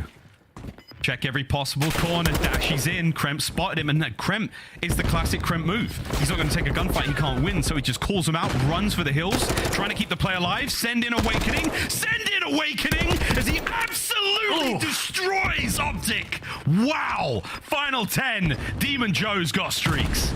Yeah, nah. You got some players running for the hills. Awakening apparently that Iron Maiden getting damage out, but tags ridiculous and putting him in a box. I respect the effort from OpTic towards the end, just a dive bomb towards the point, but that is another round on defense. Add it to the list. Boston now a round away from taking the advantage in the series. They're no strangers to playing against OpTic on the winner's bracket side of things in tournaments. That is where they have their win. Here's another look at Big Wake. Good intel on the first, great reads on the second, but it is that shot right there. God heady or not, difficult gunfight to win. Picks up the beautiful 3 in the feed. I didn't know OpTic were edible. Big Wake, 8-3 there. Next round's up, Boston Breach, map point. Can they win the attacking round? Let's find out. Yeah, well, Awakening better be careful because that kicks in the next 20 minutes. Map 5 is not where you want that to take effect. And even that gunfight against Dashy again, he demands you to be perfect. He's there for the big 2, and that'll shut down the B push. Yeah, Boston maybe forced to reposition and work towards A, but Huke's playing a cheeky little corner. And Nero, that's not a vast nev, but hey, it doesn't make a difference. Now he's got the right gun. That boy is still speedy. 2 members of Boston Breach have managed to sneak out towards A. They're in the restaurant. They are capturing the point. 1 man at a time. Play this a little slow. 55 on the clock. OpTic, I'm not sure. They're going to get 1 or 2 hits at this before they chalk it up and go over towards B. But for now, they're trying to hit it. Nero's being a problem. Nero is being a problem. Right, Nero is the problem, I think. Yeah, not just being a problem. That man is on a mission right now. He's cutting his way through that lineup. Second segment on the way out. Here comes the next hit from OpTic. Beans, though, got the back line covered. Awakening now on the front. No problem whatsoever. OpTic Last man alive in this situation, Ghosty. Can he take anyone with him? Can stop it? No. Demon Joe once again terrorizing Texas. That'll put you at minute 55 on the clock, dead even on the life count. This is not a round that's likely to end on lives. It is take your time, try to set up the good push, and now you're leading the charge on the flank. Nero gets traded. Gotta make sure you trade Ghosty out, though. Nice shots from Kremp. You're getting it done. You're still working the flank, but unfortunately, as Awakening falls, Kremp losing some of those reinforcements. Gotta reset. Gotta take your time. Awakening on the respawn. The wake and bake. Back he comes. Shotzzy, Ghosty find the kills in the back line. Oh, nice shots. Out of Shotzzy, that's huge. Still have the streaks to play with, though. That's 2 for the side of Boston Breach. That'll come very handy on that defensive round if they have to go to the next one. For now, it is trying to find a way into B. And, you know, long-term, as ineffective as cruise missiles certainly can be because of trophies, if you double up on them, they can be absolutely destructive. So the timing has to be perfect. And right now, the timing on the flank, not going to be so. Ghosty there to chop at least one player down, and every kill OpTic gets, it's just a setback. But Kremp with the dead silence, opportunity to fly, and fly he shall. First gunfight win, get the reset, more time to dance, but Huke there for the instant trades. OpTic still holding on, still winning key gunfights. 40 seconds to go. Nero, 27 and 19. Make it 28 a day. Nah, that'd have been something special. But Shotzzy, great defense. Trying to take care of anything and everything that comes across their way. Shotzzy with a drive-by. Less than 30 to go now. Dashy holding them back. Attack. The barrel scorching hot. He has not let up. He's finding one. Kremp now up next. Will he make the play? I think he has Daddy down there. He's trying to make something happen, but Dashy holding them at bay for now. Solid work. 10 to go. Yeah, I mean, that was a perfect round on defense there from OpTic, more or less. I think there was maybe a single sliver of a moment where Boston was able to touch the point, but that was destructive. That is 4 rounds on defense in a row. Both of these teams just taking turn, and this is it for the advantage in the series. Again, because of the hard point from OpTic, I feel like it's a must-win here for Boston. If they get defense, they can certainly get this done. We'll find out in a moment. Belong Arena is getting tense. Is that Maven? Is that Big Baldy? I can't tell. His little pixel left-hand side for me. I think it's him. I can't tell. I can't see hair. I'm not sure. It might not be him then. Well, back to the game. Final round. Here we go. What a game of control this has been. The Search and Destroy was nutty. A day of Call of Duty we have had so far, friends. Final round. OpTic Texas, they get defense. And look at the records. Ooh, baby, this is going to be spicy. At 6 and 13. A, that is a massive amount of round 5s. That is absurd. And B, that is a good start for Boston. Now you can work towards the actual B zone. They got a little bit of pressure on the point. Nero might go there to join him. Dashy on the typical desk. Nero might get sent in for the kill, but these are the gunfights that can decide this round, and Dashy kicks it off with the dub. Dashy gets one. Nero with the trades. Flying on through. Kremp still getting the capture done. First segment on the way out. Here comes Huke on the flank. Lovely work. 4 spree. 5 spree for the nuke. Daddy popped. Now he's going to get going. Start flowing around that bedroom side. Shots in the immediate oscillation over towards A. Lovely tags into Nero. The second's there. And it's nice snakes. As Shotzzy's still alive. And the flying. Ooh, baby. Nearly gets it. Dashy with 2. A looking safe for now. Yeah, Dashy's doing a fantastic job of being that lockdown sort of AR, buying his SMGs time to get in the mix, or he's going to be there for the trades. And there's Huke heating up. Had a slow game, but there's a 7 spree to get him near back to dead, even in the kills column. And now for Boston, you're forced to go over towards A, and these are early investments out of the cruise missile as well. This is not a fun spot to be in. 1 down, 1 to go. A couple of kills.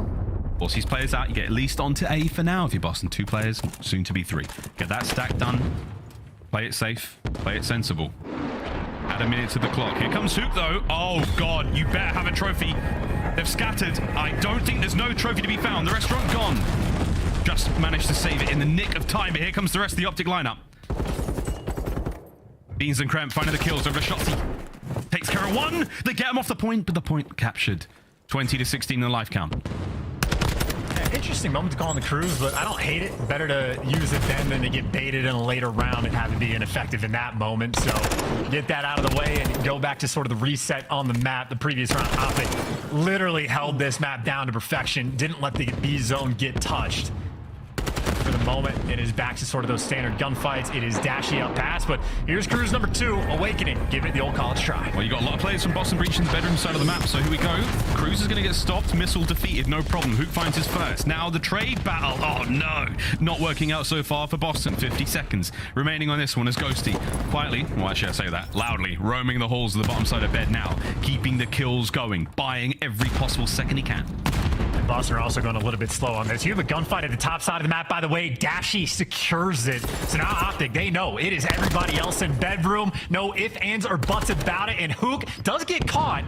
It's only Ghosty behind enemy lines, and he's the trophy player. Surely Boston has to know. They're on the point now. Shotzzy finds one, trades her out, and it's a trophy. 2 players on the stack. Ghosty on the flank. Takes care of one. Last man alive, Nero on the point. Tags her in. Somehow loses the fight. However, the trades are there. No one from Boston close. They have to get moving. 5 lives remaining. He's got to fly into Dashy, and wow, Kremp is going to do exactly that, kicking things off right. Do you check your corners, though? That is the next question. And Kremp, the drive-by is there, but Shotzzy spots too clean, trades out and bound, 2v2 around the zone. Oh, it was a 2v2, now it's a 2v1. Last man, Nero can't get it done. OpTic hold the line. The final kill seals the deal. They take the lead in the series. And those extra bit of moments where they were on defense and shutting the rounds down just a little bit harder to get that guarantee for the final round. You saw that round 5 record. It was 6-13 coming into that map. And again, from OpTic, control has been really the only thorn in their side. But they get the big win there. They have set themselves up in the series, and now they are much more comfortable than they could have been. Woo. Well, a very exciting turn of events here in our winners round matchup. We will go to another hard point, and no, it's not Røkkr hydroelectric. It's Hotel. 2-1. OpTic Texas now match point. And maybe I've missed this one from you, Miles, but it is worth pointing out this Hotel Breenberg in Amsterdam. So, oh come on. I mean, look, it's just if the reference hasn't been made already, we got to put in overtime for the next map. But again, must-win situation for Boston. And again, that is worst-case scenario to be playing against OpTic Texas, and you now have to win a hard point to just extend this series at all. So good luck, have fun with it. There's certainly a lot of good looks initially for Boston, but it just turns into a defensive shootout towards the end where both teams are able to lock it down. Yeah, crazy stuff. Well, we continue the run here in the Green Light District. Amsterdam is not quite finished with us just yet. OpTic Texas will take that lead in these highlights. I mean, Nero had himself a map, but it still wasn't enough. Wonderful teamwork out of OpTic Texas there. Chance, you called it, that their control has not been as fantastic on LAN as of recent. They might be able to turn things around. Performances like that, the ice certainly in their veins. They were certainly cool as cucumbers. Wow. We say goodbye to the control. We say hello to another hard point in just a moment. Any sort of major takeaways, brother? Well, you know, this setup has been consistent about talking about OpTic being the #1 hardpoint team in the game. Just to give Boston their flowers, they are fantastic at Hotel Hardpoint. It's their map pick for this series. It's one of their most played ones by a decent margin. So I know for Boston, Mercado typically going to be their auto veto map. To see that in map 1, the expectation is that OpTic are going to be able to win that one handily. For the Hotel, not necessarily as dominant. OpTic certainly still look great. I know their rotations can be absolutely crazy. I know Shotzzy, I mean, one of his bread and butter maps, and obviously Dashy continues to just put up, 1.3s against Boston on an incredibly consistent basis. So a lot of problems to solve on Hotel when you're playing against OpTic, but I think the potential is certainly there. Kremp has looked great. Nero's been on point as well, so I think Hotel's going to be a fight. Yeah, this is going to be a real battle. We're almost ready to get into the 4th map of this very exciting series so far. Now, what a day of COD, Chance. Like, we've seen it all, and we still have another series after this, an electrifying showdown. FaZe taking on Surge after this. We'll find out, though, it's going to be a 3-1. The Pickham's already... I don't want to say they're in serious trouble, but you never know, man. It's still a long day, still plenty of COD to play here at the Belong Arena in Columbus, Ohio. Or it says just in Ohio. I take it back. We'll get that right for day 2. We're almost ready to party. Breenberg Hotel Hard Point. Here we go. Right, I'll be honest, if your pick'ems are chalked, I feel like this so far has been the most predictable day that we have had. I mean, even for this series, it is the hard point. OpTic you expect to win. The Embassy Search and Destroy, it's a map that's been, you know, fantastic. A 93% like plant success rate there for Boston. They get the map too. The control, much more of a shootout, very close game. OpTic has the edge, sort of as expected in even the 2 previous series. As expected as well, but perfect throughout the stage. I mean, the plus minus might be the biggest. I mean, they're the best at everything. Perfect record, ridiculous plus minus. They're the best at holding the hills. They're the best at breaking hills. And even what we saw in Mercado, they broke like 8 or 9 hills in a row. Like, they played on the back foot and still ended up winning the game by, you know, 80 or 90 points, whatever it was towards the end. And obviously their rotations on this map as well. Perfect. And that is the name of it, right? You have the #1 rotational team versus the dead last in Boston, where Boston set themselves apart, though. Their breaks can be on point if you want to test that metal against OpTic. Here we go. That was not a Mario reference. Beans in the restaurant. Awakening in the feed. Lordy. He's shooting good today. Beans right back at it. OpTic Texas had been eviscerated in the opening push. And I will say, that is exactly how Mercado Hardpoint started out as well, right? You actually had a near perfect opening break for Boston. They get a bunch of kills, get a decent bit of time, and set themselves up on rotation. Admittedly, with 20 seconds to go, you might be partially good for the rotation, but Awakening actually has massive problems to solve. That's 2 players looking for the chow. He can feel the pressure. Backs down, repositions for the moment. Awakening right now, putting in overtime to keep his team in the mix. You've lost the lead, but at least the team that has been 12th on rotations is gonna be here first. Shotzzy can't quite take over, but him and Huke certainly putting that pressure on. And there it is, the team that's last in rotations. They get there first and instantly get picked apart. It is all up to Awakening in the back, but right now, he ain't getting no help. If he gets one more, though, he gets streaks. Might not only help. 4 tags, not enough for it. Dashy itching for the chow, man. He wants to get out there and get that fight. And there it is. That's going to be #6. Nice hops from Awakening, being an absolute pain in the arse. On the outside of the point, allows his boys to get in there, causes enough discord to see that line break. Boston with it. Yeah, I mean, you're still down by 20 points. This is like, Awakening is 6-0. It is as good as it gets from him in the moment to get the streaks, and you are still down on time. Now, more fantastic news, though. The gunfights, they just got one on the top side of the map. Beans on rotation, on point. OpTic now spawning at the old time. And again, for the team that is 12th on rotations, they can now try to stay ahead of the game. Admittedly, they don't have the lead. And obviously, we saw OpTic. They're the best in the game right now on the breaks as well. But they get tested again. Yep. Whew. Everyone take a deep breath. Kitchen's up. Boston with that fast rotation. It's a big win from Awakening, 8-1. Huke's coming around the corner in a moment. Here comes Kremp to reinforce. And the kitchen is absolutely popping. It's Kremp, though. Head chef cooks up a pair. And here comes Dashy. The just desserts have been delivered. That is it. The spree comes to a close. The contest is still on. Huke, though, winning fights of his own. So now OpTic at the point. That's it. Yeah, in a clean 4 down. You just rotated so early in advance to get to the kitchen hill to get nothing out of it. Maybe an extra 4 or 5 seconds before OpTic eventually overwhelm you. And this is going exactly how the Mercado went down. And the team, again, you have Boston that are 12th on rotations. And they've been out rotating. They just can't win the gunfights when they need them. They need to find a way to stabilize. And right now, as long as they can kill Huke, they have the potential. Good luck. He needed it. Kremp finds it. Rotation's done. Boston in the point. How long will they hold it for? Ghosty now making his way through top bed. Got to deal with Beans first. Beans gives him indigestion, and that's going to cause problems from that side of the map. Who could get lucky here, though, chance? But for now, this is wonderful time for Boston. Yeah, Kremp's been putting in serious work on the flank as well. He wins an extra one that time again. Shotzzy, Nero shows up with 2 in the feed. And finally, for Boston, they are getting a strong hold. Unless Shotzzy can walk straight through. Awakening, shout out to him, had the awareness. But somehow Shotzzy just found the gap in between every single player. But Boston still locking it down. Kremp, that's an extra one to his name. Kremp's on a 4 spree. Beans just goes on a 3. So 1 player in the bedroom, 1 player on the back steps, completely locking it down. And Awakening from the in time, getting his kills as well. So there was the hill. Finally, Boston were able to get near full 60 for the first time in a hard point. They have the lead.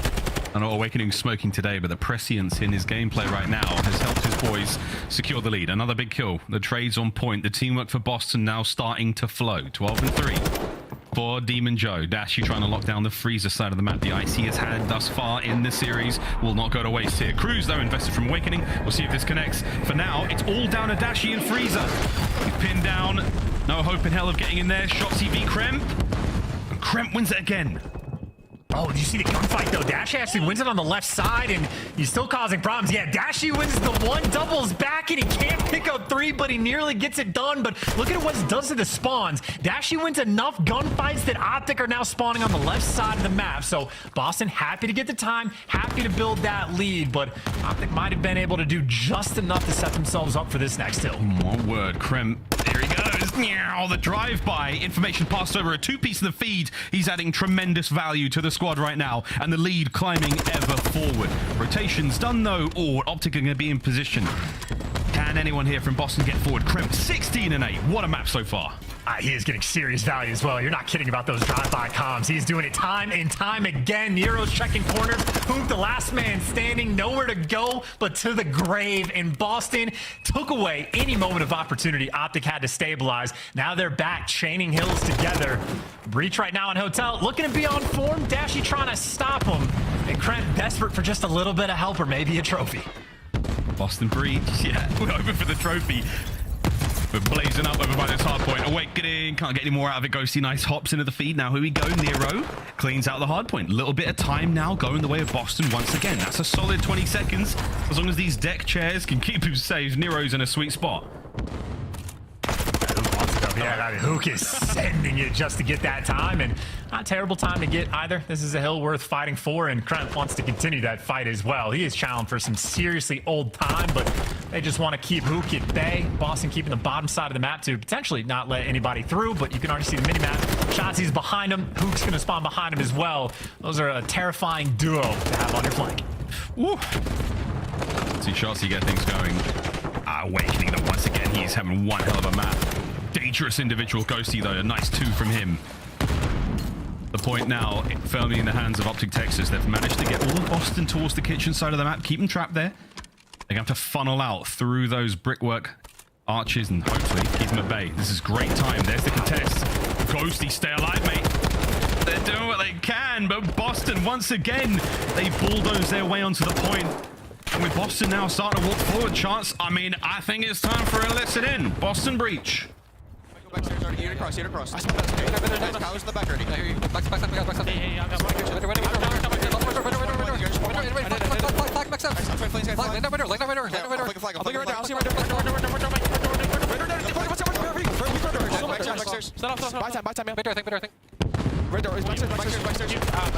Nice. Backstairs. Bitter. He's holding bitter. Holding before. He's just holding bitter. Playing slow. I'm watching. Yeah, sorry. There's right. Yeah, got this. Yes, we got this. Got this. Lobby. Absolute flag. He's very weak. Flag. One drop. Flag still. Flag on red door. Hold the back. Hold the guys. One in front. You guys get that. Yes. I'll see. He's flag. Yeah, flag me. Flag still. One bullet. I don't want. What's he doing? Probably. I'm in the back. Yeah, right door as well. Red door and look at the flag. Red door. Real. Go.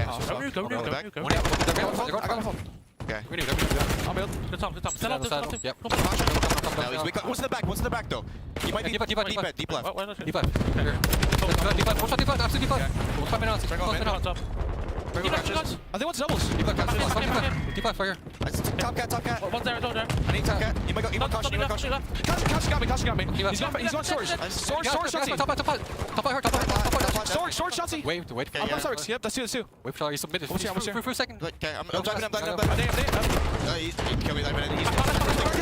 One shot middle. One absolute. Okay, this one. Wait. Submit. Hit up back or Shotzzy. Back. Come for. Give second.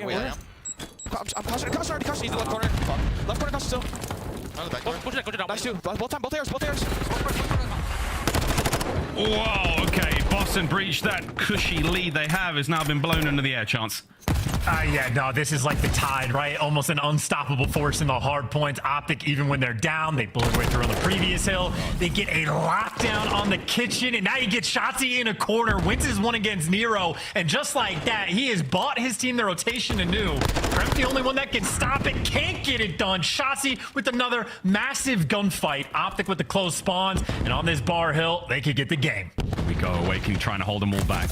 Takes care of one. Here come the reinforcements. Boston breach on the approach. Nero taken care of.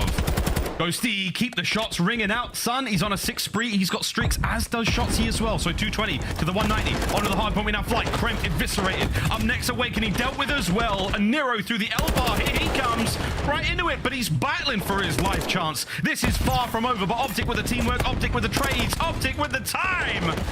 Woo! What a hard point.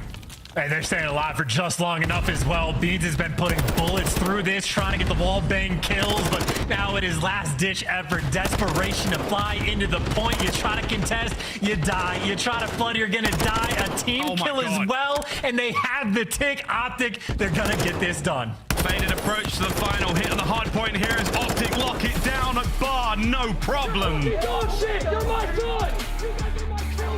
Oh my god, and I stopped speaking at the right time. Dan Ghosty, you are the father. Ugh, results like that, ordinarily hate to see it, but now positive. The addition to the whole family there, but I mean, hell of a game from OpTic right there. That is like the typical sort of hard point. They might have gotten pushed to the limit. You had Boston playing things nearly perfectly, but it is the hills where they have to break and have to be annoying. OpTic always able to buy themselves time. They get one rotation to kitchen, completely lock it down, and on the rotation, you got guys like Shotzzy being annoying in some corner, winning ridiculous gunfights. So OpTic may have been pushed towards the edge, but at the end of the day, that is a 3-1 victory, starting their Major 4 off right. God, what a banging series, though. Unbelievable start to the tournament. OpTic Texas 3-1. Hey, you gotta give it to him. That was a wonderful turn, but what a comeback there. Boston breach, their hotel hardpoint looked particularly strong. They were just not able to close it out. Not even with a 7 spree from Awakening. We saw 8 from Ghosty, 6 from Shotzzy in a row. Unreal performances out of both these teams, but OpTic continue to prove to be the strongest hardpoint team in the league. Yeah, and I know for Boston, like the comms seemed a little bit frantic, a little bit scattered. I know Kremp slowed down a little bit. I think he was like 16-8 at one point, finished 20-23. But I'd say overall, in terms of the potential for Boston, I kind of like it. I like the pickup. Kremp looks great. Nero can fry. Like, it seems like they have the pieces. I mean, that is just a nail biter of a round 5 in the control you lose to. You had opportunities at the very least in the hotel hard point, but obviously, you know, veteran players on the flip side from OpTic. That's a handful of world champs that they're playing with as well. So obviously pretty strong on the flip side. I believe now 10-0 in hardpoint throughout this stage for OpTic Texas. Not a bad thing when you're continuing perfection. Yeah, not bad when there's 2 in a series as well. Hey, OpTic Texas continue to be a dominant force here in the league. They came into this major with high hopes, and they're certainly performing and delivering so far. Far from finished, though, this tournament is Boston Breach. We'll see them playing the lower bracket tomorrow. For now, though, the boys of OpTic, they get to put their feet up chance and enjoy what will be another crazy day of COD tomorrow. Man, what a day so far.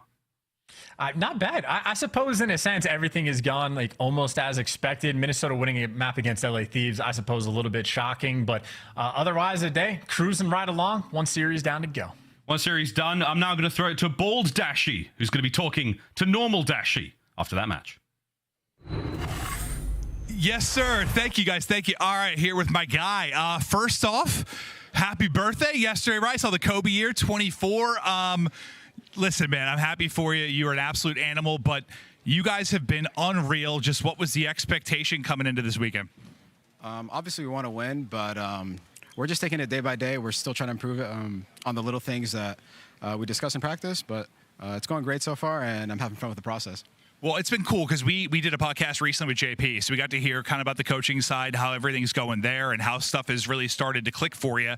And it was a really cool insight for Joe and I. But coming into this, I was like, you guys are clicking so good. You're 5-0, things are rolling.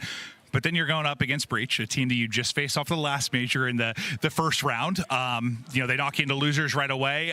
Were there any fears of that here, or did you look at the matchup any differently? They're obviously a really great team, so we knew it wasn't going to be an easy match. So, I mean, give credit to them. They're one of the better teams in the league, and they really made us work for it. So, GG's to them. But we're obviously just going to have to improve on a little bit on our search. Obviously, aBeZy is probably not one of our stronger maps, but nonetheless, we can still work on it. So we're going to do that. Well, talk to me about Ghosty. You've had a little more time with him.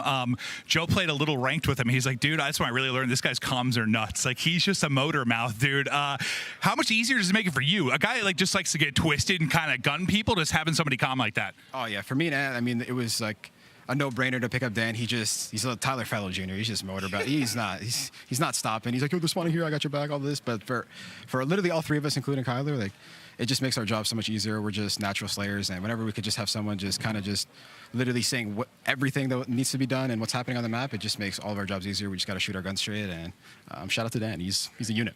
No, it's great. Just focus on the gunny, right? But hey, listen, I know it's been a bit of a roller coaster for you this year with how everything's gone down, but I'm happy, man. You're a brilliant talent, and to watch you guys start to click now and get rolling, it's been truly amazing. But thank you. Hey, good luck the rest of the way. You are an absolute monster. That'll do it here for me and Dash. Back to the desk. Thank you so much, Dashy Duo. And the chat is spamming classy Dashy. I think that's what we're seeing these days. Man, it's cool, confident, collected, and it doesn't look like they're playing with any pressure, despite this being a major with $500,000 on the line. Let's take a look here at some of the biggest plays in the play of the game here. It's our Scuff play of the game featuring Game 4, closing the door. OpTic says bye-bye to Boston. Yeah, I think this is probably like some of the most important hills of this game was right before this in that kitchen hill. I think Boston Breach here just had a little bit of a misstep of over-committing to about 20 seconds left on kitchen. And what does that do? That allows Shotzzy to be the first man on a mission on rotation. He finds a kill, stays alive, waits for his teammates, and although Boston were first to touch the time, they were able to break back in and close out the game. Yeah, there was a ton of potential throughout this hardpoint for Boston. I want to show some love to Owakening, who was making so many plays on rotations, keeping them in it. Kremp as well.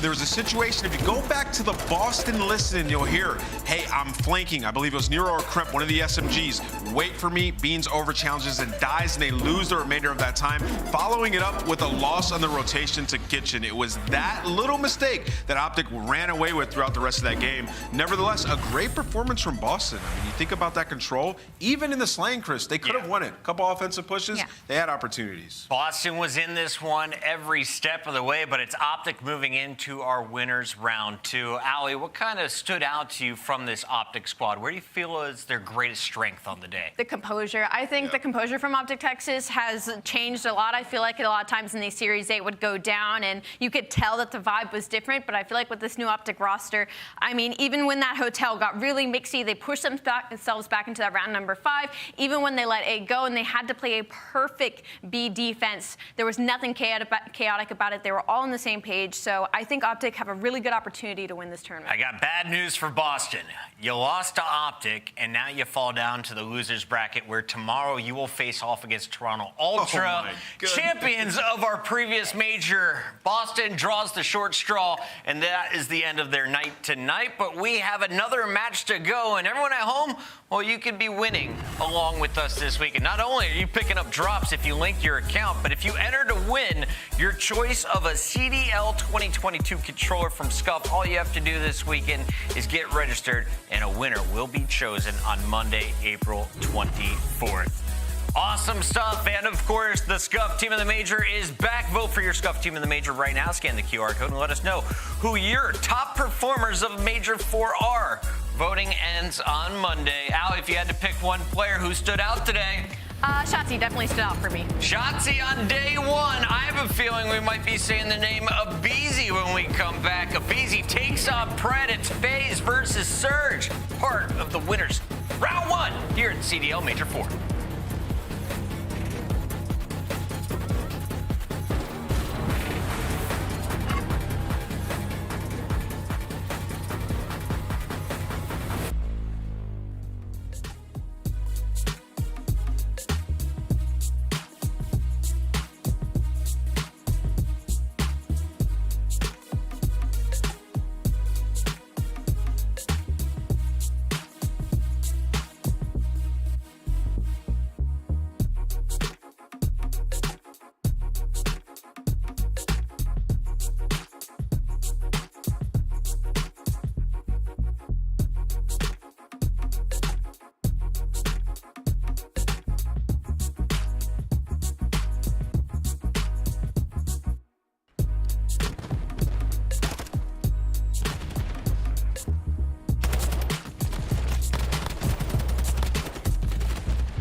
ready. Uh-oh, here comes Dashy.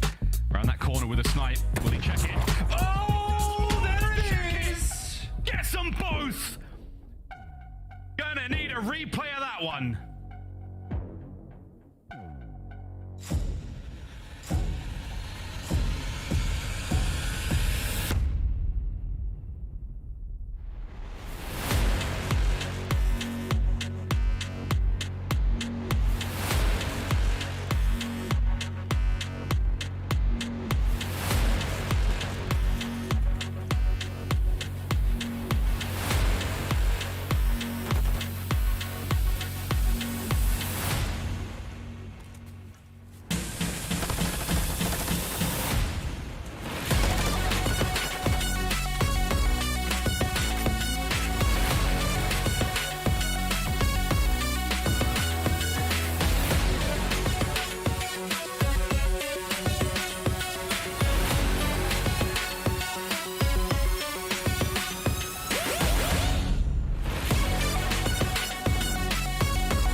Racks, 100 racks up in my safe. I've been dreaming of pulling up in that Wraith. Check the stats, I ain't got too much to say. I got Gucci on my belt, but my pants sag. Wouldn't be surprised if my biggest hater made a fan page. You taking orders from your boss, you man-made. Grown at getting touched up by the handshake. Don't think you hear me right, let me clear my throat. 100 racks up in my safe. I've been dreaming of pulling up in that Wraith. Check the stats, I ain't got too much to say.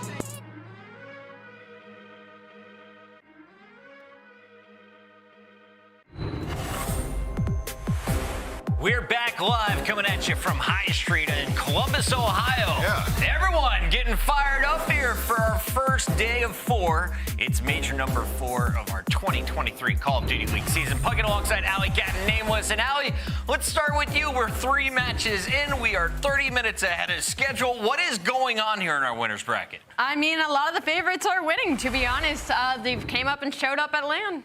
Well, that's what makes this next match interesting for me, because I don't know who the favorite is. If you're looking at seeds, it's got to be Seattle Surge. If you're looking at the #1 team in terms of points this year, it's Atlanta FaZe. Surge versus FaZe, a showdown that we were treated to a rematch just 6 days ago. Talk to me about Surge and how they were able to walk away with the 3-0. Yeah, I mean, well, Surge in that last series, like Pred and Simp went absolutely nuts. And when you're talking about the Surge team, it's always been they're a dominant respawn team. They can't win their S&Ds. Well, they have fixed their search and destroy throughout this stage. They've been playing great in that game mode. The first blood percentage is up. The conversion rate is up. Mack has been lighting up, and accuracy has been super involved in those first bloods that I just talked about. So these are the Monster Energy pregame keys to victory. Allie, what do we have? I mean, capitalizing on last hardpoint struggles. They're 3 and 6 in hardpoint here during entering major number 4 qualifier. Seattle is 5-3, and the way Atlanta has been winning these series is through the control. Well, Seattle's the number 1 control team, tied with LA Thieves right now. So just continue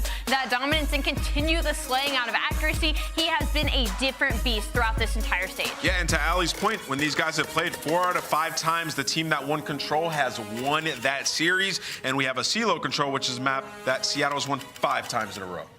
Accuracy was top 53 stages 1 to 3. Now top 20, my guy. That's what we like to see. And of course, we love the numbers from this man. Since the very beginning, even when the team was dropping games, he was putting up 1.2s. Pred on the SMG role is going to be the head of the spear for this team throughout the series. But you're going up against the likes of aBeZy and Simp. Does he need to be more worried about the SMGs or the ARs on the other side of this match? He doesn't need to be worried about anything. He has a 1.5 overall, and the last time these two teams matched up, and in Search and Destroy alone, he has a 1.74. Okay. This guy is a literal monster on the map. Whether it's Atlanta FaZe or anybody else in the league, he's dropping numbers. We're always looking for aBeZy to get those first bloods. Look at Pred when it comes to that Game 2 Search and Destroy. On the other side of this battle, though, we have Atlanta FaZe, and even though they're coming in with the lower seed, this is a team that has been to the final, that has won a major. They've begged 200,000, and they're consistently finishing top 3.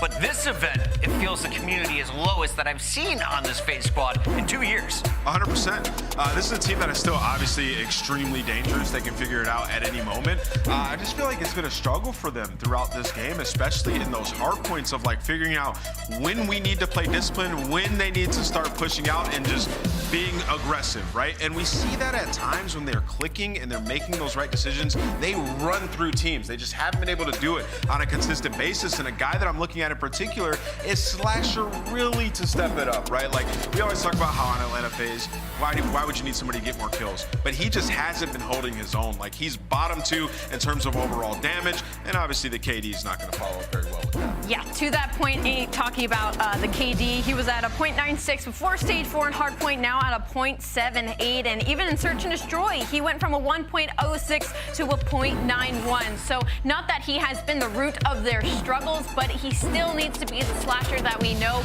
and love to be for this team. So when it comes to the Monster Energy pre-game, keys to victory, they need to return to that Search and Destroy dominance. That's how they were winning these series, is guaranteeing those maps 2 and 5. Remember, they were going to game 5 time and time again because they were able to lock up that map number 3 control. But again, they're going up against the number 1 control team right now. I like that bottom point. Just can't let Pred cook. Let's take a look at a player we expect to cook for Atlanta FaZe. He goes by the name of aBeZy, and this is a man that I have tweeted has the highest ceiling in the game. When he wants to, he just flips the switch, but it's not always on him. Yeah, it's not always, well, for aBeZy it kind of is, but there's just that ceiling that you talk about that he gets to in some of these games. And, you know, with FaZe versus Seattle, historically throughout this game, they're actually 4-3 in hardpoint against Seattle. So they've had the struggles in that game mode, but versus Seattle, they typically go up against them very well. And it's aBeZy who is having the time of his life in the hard points in these series. Like you said, though, man, he's just an elusive player. He can do anything on the map, and I expect him to be the forefront in terms of slaying in this series. Atlanta FaZe coming in for the first time as the underdog in a winner's bracket round 1. It doesn't look like that's phasing them much on the screen. I would hope not. I mean, FaZe has gotten to this point during stage 4, even though they've been struggling in most of the game modes, it's because of the talent on this squad. We know what every single one of them is capable of. It's just that they need to come in this calm, cool, collected, and comfortable. I think sometimes they get a little bit ahead of themselves in these series, and that's where they kind of have their drawbacks. So when we move to the maps and modes as well, I'm very happy to see that they did not let Fortress Search and Destroy slip in this time. Shout out to KevK33 who says Atlanta FaZe is going to 3-0. He's over in our YouTube chat. Meanwhile, on Twitch, we have about 17 million channel points on the line with 60% of the community siding with Atlanta FaZe. Are they right across these 5 maps? I mean, that control is going to be very, very tough. I mean, we talked about it 4 out of 5 times you win the control, you win the series. Seattle have been dominant on a CeeLo control, so pay attention to that one. But I'm going with Atlanta FaZe, man. I just can't predict against these guys. I think they take it in Series 5. Score? 5? They take it in 5. Al, you going Surge? I'm facing down. Yeah, I'm going for the Seattle Search in this series. I'm thinking like a 3-1 or a game 5 for sure, though. I haven't seen a FaZe down in a minute. I'm going with FaZe in this one. It's time to get the party started as our casters are ready ready to rock. We have our predictions in. Remember, get yours in right now over on twitch.tv/Call of Duty. We've got our casters, though, for game number 1. Let's send it over for the final battle. It's Lando and Study. That is right, Puckett. Yes, Jay, I'm hoping that this one has the ability to go 5. I mean, I'll tell you what, Atlanta FaZe versus Seattle Surge, so often, right? How many times have we had these franchises face off against each other and see a crazy Game 5, Round 11? However, when these teams matched up a week ago, it was anything but a thrilling Game 5. It was a dominant 3-0 for Seattle. Oh, yeah, and that's crazy to say because every single time it's always went down to the wire. And every single time Seattle have gotten a W, they've never got it done in a clean 3-0. So I think both of these teams are some of the heavier hitters that we have in the league. This is going to be a battle from start to finish. And on this hotel hardpoint, neither one of these squads have played this against each other. They've basically played every single hardpoint when you talk about these two teams beside Mercado and this hotel. So this is going to be a series where I definitely think we have an opportunity to go 5. Absolutely, man. It feels like, you know, when it comes down to being on land FaZe, we know that they have that buff when it comes down to being in an environment like this. A lot of questions. It feels like Seattle on the rise and a lot of, you know, public opinions. Atlanta FaZe maybe going down just a tad, given how their Major 4 qualifier performance went, Jay. I mean, it didn't feel like there was a lot of dominant W's that they had. They get a 3-1 win versus Toronto Ultra, but some other W's, right, came in fashions like versus Minnesota versus Florida, where it went the distance. A lot of people curious to see what FaZe we will see here in match 1. Yeah, Atlanta FaZe all throughout stage 4. They were actually bleeding. They were bleeding in Search and Destroy. They lost 3 S&Ds throughout that stage. And then even in Hardpoint, this is the mode that they have been struggling with. And the guy that we specifically got to talk about is going to be Slasher. He's currently sitting dead last in Hardpoint KD going into the major. So he's a big guy that always plays to his level of competition, especially on land. So I'm looking at a big performance from him today. Yeah, we were hearing about the numbers from Slasher. Obviously want to see him try to turn things around. We had the ability to talk with some of our teams actually coming into Major 4, and he stressed it. He was like, hey, I just haven't been feeling well. I've been sick pretty much throughout the entirety here of Major 4, but we need him to be dominant today. It feels like lately for FaZe, especially the respawns, man, they need all the help they can get, especially in these HPs. But into P2 we go. Currently it is FaZe with those preferred spawns. A great little wave of kills come through. That's a clean 4 down, and now it is FaZe in prime possession of the lobby. And that's great adjustments already from Atlanta FaZe. They give up 28 seconds over towards the P1. They have to win some crucial gunfights to win the spawns for the next hill. And so far, they have held this down flawlessly. Finally, Seattle are finally able to get a couple kills to find a break. But with only 20 seconds left, now you want to start to hit that rotation. And with all the players from Seattle dropping, they're still spawning at old. There's only one player here now. It's going to be Mack with his hands full. aBeZy and Slasher ready for the push. Yeah, we'll see what McKenzie can do. Thankfully, he does have player Aiden Pred alongside of him. So one player coming in from one angle, one coming in from the other. And how about that synergy coming through from the SMGs? The Surge will reign on top, at least for the moment. You do still have a few close spawns coming in from Atlanta, but that is a crucial double coming in early for Surge. We'll see how long they can weather the storm for. Oh, how long can they hold it, though?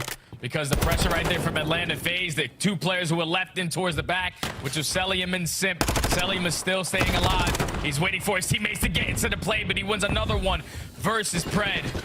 Seattle's still getting a good chunk of time, though. So if you are Atlanta FaZe, you still got to try to fight this. You're contesting it from the back end with only 30 seconds left. It's trades back and forth. But Seattle, they're winning on top of these trades, man. That's another 3 dead. This is going to be a great rotation, leading to some great time to give themselves a nice little comfortable lead.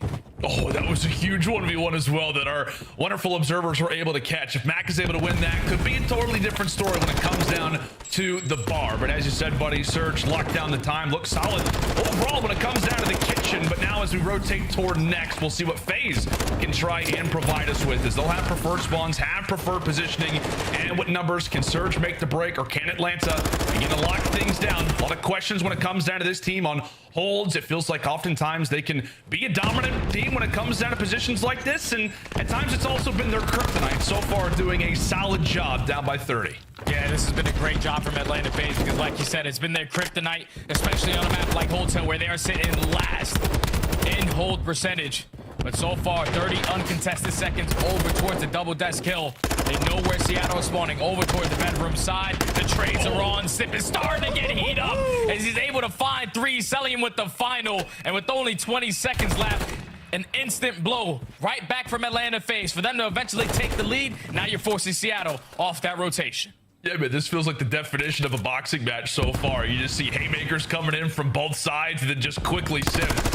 Nice little jab there from 3, cuts away a few, and that is a welcoming sight if you're an Atlanta FaZe fan. You want to see Simp going off. You want to see aBeZy lighting things up and trying to get the revenge versus Seattle Surge. As we said just a week ago, a dominant 3-0 FaZe that they can come out, win the opening hardpoint. Boy, would opinions begin to turn. Into restaurant we fly in Seattle, locking things down for the moment, but instantly back come Atlanta. This has been an absolute mix fest of a hard point to start this game off. Every time I think someone is gonna get the spawns, the break is instantly in, or gunfights are just scattered all around the map. Just keeping it chaotic as possible. As Seattle Surge are getting a good chunk of time in towards the Diner Hill. With only 20 seconds left, Atlanta FaZe, they have to be forced to now cut their losses. Make sure you maintain those spawns over towards that plat. You do not want to let this game get out of hand because 2 players from Seattle are already off the rotation. Simp's going to be the only guy here. Mack with that dead silence can potentially make a play. Let's see if he's able to do it. Mack will just try to cut away the forces. The spawners from FaZe instantly caught off guard as Slasher.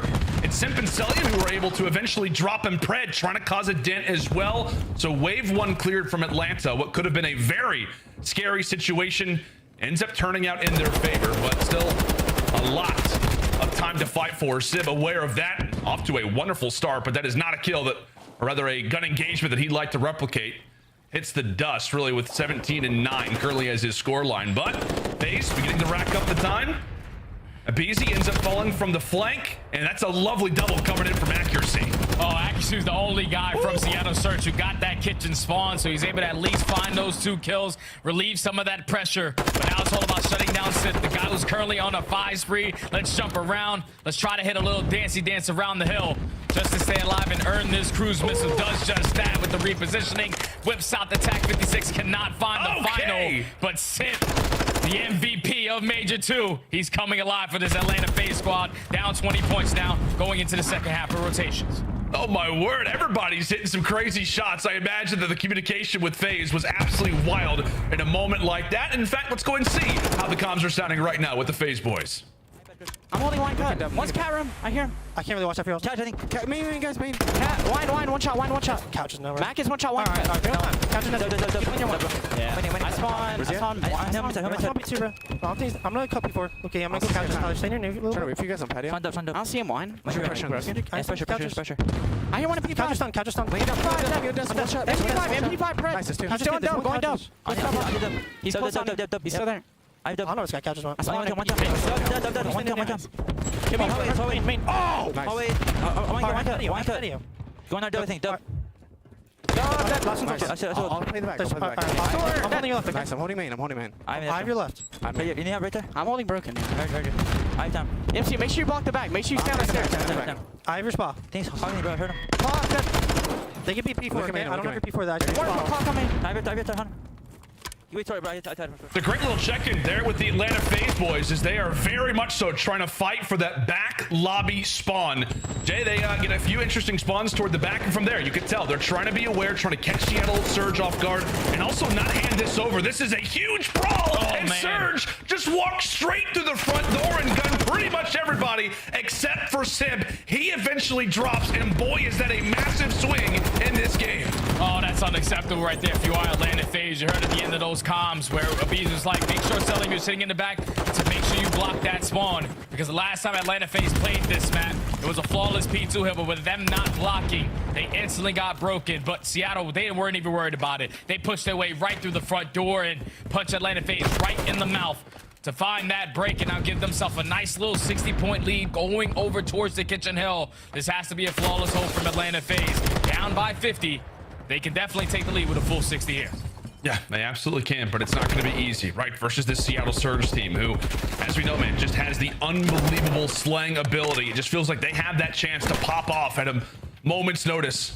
Really the highest KD on Hotel Hardpoint right now on the season in Simp, trying to do his work. He and Brett looking to lead the way. The sophomores trying to dominate here inside of the diner. Right now they're doing it. Simp with an excellent shot. Now has given Surge the control.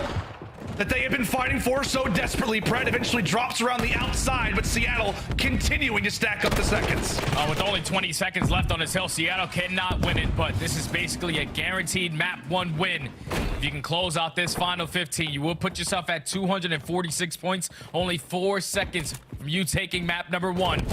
Now we head over towards the P4 double desk hardpoint where Atlanta FaZe got a full 60 hold. The last time around, you got the Tiny Terrors being super aggressive on the map, just creating layers for Seattle Surge, trying to find the break through the front end. Right now, the kills are just scattered. Pred starts it off with a big kill onto Simp in towards bedroom. Now Seattle can attack from the front. It's just so tough. I mean, it's just so tough given the scoreline that we currently have. All you need is one more break, and is this it? Is this where the hardpoint comes to a close? It looks like it's possible. Pred does get taken down. It's a 1v1 for time, and Sib able to gun Simp. As we said, 3 more points to go, and Surge, they're giving it all they got. They want to lock this one up right here. No heroics potentially today. It's a team kill. MC out of the fight, and the rest of FaZe holding it down for as long as they can. Another massive 1v1. FaZe, very much so, still hanging out. But Jay, they've got to be careful. Sib is looking to try to go for these last few gunfights. He eventually drops, and now it's a race on the rotation. It's a race on a rotation in Atlanta FaZe. They're finding all the kills in the feed. Seattle Surge puts so much pressure on towards double desk that now they're not going to have any bodies over towards the diner hill.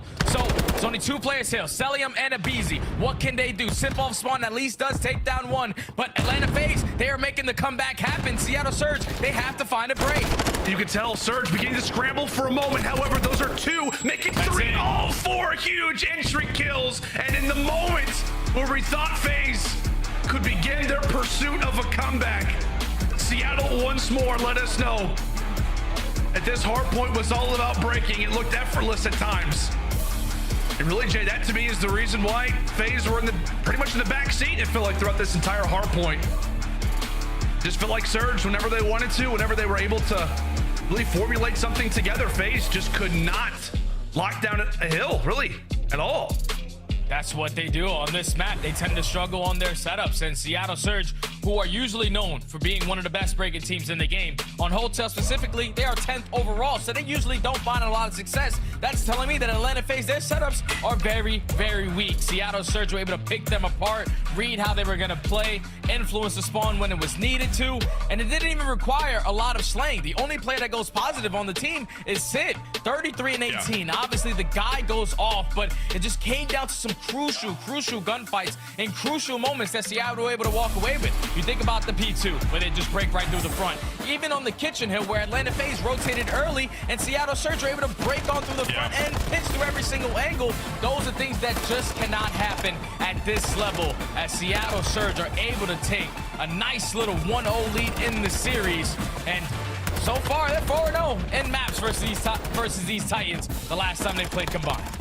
Yeah, and I mean, it's funny that you bring that up because it's like this kind of feels very similar to how we started off the last series when they played each other. I mean, the scoreline's a little closer. It was like 250 to 174 back on HyDra. This time it's obviously a 30-point game, but the reason why I say it's similar is because it was Simp who took over, man. I mean, he looked fantastic the last time that they played in an opening hardpoint. As you said, he goes for 33 and 18, puts up nearly like a 1.8 KD, I think, overall. So impressive stuff from him, but it's another frustrating loss. It feels like, man, if you're FaZe, I mean, they've talked so often, whether it's been, you know, to us or even if it's just been in streams or in interviews about how, hey, we're looking great when it comes to the hardpoint in our scrimmages. It just hasn't translated, and it feels like we're finally being able to dissect where the issues are coming from when it comes down to FaZe. It's just maybe the communication moments when teams are trying to break their setups.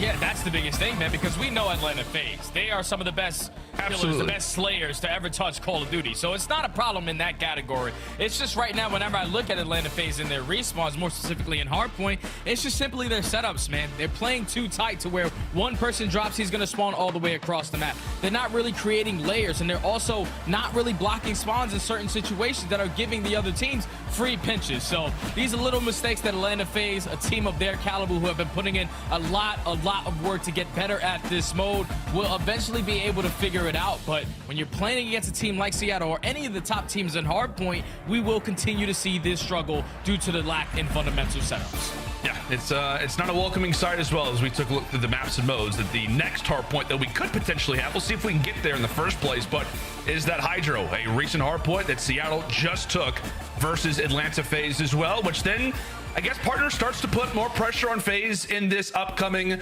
search and destroy. What can you tell us about Hotel when it comes into both these teams on the year?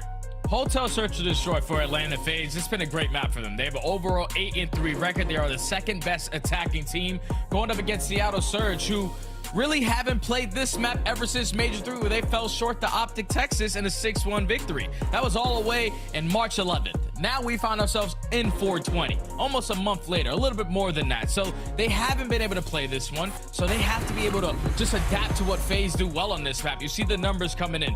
Overall, going into Major 4, this is their search and destroy. 21-12. Unbelievable. Their hard point, all right, that's their biggest thing that you have to look at. It's like, with a team of this caliber, you cannot struggle in that mode. But in search and destroy, unbelievable. 35-12. We know that they went on that 15-game S&D win streak, but ever since that happened, they are now 5-3 in search and destroy. They're actually starting to bleed. So I think if you are Seattle Surge, this is definitely an opportunity you can take advantage of if you can walk away with this S&D. Yeah, we'll take a look at the numbers. Obviously, here in Hotel Search Destroy so far throughout this season, obviously, it is heavily going to favor Atlanta FaZe. As you said, this has pretty much been one of the maps that has really felt like a playground for them. A 52% first blood rate. Obviously, the round win percentage is also looking pretty solid as well.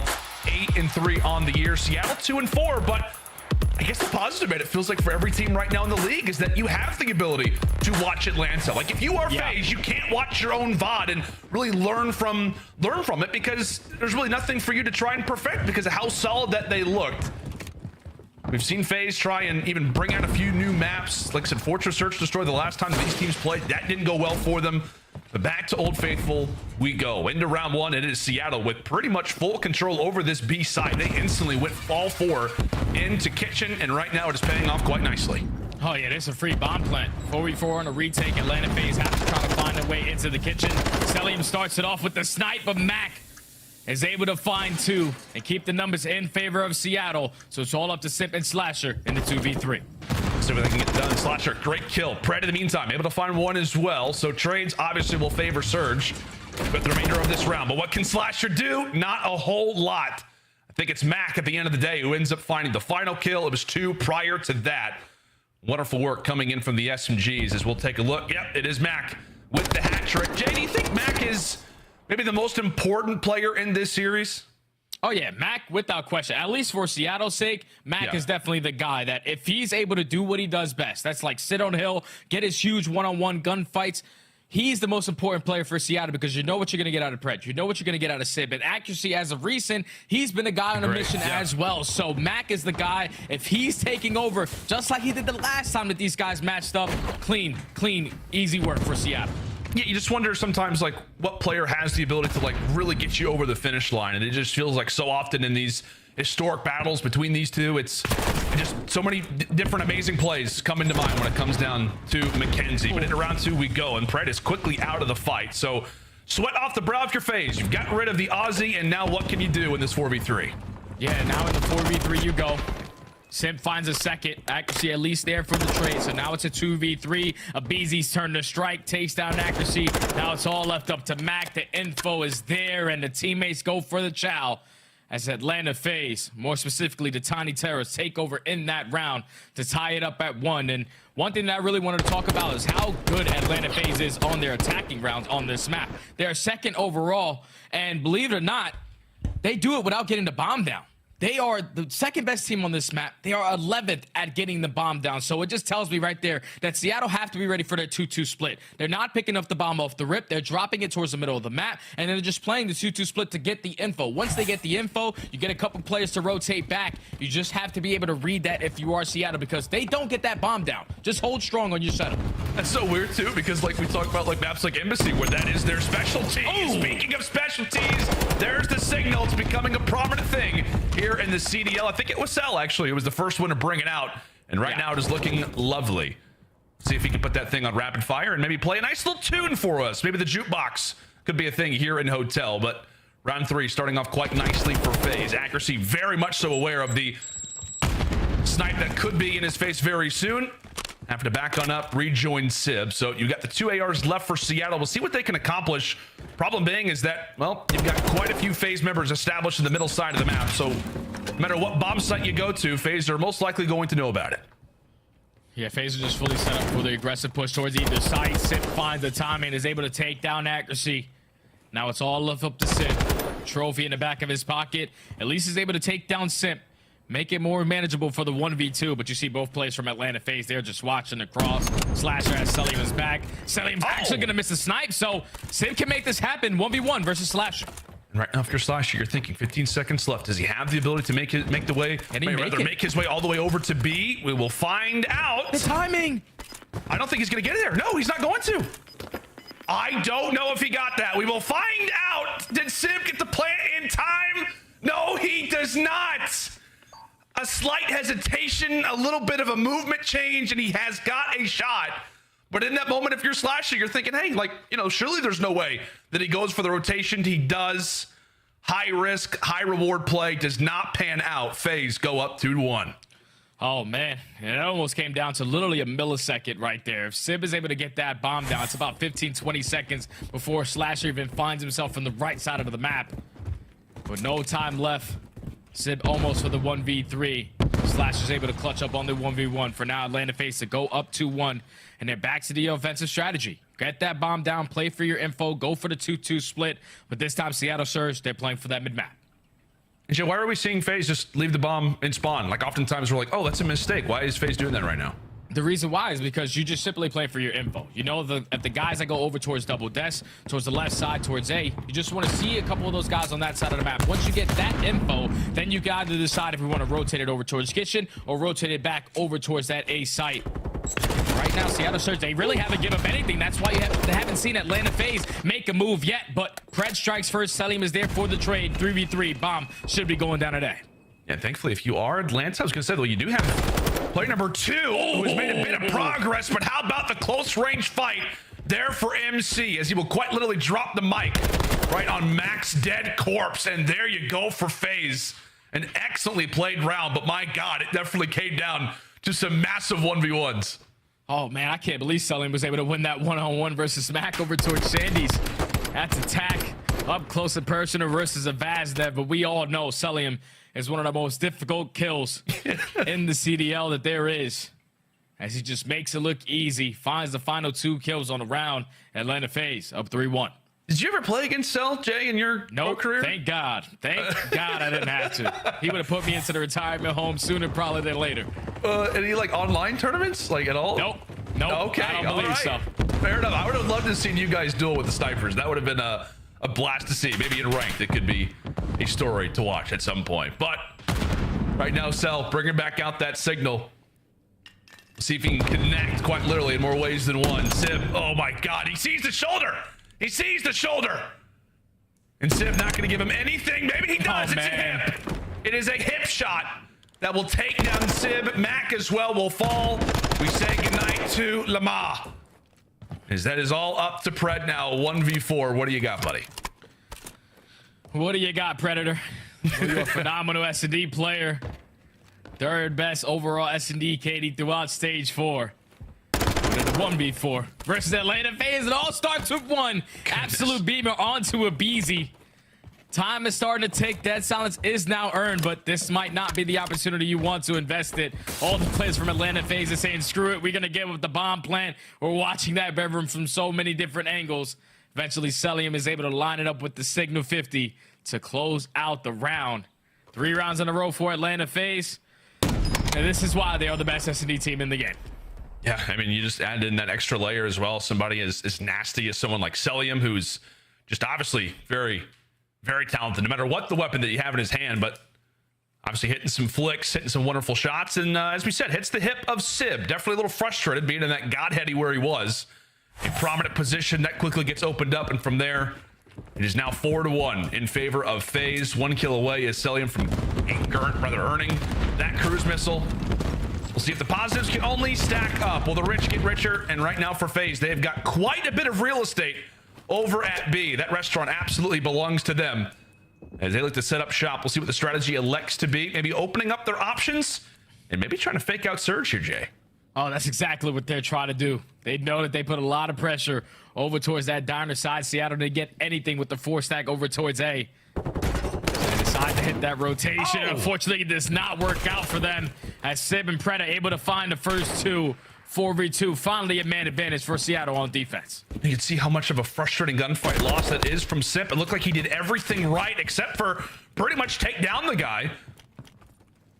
And now from there, 2 quick picks have turned this round on its head completely. As for aBeZy and Slasher just trying to unite, because I mean, you can try to get that bomb down over at A, but if you're the man planting down the bomb, you've got no cover, you've got nobody on Overwatch. However, aBeZy trying to lead the charge, he will drop, and now it is all up to Slasher, and he gets melted there from Sib. And boy, did you need a round like that if you're Surge trying to remain alive 4-2.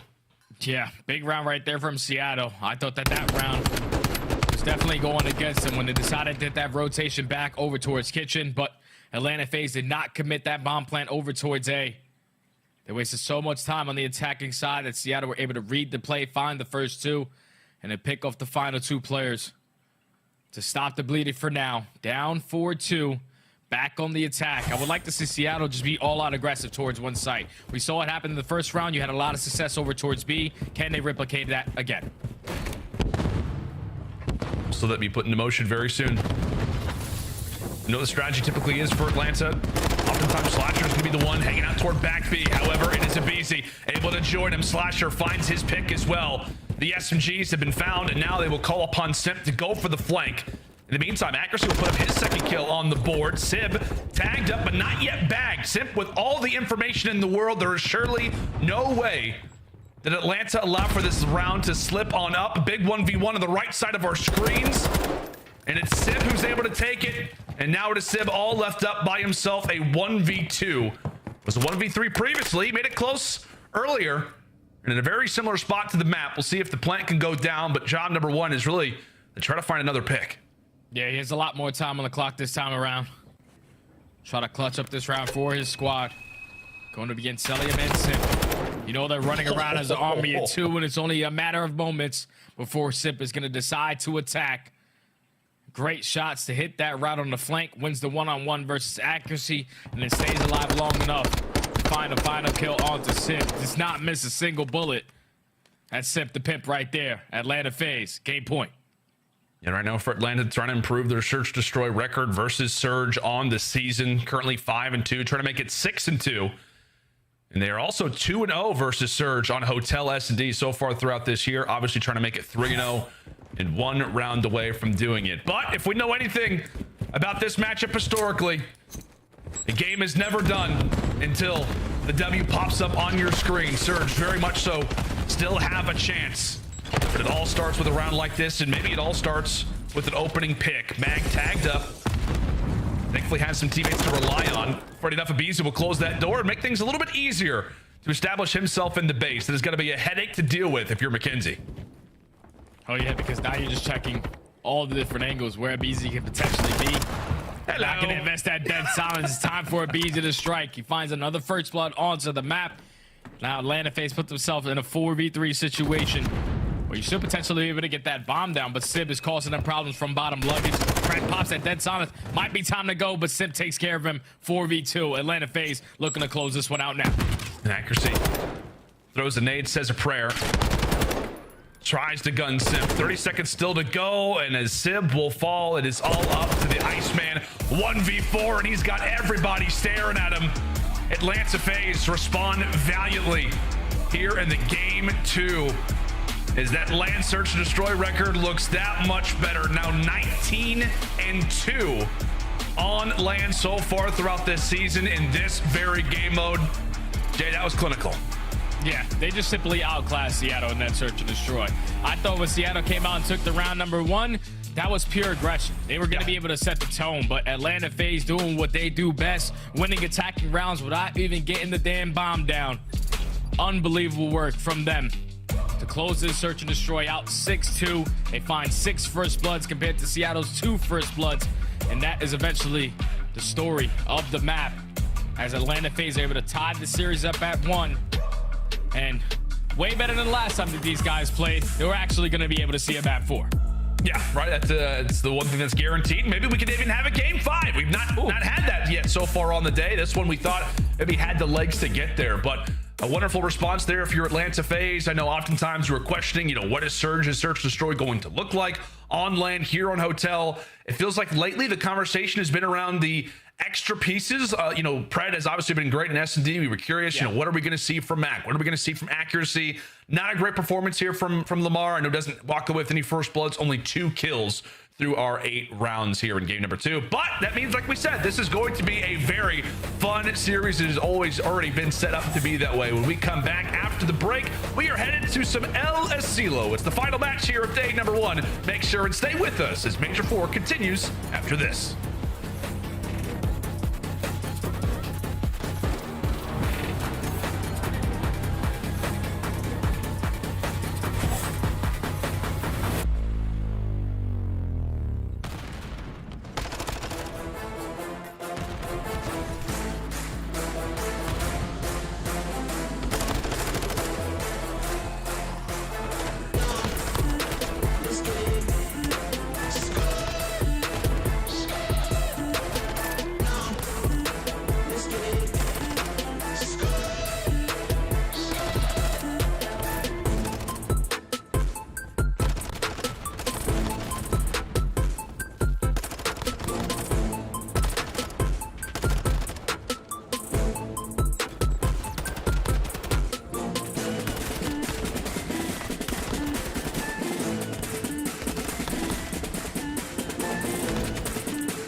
The Call of Duty League is brought to you by Monster Energy, the official energy drink of the CDL. And upgrade your game with the Scuff, the official controller of the CDL.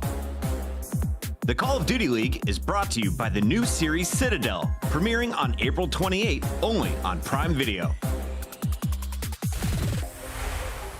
How's it going, friends, and welcome back. As we said, it is the final match here of day number 1 at Major 4. There you can see a shot of the flank. Looks like we got Joey D breaking some things down on a classic matchup here in the CDL Atlanta FaZe taking on Seattle Surge. As we're through 2 games, it is tied up at 1-1. Both pretty, I don't want to say dominant dubs. I mean, it was a 30-point game in the hard point. Surge looked very solid, but when it came down to that hotel search and destroy, it was Atlanta cleaning things up quite nicely. Jay, we're headed to LSC control. How do you feel about this one? Oh, this is a tough one, man. This is a tough one for Seattle. I mean, not Seattle, for Atlanta FaZe, because these teams both recently matched up on this map specifically, and it was Seattle who were able to walk away with it in a clean 3-0.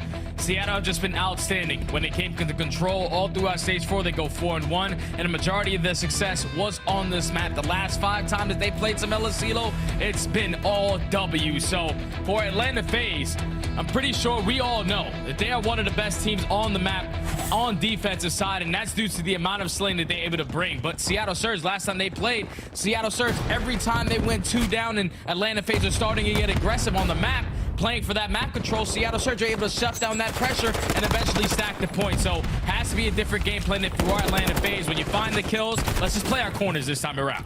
Yeah, absolutely. And, you know, we had the chance to talk with Revan from the Seattle Surge coming into Major 4, and he was like, yeah, it was a little difficult for us when Fortress was removed. It was such a great map for us when it came down to our rotation. We had to adapt, right? We had to get better at Hotel. We especially had to get better at Elesilo, and boy, have they, Jay. As you said, all 4 of their dubs and Major 4 on control have come on this very map in a most recent 3-0 Smackfest versus FaZe. So Surge trying to continue their dominance. Meanwhile, for Atlanta, trying to figure things out, trying to go back to the drawing board and see what works. But the number one thing that I remember, man, when we saw this matchup happen just a week ago, was how efficient Seattle was in getting segments. It felt like every single life, every single team fight, they were walking away with some ticks, and right now they've got their first one on the board. Yeah, first one already done at B, but Slasher and Cellium are able to combine for 2, make it all 3 dead in the feed. Farthest player pushed up is going to be aGeZy, so he has to be focused on, and Simp, with that attack 56 in hand, is able to take him down. So time to hit that reset button. If you are Seattle, probably hit that rotation over to Ray.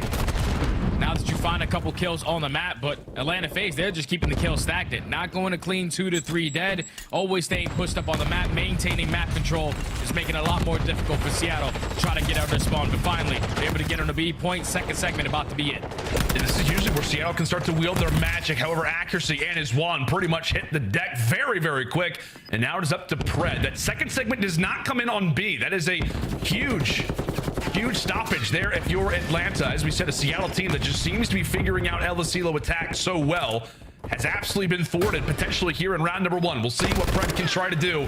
Goes low, he eventually falls, and that should be it. Doesn't look like anybody from Seattle is going to be able to get on any of these objectives. So very solid first round. Simp, oh, so close. They had some numbers as well, but FaZe do just enough to squeak by in that round 1, Jay. Solid defense. Oh, solid defense. Only allowing 1 segment as well. We're worried about Atlanta FaZe losing those map control whenever they lost a couple of those gunfights, but every time 2 went dead, they had the answer immediately to find 2 of their own. Could never allow Seattle Surge to get fully set up or fully dedicate themselves on how they wanted to attack the map, as Atlanta FaZe come out strong on the first defense to go up 1-0. We'll see what they can try to do now on the attacking side. Oftentimes, as we talk about, man, when it comes down to control, when it comes down to Elesilo, you need to have the Slayers, right? You need to be able to get out of your base. It just feels like versus this Surge team who just has the ability to match you in that slaying from time to time. They're going to need some crafty plays, going to need some players to go on some sprees. It needs to be a team effort. And right now, Simp trying to lead the charge. Does eventually fall, but definitely set things open and allowed for a bit more map control from his squad mates. And now it appears that the initial A attack now has decided to be a rotation over at B. And right now they've got numbers. This could be a very quick B zone.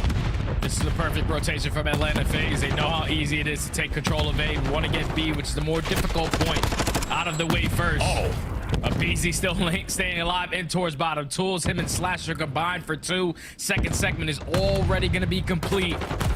As Atlanta FaZe should find themselves in the situation to extend this time by a minute. Closest player pushed up is going to be Mack. You take care of him. B point is all going to be yours. And now this can get scary if you are Seattle. Now that's 3 dead in the feed. You know you're getting those back left spawns. Now you have to get out of this base with Slasher and Cellium trying to trap you. This is not good signs for Seattle.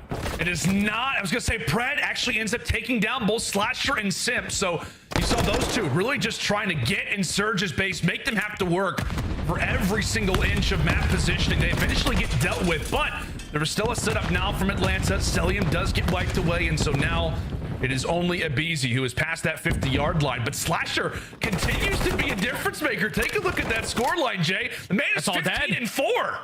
That's all dead. The Liddy goat. He said, I'm a little bit different on land. And so far, he is showing it. As the first segment is already in, you have top radio control. Seattle, it's time to go, because it's going pretty damn quick. That's already 2 ticks in. 3 players from Seattle towards bottom gym, and Slasher cuts down 2. That's 3 dead, make it all 4. Atlanta FaZe come out and dominate in the first defense and make it even more dominant on the attacking round to go up 2-0. My word, Thanos.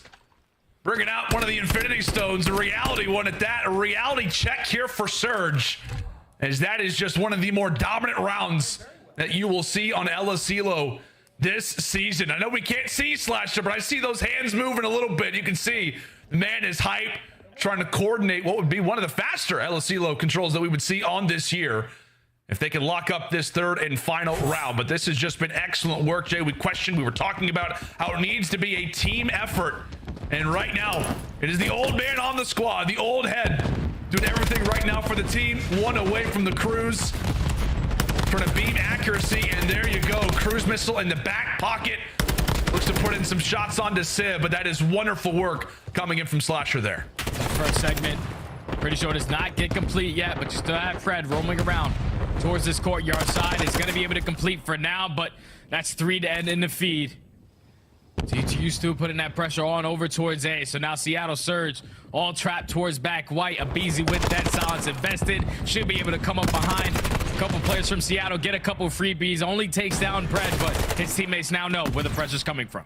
So now a current 2 versus 2. Obviously, this is a massive fight in the middle. So Mack's able to win that. And now here for Seattle, what goes from a 2v2 is now a 4v1. In the midst of that, Slasher looking to bring in reinforcements from the Skyz. Homing missile inbound.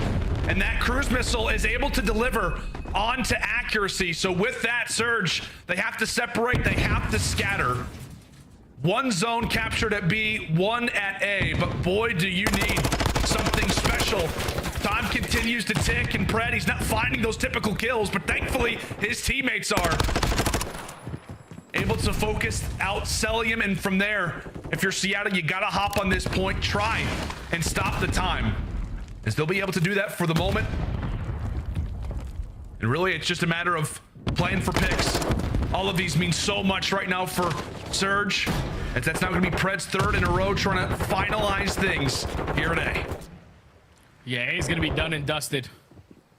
Good work from Seattle. The windows keep gunfights over towards Radio Tower. Once you take control of that side of the map, A should be pretty free. Now it's all about finding the kills on the exit. Simp finds 2, Slasher finds a 3rd. The knife is out for Slasher. He does not spot Simp, but at least now, Seattle have somewhat map control, because on the opposite side of the map, the Tiny Terrors are super aggressive in towards white. aBeZy finds his 2nd, and now you're forcing Seattle Surge to overextend every life. Props to Sib. I don't know if he spawned there or if he just instantly ran through middle. I was gonna say he just instantly got past that 50-yard line, finds a pick. So there was still a glimmer of hope. Absolutely, if you're Surge, you had that extra minute, and now that zone begins to fly. What could be the final major team fight of this game continues to favor the boys on FaZe. Mack will fall. Pred, the last one alive. And right now he's trying to deliver as much as he can to the team, whether it's kills, whether it's communication, or some long shots, putting in some work as Surge trying to bring this one back the best way possible, but Simp ends up getting 2. This has completely spoiled everything. Oh Oh, that's not supposed to happen. Like, Pred gets the info onto Simp. He gets him absolutely one shot, but his teammates could not find a trade, and he has not dropped ever since. Earns himself the cruise missile. With only 20 seconds left. Now you can invest that just in case it gets a little scary, but this is looking like a clean 3-0 from Atlanta. It absolutely is. The time is ticking away. This cruise missile is more like a firework as FaZe come through here on aBeZy control and absolutely dominate. Simp puts the final few to bed, and Surge have got to be stunned. Just a week ago, they were the ones walking away with the 3-0 here on aBeZy. But now it is FaZe who were able to deliver one themselves. Excellent work coming in from those two on your screen, Jay. It felt like it was a Slasher and Simp show. It was the little goat in the first few rounds, and Simp took over from there. Momentum fully in favor of FaZe right now. Oh, yeah, that was just too easy, man. Like, we talk about the opening defense. You know what Seattle are able to do on their attacking rounds. They're the 4th best team on that map at winning a couple attacking rounds and then even walking away with a couple segments. But Atlanta FaZe, with their slaying, were able to look like the Atlanta FaZe of old before they lost to this squad on this map specifically. You see the slaying from Slimp. You see the great slaying from Slasher, who had such a phenomenal start in this one. When you walk away with a defense, you dominate on your attacking round, then you put yourself on defense with a couple of cruise missiles to work with. That's just easy work right there from Atlanta FaZe to put themselves up nicely in a 2-1 lead into the series, because now, even if they lose this game for a hard point, which has been their worst mode, especially on HyDra, where these two teams have recently matched up, they have that aBeZy search and destroy just in case in the back pocket for that game 5. So Atlanta FaZe could not be in a better position right now. Well, it's so funny, like you said, like we go from, okay, well, FaZe, they lose a hard point, then they bounce back in the search destroy, and now we have our questions, like what is the aBeZy going to look like? Just a W right here.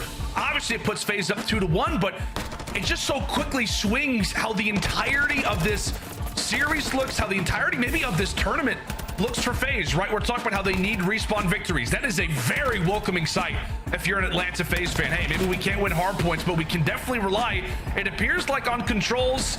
And then the guys who are leading the way are really the two guys it feels like we're just not talking a whole lot about lately, Jay. Obviously, we could talk about Cellium for hours in terms of just his raw slaying talent. aBeZy, considered one of, if not the best player in the game. But right there, you just had Slasher and Simp go for 46 and 21 combined. And like you said, they've got that guaranteed game 5 as well.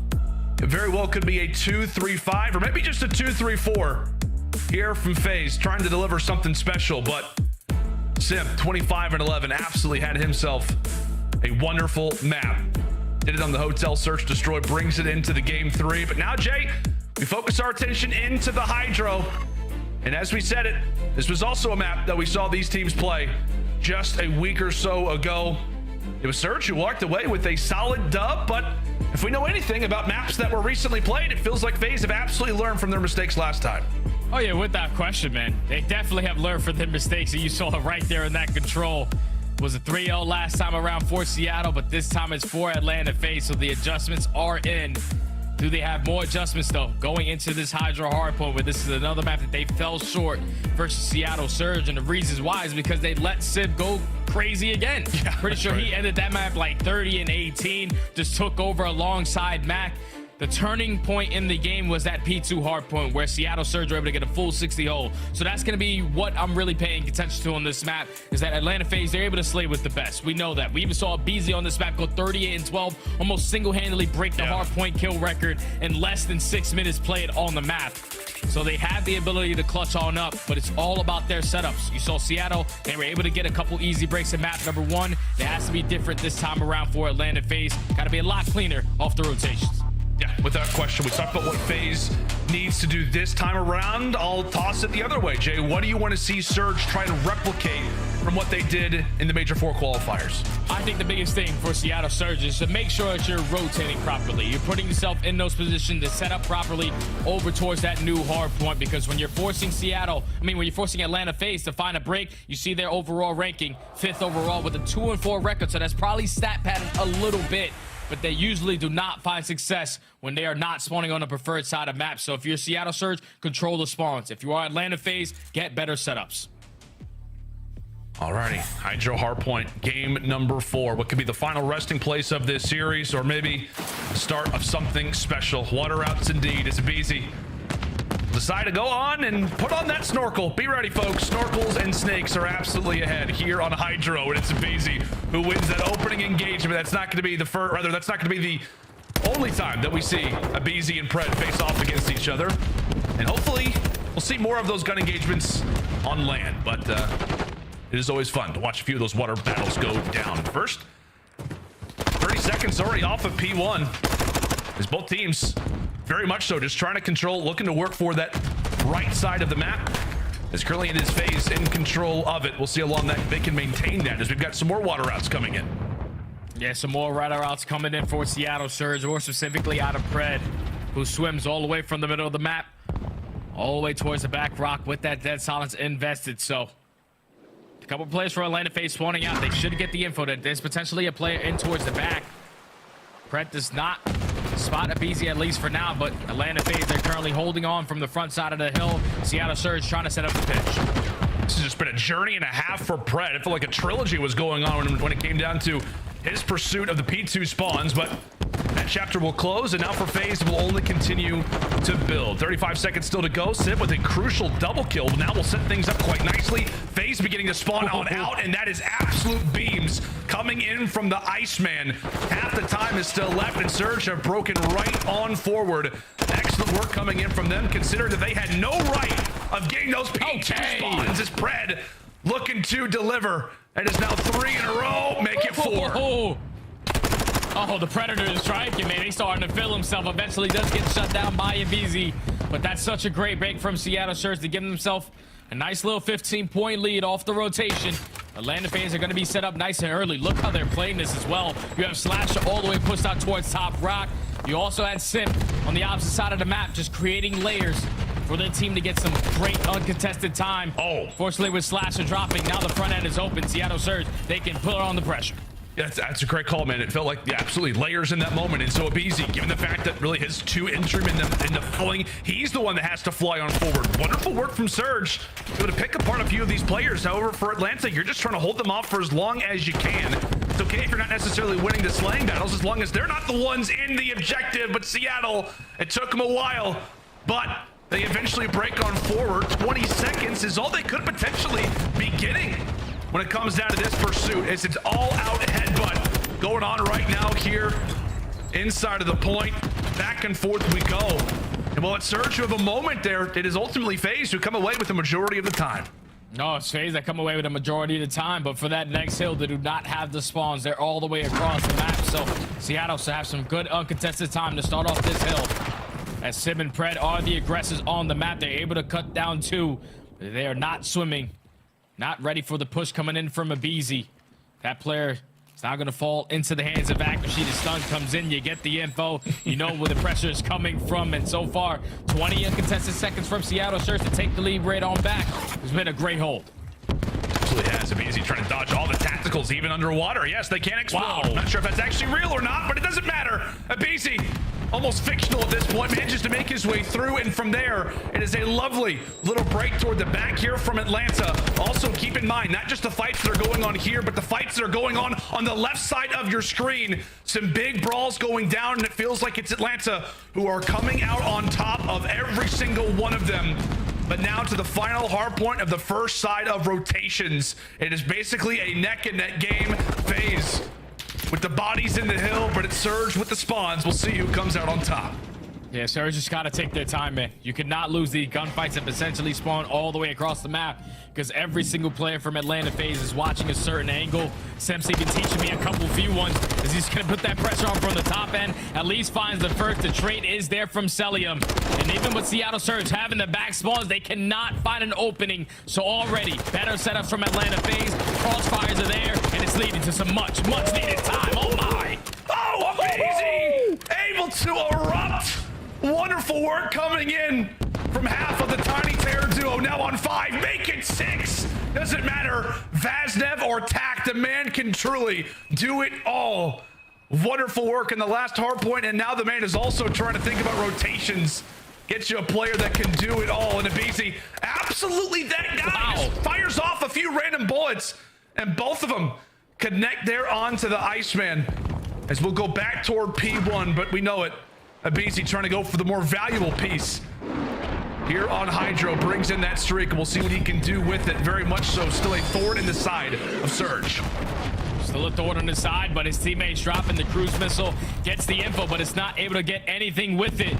So Seattle Surge maintaining the better side of the map. They know that aBeZy's still on the opposite side. aBeZy actually gets one kill on the Mack, and his teammate in Simp is able to spawn on him. So now Seattle Surge, this is where the game can start to get out of hand. You have to find a break onto this P1. You have to at least put yourself in a position to get some time off of P2, because Atlanta FaZe, they're looking like they're starting to run away with it. Oh man, every kill is going in their favor. This has been great hard point from Atlanta. And I will say at the same time, though, man, it felt like whenever aBeZy's calling in that streak, like if you're Surge, you got to prioritize that. You got to be aware of the fact that he's just hanging out. You know he's going on a spree. You know who is bringing in that streak. Just feels like a moment maybe where the communication starts to fail you a bit, but right now for Surge, they are staring at a mountain, one that they are going to have to try and overcome starting now. Let's step aside and see how the comms are sounding currently for Seattle Surge. For aBeZy. Yeah, in the back, then. Nice. AP1, look open. One shot ruins, front close, in close, absolute. I'm trying to get close. Absolute, one tap close. That's shoot him. Nothing well left. They missed the nades. Try to get a trophy on. Yeah, I got you. They could be pushing. They're back left on me, Dante. One more minute. 2P1, guys. 2P1. Last 2P1. Last 2P1. Last 2P1. Watch this cross, bro. One shot top blue himself. I'm dead. Top blue absolute. I'll get your cross. I have your cross. Stay down. He's laying down. Globe cut dead. Bottom globe. I have your cross. He's shelling. One more globe cut too. They're both there. You cross now. One more globe cut. One more time. Coming down there. Hey, enemies. Close right corner. One shot. Needed, bro. Front door time. Nice. Nothing else. Go. Push it out. Are you gonna swim? I'm gonna go P1. Nothing close hut. He could be on the bridge heady. He's not close. Bridge heady. He's globe cut in bottom globe now. Bottom globe, one shot. Bottom globe, one shot. P5 going pun. You might reflank the back if you're in the back. You might reflank P5. Green, absolute and green south. Top window, absolute. Went bottom.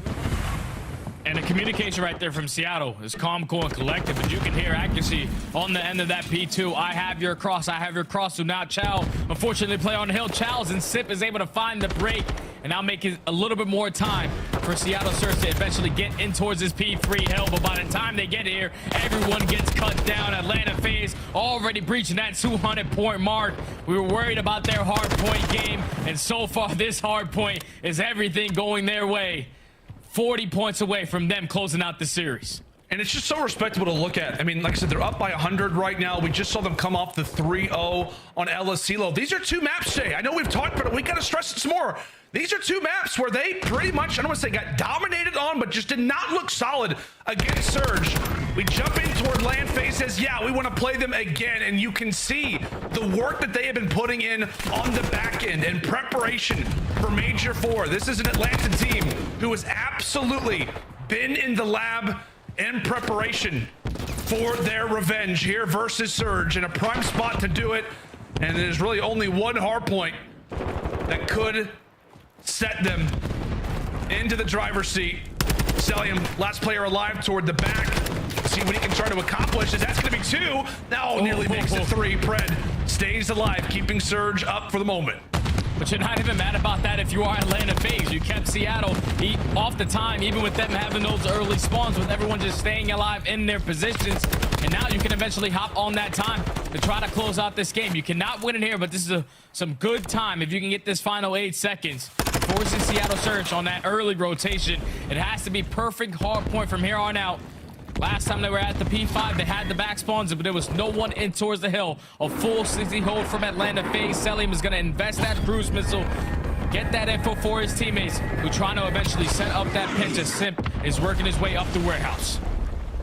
A great start there for MC. All three are found. Mack. Oh my. That is all 4 down, making a 5th. It's a team kill, but it should not matter. FaZe seconds away from revenge. It's so close. It was so close. They had it. They felt like the dump was right there. And just as that occurs, It looks like the final few team fights are gonna go their way. And there you go. Atlanta FaZe say, keep doubting us, why don't you? And Simp says it all. A little quiet, not a whole lot of chirping going on.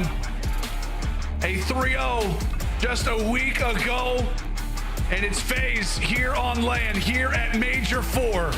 That 3-1, the Seattle Surge. It's just a totally different team, man. You heard Simp talking a little bit of smack. It's real quiet in here. No one's chirping this time around as Atlanta FaZe once again looking like the final boss out of all these teams. I'm telling you right now, if they're playing a little bit more HyDra hardpoint just like that, first map was a shakeup. It's just due to their setups. That's something you can go back and fix. But they dominated in control. Their S&D was dominant as well in a 6-2 factor. And then when you get to this hardpoint, which is a map they recently just lost to Seattle Surge, we were worried about the adjustments being made. They make every correct move to almost dominate these guys by 100 points to close out the series 3-1. I thought I was going to be worried for Atlanta FaZe. Everyone was saying that this team was not going to be one of those teams that we talk about being a contender, or at least a top 3 contender going into this major. But with a win like that, in my mind, Atlanta FaZe back on top. Absolutely, man. I mean, it was a huge game, right? It was a huge matchup when it comes down to Surge, their confidence level moving forward. It felt like it was a statement game. Like, if FaZe lose this, how differently we begin to think about them. But they come away with the dub. Slasher, unbelievable performance toward the stretch. Lights things up in the control. We talked about how his hardpoint KD was starting to go down. Puts up 22 and 19, most hill time for his squad. As FaZe get the job done. And I'll tell you what, man, I know HyDra hardpoint, you know, is just one map out of the rotation that we have. But if we're seeing them light up and search the store like we know they can, if they're able to clean up a few things in the hardpoint, actually be able to translate, which, as we said, they've been talking about it. It feels like they are nasty when it comes into scrims. They've just not been able to do it when it comes down to LAN or in these important matches. And if they're winning controls like this versus one of the best control teams in the game on their best map, it feels like sky's the limit once more for this FaZe roster. Yeah, you best believe, man, that if Atlanta FaZe falls short in the series, they're going to go back and put in the work. I know we think that these guys are 4 of the best talented players to ever just Call of Duty, but they're working hard in the back end, and it definitely showed in this series. Yeah, it absolutely did. A huge, huge victory here for Atlanta FaZe as they get the revenge versus the Seattle Surge. That's going to do it for myself and Jay as we toss things over to Maven, who is joined alongside by Slasher. Thank you, gentlemen. All right, listen, coming into this, some of the comments I was reading on Reddit or wherever it was, just you guys suck. You don't have it anymore. Listen, you were the scapegoat for a lot of it. I know you're not big on social and not much FaZe at this point, but like, I'm seeing drop Slasher and he doesn't have what it takes and blah, blah, blah, blah, blah. And you guys come in here and handle business. But I just want to hear from you, like, at this point in your career, like, that type of stuff FaZe at all anymore? Nah, not really. I really don't care what people have to say at this point. I've literally proved everything for 10 years. I've done it all. I've won it all. Like, it doesn't matter to me. And honestly, too, like, I knew the situation coming in that I was going to be the scapegoat if we weren't winning. Sure. That's just the situation I'm in. I like the pressure, though. You know, I can always handle it. And, yeah, this past stage, like, we've been playing pretty poor. It's obvious I've been playing poor. I was really sick, too, to be fair. I mean, that's not a full excuse, but, like, my practice was just terrible and stuff like that. So I'm starting to feel a little better now, and obviously I played better, too. So, yeah, we're actually good. Who thought? Wild concept. No, I'll like gas you sometimes and just get flack for. I'm like, well, you guys, like, listen, it's just the expectation for you. Like, you've been #1 in CDL points everywhere, like FaZe has, like highest average placement. Like, yeah, you don't win every event, but like, you guys have what 2/3 in a first place. Like, you're doing all right. But now, listen, I talk to Chris a lot. Obviously, I game with him every single day. Crowder, the coach, and I know you guys have been working really hard on changing some things in how you guys play. And it seems frustrating because I know how the scrims go sometimes, and you guys are disgusting. And then it's like you get to the match, and sometimes things fall short. What's kind of been difficult sometimes just playing the same way you do in scrims? That's the tough thing, right? Because you don't play too many matches, so it's hard to work on something like that. We can only just keep, hammering it down and stuff like that and keep trusting the process. And as long as we have faith in each other and faith in the game plan and stick to it, like, we're going to be all right. Like, right there, like, the HyDra online versus them, we kind of got smoked. And I feel like we were in full control the whole time and played the map well. So it's just about, honestly, we just need, like, a little spark, I feel like, in hardpoint. And once we get that spark under our belt, we're going to be dominant in all 3 modes. Well, yeah, it's just funny because, like, I don't know how else to word it. Like with the caliber of talent on the team, you guys struggling at hardpoint is just silly. Like it feels like you shouldn't, but you guys have. You're working on stuff, and then for you individually, yeah, you came in. And I know there was some flack and stuff. You don't care, but like you came in and you played really well. It had to feel good just to. I mean, maps 2 and 3 dominate. Yeah, I mean, it always feels well to play like good, right? But yeah, I don't know. Just coming into the event, I knew like the situation at hand. I knew I had to play better and play better for my guys because I've been letting them down on the online stage. So I'm happy to get one under my belt. But that's only the first series of the event, so I got to keep it up. Well, hell of a win. And like you've had these crazy series, I think, always with Surge. But this one, you guys, you come in, you handle business. Thank you as always. That'll do it here for me and Slasher. We'll get back over to the desk. Thank you very much, Maven. Congratulations to Slasher and the rest of FaZe who move into a winner's semifinals once again here at Major number 4. Atlanta FaZe, you win against them tonight, Allie. I got to rub this in here for a second. Okay. You had the faith in Surge. Yeah. What was different from what we saw just a week ago? I mean, I have to say it. I mean, Slasher had a really tough qualifier, past couple of qualifiers, and he came up and he showed up on LAN when he needed to. And Slasher is clearly different, and they came in with a game plan. I mean, that LSCL control, you could tell the work that they put in. I mean, they lost that same map and mode 0-3 last time to Seattle Surge, literally last week. So I very much tip my hat to the work that Atlanta FaZe put in and hope they can continue it forward. Chad is pointing out maybe sound not as important as it is online. There's no sound EQ on LAN, but we'll talk about that later. For now, we got to take a look at our scuff play of the game, and it comes from a young man who likes to light up control. He goes by the name of Simp. Former MVP, considered one of the best in the game. Going back to his peak performance levels, we saw him pop it off in this game 3. Surge had no chance on this map. He's decided he doesn't need to L-trigger anymore. I mean, those hip-fire kills were disgusting. But yeah, again, this map number 3 was just absolute dominance from the likes of Atlanta FaZe. And that control is where they had been winning their series a lot of times because of how dominant their search and destroys look. So to see them put up such a fight against Seattle in that first hotel, only a 20-point difference, and then turn around and beat them on that HyDra by over 100+ points, this is looking like a terrifying Atlanta FaZe. Simp goes on a spree and ends his game with the missile, and that is going to be Atlanta FaZe with a 3-1 over Seattle Surge. Nameless, we got to take a look back at all the matches, though, on the day. Going all the way back to the beginning, LA Thieves were matching up against Minnesota Røkkr. What'd you think about these guys? Honestly, I thought Thieves had a pretty clean-cut series. The control got a bit interesting when you look at that one. But, you know, this is a series that Thieves have dominated traditionally throughout this year, right? It was going to be no different coming into this one. And if you're Minnesota Røkkr, you're on that bubble, but good for you. The Vegas Legion lost as well. So you still are tied, and you're both in losers round 1, so still very much potential for them. For Thieves, I think we're all sitting here looking at how long of a run can they truly make? Are they championship contenders? Because certainly they look like it after today's match. Yeah, and honestly, we want to, find some light at the end of the tunnel for Minnesota. They finally get a map on LA Thieves. It's on that Expo control. And I feel like Afro showed up once again. I feel like that's a player that when we get on local area network, he's usually the one to pop off. I felt like he had at least somewhat of a series for himself. But moving forward, obviously, expectations still need to be much higher for Minnesota. I'm so confused. Røkkr were able to put together the multi-kills, but weren't able to put together multi-wins. They take just one map as they get Expo in this series. Another squad looking to impress this weekend comes in with a Raleigh trophy already in their case. We've got the New York Subliners looking phenomenal. I have to say, the best team on the day. They didn't let Legion close in any of the 3 games. They absolutely smoked them. I mean, I don't know if it was Legion underperforming or New York just getting back to major dominance, but Skyz today was destroying everybody. I mean, they took turns, right? Like Skyz and HyDra in the beginning, and then towards the end, it was Priestahh who was taking over in the control. This is a New York team that has all the talent in the world. They've just been going through some turmoil the last couple of majors, working on different game modes. First it was Search, and now it's been the hardpoint, and they seemingly have figured it all out at the right time. Another team, how far can they truly go? It looks like they're championship contenders after match 1, but it's only against Legion. We'll see if they can do it in winners round 2. I will say when it comes to that matchup, I think the most impressive map for me had to be that LSCL Search and Destroy. For New York Subliners to win it 6-0, not only is it impressive for the fact that they have been a heavy respawn hitting team for the entire season, but they win against the Vegas Legion, which are technically, at least statistically, our #1 Search and Destroy team this split. So that was a dominant map 2 from them, and it's making them look terrifying moving forward.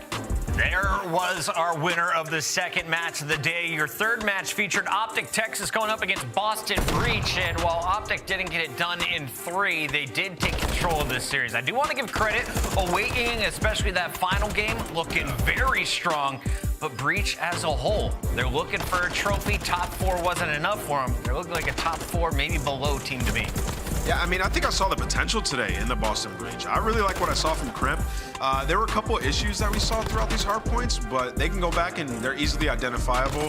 I think Wake had himself a hell of a performance, but let's switch over to OpTic because these guys, time and time again, are so impressive. Like in the hard point, even when it feels like Breach has the advantage and when they're out slaying, OpTic are still in these games, proving that the teamwork and the fundamentals are at a level where they don't even need to slay at times and they're winning. I mean, like Dashy, or what was it, Ghosty was 10-24 on map 1, and they won comfortably, right? So they have such a good system within this OpTic team. Definitely still a favorite. As well as being on a 10 hardpoint win streak, even then they were down in the hotel, they were able to clutch up and stay confident and pull out that W. I think they are 1 match away from tying the hardpoint win streak, and then 2 matches away from setting the record in a row. And Ghosty and OpTic getting the win over their former challengers opponent, Beans and Kremp. And now OpTic faces off against the Subliners in that winners round 2. Thieves will face off against Atlanta FaZe, a little showdown from what we saw back at Boston. And they're in the bottom half of your bracket. Breach had the toughest draw. They have to face off against Ultra in that first round, while the Legion take on the Mutineers. Røkkr have the Ravens, and Surge have the Guerrillas. Can I just say, I didn't get to comment on it, but looking at like FaZe had such a good performance just now against Seattle, 3-1 victory. These guys can really come out and make a run. That is like a championship match, that Thieves versus FaZe game. That's going to be lit. That's the game I'm looking at. But for now, we won't get to watch any winners games. It's losers games tomorrow. I'm focused on the Vegas Legion. Can they bounce back? Because today was bad. What about you, Allie? Which match is the best for you? I mean, it's got to be the Boston and Toronto match. I mean, and that was going to be no matter if it was Texas or Boston that found themselves in that situation. I think my biggest question mark will be, will Toronto show up, or will Boston Breach be able to win again in the game number 5? Fantastic day number 1, but it's just 1 of 4, so make sure you set your alarms and lock in. We're coming back with day 2, bright and early, 1 o'clock with the headquarters show. We'll get live with the matches at 1:30 p.m. Eastern. Thank you all for tuning in. Enjoy your evening. We'll see you on Ranked.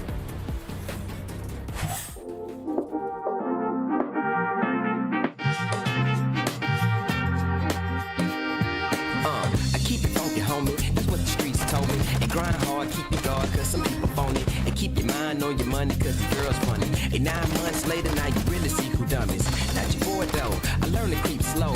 I punish in this up, you're trying to stop your boy, though. It's just a Mack flow. When I'm in the studio, I mix it down and press it up and watch me rock a damn show. And call the radio and tell them something new in town. And all that bumper going rapping, please lay it down. I said it with a frown. I hope you comprehend. And no, I'm not your road dog or your best friend. Bet your bottom dollar that I get that, flip that. Hustle in my blood, so I get that, flip that. Bet your bottom dollar that I get that, flip that. Hustle in my blood, so I get that, flip that. Bet your bottom dollar that I get that, flip that. Hustle in my blood, so I get that, flip that. Bet your bottom dollar that I get that, flip that. Hustle in my blood, so I get that, flip that. Bet your bottom dollar that I get that, flip that. Hustle in my blood, so I get that, flip that. Bet your bottom dollar that I get that, flip that. Hustle in my blood, so I get that, flip that. Bet your bottom dollar that I get that, flip that. Hustle in my blood, so I get that, flip that. Bet your bottom dollar that I get that, flip that. Hustle in my blood, so I get that, flip that. Oh, you put you back longer. Yo, iron up. They're about to have Diddy. Marty or top down? Wait, I think they're probably looking there. Yeah, they have Diddy back. Nice. Sheesh, bro. Good shit, man. Hold that. Sheesh. Okay, Bro, my Brandon. POV that dude.